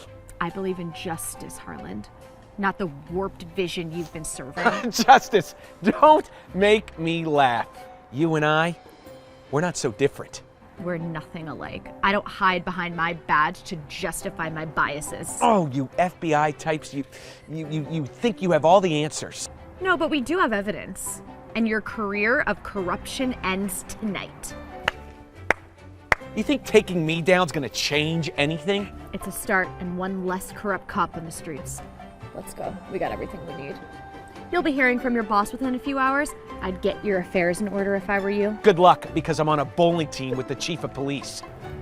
That's not true. Let's get out of here.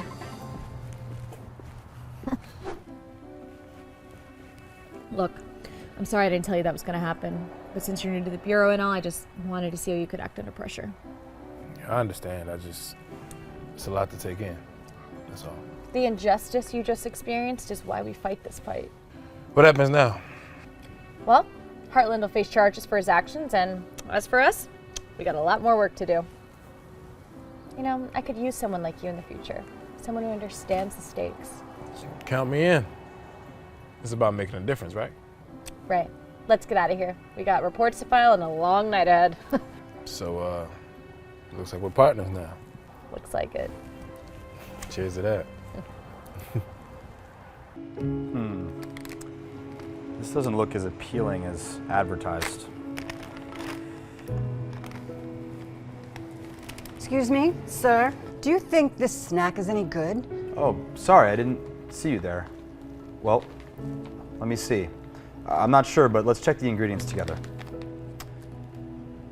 Doesn't look to be too much sugar and a full day of fiber. Sounds pretty good to me. Thank you, sir. You're very kind. No need to call me sir. I'm just John. Are you finding everything you need today? Well, I'm trying to, but Times are tough, you see. Money's tight and I can't afford much. I understand. It can be challenging. Just take your time, ma'am. Sometimes it's the little choices that make all the difference. Yeah, I'm trying to make every penny count. I've got 3 hungry grandkids at home and they haven't had a proper meal in days. 3 kids? That sounds really tough. I remember when my family struggled too. It's been hard since my husband passed away. His pension isn't enough and my health, well, it's not what it used to be. Ma'am, I know what it's like to grow up with little. My family had its share of hard times too. Really? You don't seem like you've ever gone through something like this. Well, appearances can be deceiving. I've worked hard to get where I am today, but I'll never forget where I came from. That's nice. Look, there's a discount on ramen. Maybe I should get a few cups for the kids. That's a good idea, Martha. But don't forget to check the expiration dates. Sometimes they put the older ones on sale. You're right, John. I can't afford to buy something that won't last. Ma'am, are you feeling okay? You've been coughing a lot. Oh, it's nothing. Just this nagging cold.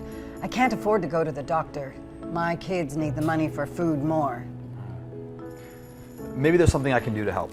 Have you tried any home remedies? I've tried a few, but they don't seem to work. I wish I could afford some proper medicine. I think I saw some medicine by the checkout counter. Let's go take a look. Thank you.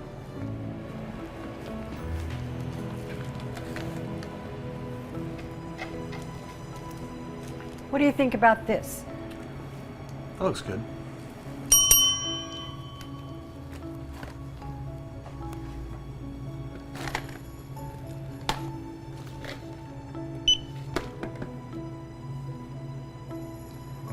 That'll be $12.45.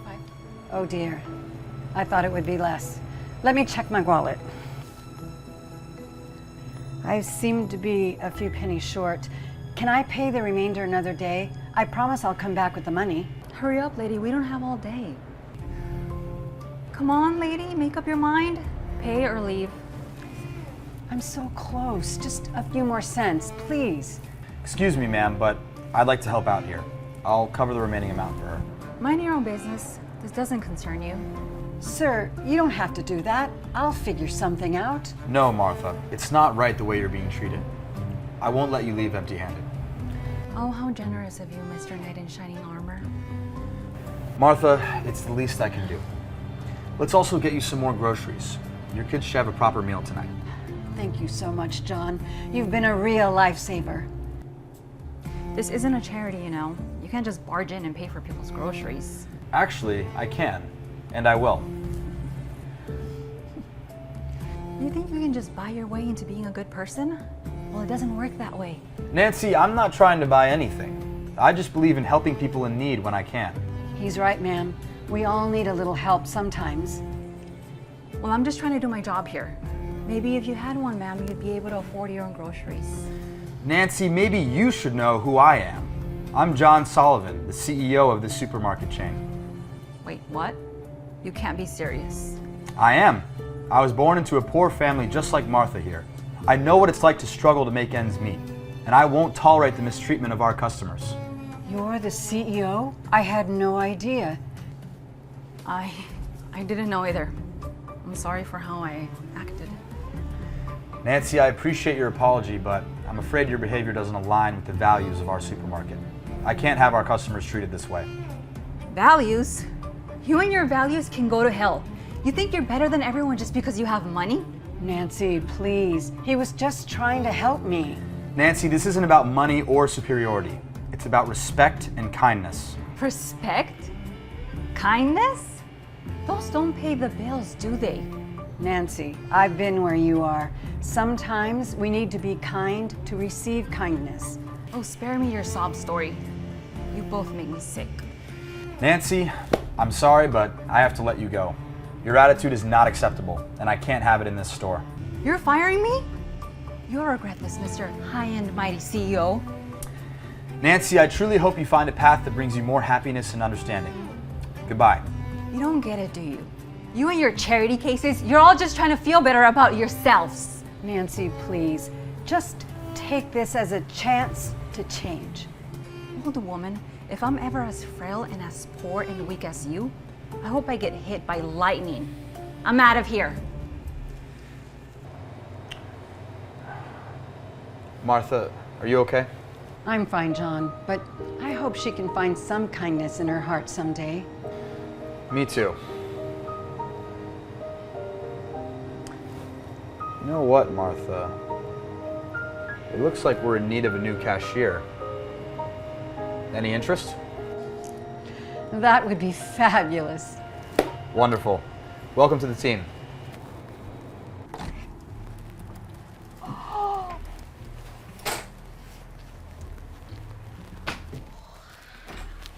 Good evening, ma'am. Can I help you? Oh, hi. I would like to book a room for this evening, please. Are you sure you're at the right place? Our rates are quite high. Oh, I'm at the right place. I've been saving up for something really special. Today seems like the right day for a bit of luxury, don't you think? If you say so. Let me check the availability. It does appear that we have one room left, but it is our deluxe suite, and it's very expensive. Expensive?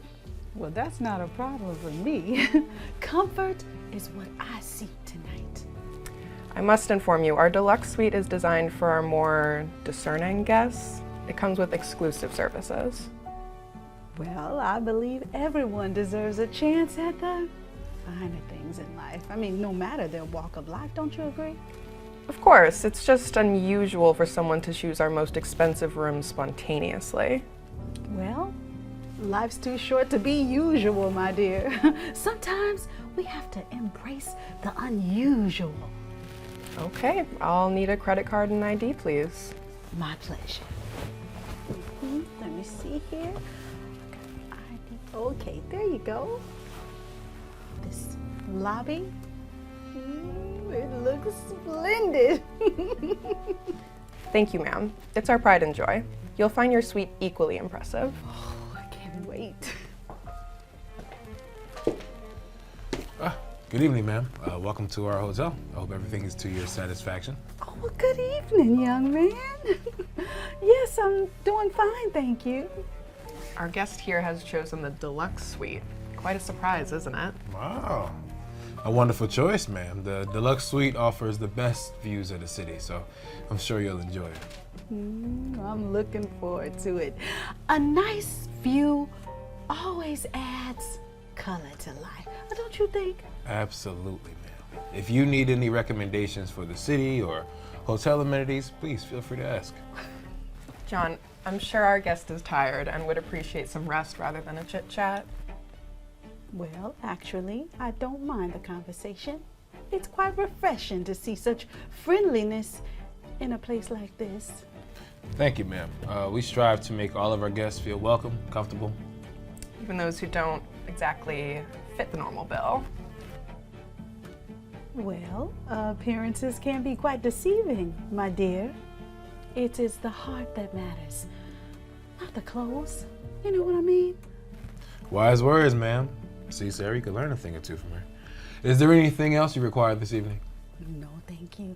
I'll just take my room key and head right on up to my room. No problem. Here's your key.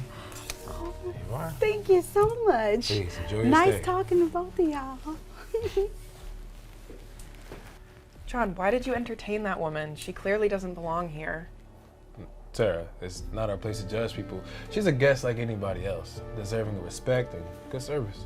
But look at her. She doesn't fit the profile of our usual guests. She probably saved for years just to be able to afford one night here. And that makes her choice all the more significant. We should feel honored that she chose to spend her hard-earned money with us. Seriously, you don't find it weird? Look, life is full of surprises, Sarah. All right? Our job is to provide a memorable experience for all of our guests, regardless of their appearance. Maybe, but I'll be keeping an eye on her, just in case. Just treat her with kindness, Sarah. That's what hospitality is all about.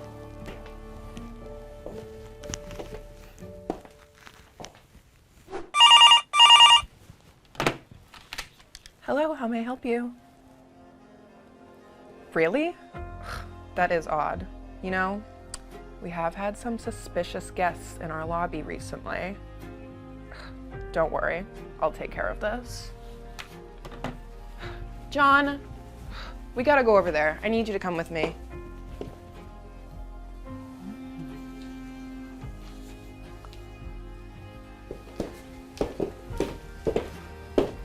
Excuse me, ma'am. There's been a report of a missing item from one of our guests. Can I ask where you were a few minutes ago? I just came down to the lobby to admire the ambiance. Is there a problem? Yeah, a valuable item has gone missing. And given your unusual presence here, I need to ask if you've seen anything suspicious. Sarah, hold on. We can't just accuse our guests without any evidence. I assure you, young lady, I have taken nothing. I have been admiring this beautiful hotel interior, and that's all. I'm sorry, ma'am, but I need to check your pockets. Hotel policy is for situations like this. Sarah, we can't do that. That's an invasion of privacy and our policy. Yes, and I understand your concern, but I must refuse. This is a serious accusation you're making. If you have nothing to hide, then you shouldn't mind. It's just a quick check. All right, let's handle this properly. All right, we should just review the security footage first before making any accusations. Yes, see, I would appreciate that. I have nothing to hide, but I don't think that it will be necessary for you to do any of this. Here's my ID.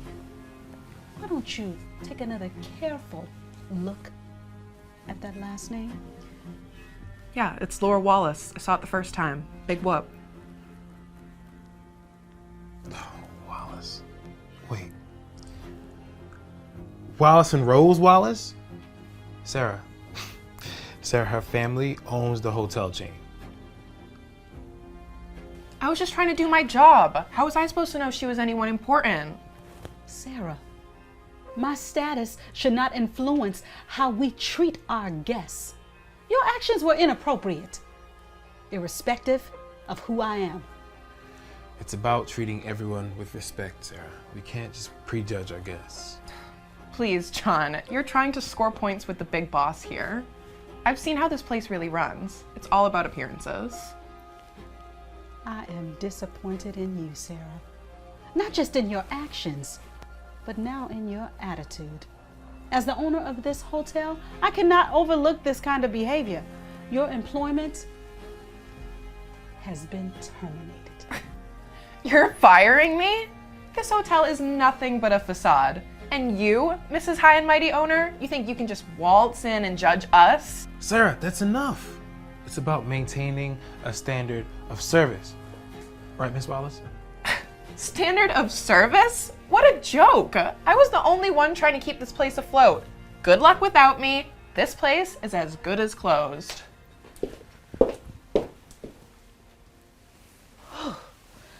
Well, I am sorry that you had to witness that. Me too. Me too, Miss Wallace. Well, I believe Sarah was the regional manager, so that position is now open. Yes. I trust you will handle your new responsibilities as a manager with dignity, respect, and a value for our customers. Yes, Miss Wallace, I accept. And I'm sorry about this entire situation, but I'll do my best to uphold the true values of our hotel. What more can I ask for? Oh, thank you, Mrs. Wallace. I won't let you down. Jason, it's Jill. I need those quarterly reports on my desk ASAP. It should have been here yesterday. I'm sorry, I'm working on it right now. It's quite detailed and I want to ensure accuracy. Accuracy? We don't have time for this perfectionism. Jason, the report should have been completed days ago. And now you're holding up the entire team. I understand and I apologize for any inconvenience. I'll do my best to speed things up. Your best? Well, your best is clearly not good enough, Jason. I can't have you slowing things down with your constant need for precision. This is a fast-paced environment, and we need results. Can I help you? Oh, sorry. I'm just here for an interview. They directed me to your office. Okay, yeah. Can you come back in like 5 minutes? Oh, okay. Jason? Jason! Are you and your incompetence still there? Listen, if I don't have this report on my desk by end of day, it's your head that's going to be on the chopping block. Got it? I'll make sure to prioritize speed without compromising quality, I promise. You've been with this company long enough to know how things work. I shouldn't have to micromanage every aspect of your job. If you can't handle the pressure, maybe this position isn't right for you. Time is a luxury we don't have, Jason. I expect that report on my desk within the next hour. I hope you can deliver this time without any excuses. Hey, sorry if this is a bad time. I can come back later. No, I guess you've wasted enough of my attention. Let's just get this over with. Take a seat. So, Leela, tell me a bit about yourself. Certainly. I have a strong background in marketing with a focus on digital strategies. I've successfully managed campaigns for diverse clients, improving their online presence and driving engagement. Diverse clients, huh? See, we work with high-end clientele here, you know? So, will your approach really appeal to them? Absolutely. I believe my skills and experience make me well equipped to handle the needs of any client. Ooh, well, our clients are a little bit traditional, you could say. Will they really relate to someone like you? Yeah, I think diversity is an asset in any workplace. It brings different perspectives and ideas which can only benefit the team and the clients we serve. Leela, I am just concerned that our clients might not relate to you. You know how they are. I understand the importance of client relations, but I believe my skills and accomplishments speak for themselves. Skills can only take you so far, dear. It's about connections, relationships, you know, you have to fit in. I've successfully built relationships with clients from various backgrounds in my previous roles. I'm confident that I can do the same here. Can you really navigate the subtleties of high-stakes deals, Leela? It's a different world here. I've navigated complex negotiations and secured deals that significantly impacted my previous employers positively. Oh, I'm sure. But you see, we're a close-knit group here, like a family. I'm not sure you'd be a good fit. I believe diversity is an asset. Different perspectives can lead to innovative solutions and better results for the clients. In an ideal world, maybe, you know. But this is the real world. And our clients are more old school. They like familiarity. I'm confident in my abilities and I'm prepared to contribute effectively to this team. My focus has always been on delivering results. Just not sure if our clients are ready for that kind of change. You know, they like the things to stay the way they are. I believe my track record of success and ability to adapt to different environments demonstrate that I can meet the expectations of this position, don't you? It's just not about qualifications, Leela. It's about fitting in. Our clients need to feel comfortable and, well, I'm not sure you'd make them feel that way. I'm confident in my ability to build rapport with clients, Jill. We have a certain image to maintain here, and I'm not convinced you'll contribute to that image. I think we're looking for someone who, well, fits the mold better. You know what? I think our business here is done. Really? Because I don't think it is. Oh, you don't think so? And who gave you the right to decide that? Get out of my office, please, and stop wasting my time. I'm not going anywhere. You're clearly discriminating against me because of my race, and this is intolerable behavior. It needs to be addressed. What are you gonna do? Submit an HR complaint? You don't even work here. Oh, I have a few ideas of what to do. All right, this is ridiculous. Get out of my office now, or I'm calling security. Try me. I need security in here right now. There's a woman here who's being aggressive, and I need her escorted from the premises immediately. Oh, you're smiling now, but you just wait. There won't be a smile left when you're leaving here in handcuffs. You've made a grave mistake, Jill. The only mistake I've made was giving you more than a minute of my time. Oh, thank goodness you're here. Now take this woman away. What are you waiting for? Get her! I'm afraid I can't do that, miss. And why ever not? Huh? Are you deaf? Hello? I said take her away. I can't do that, miss. Or rather, I won't do that. Great. This is perfect. Now I'm going to have 2 people escorted from the property. I won't, because Miss Strauss here is the one I report to now, not you. Miss Strauss, what are you even talking about? I'm sorry, I don't think I got a chance to fully introduce myself. I'm Leela Strauss, the daughter and business associate of Dunham Strauss. Wait, I'm sorry.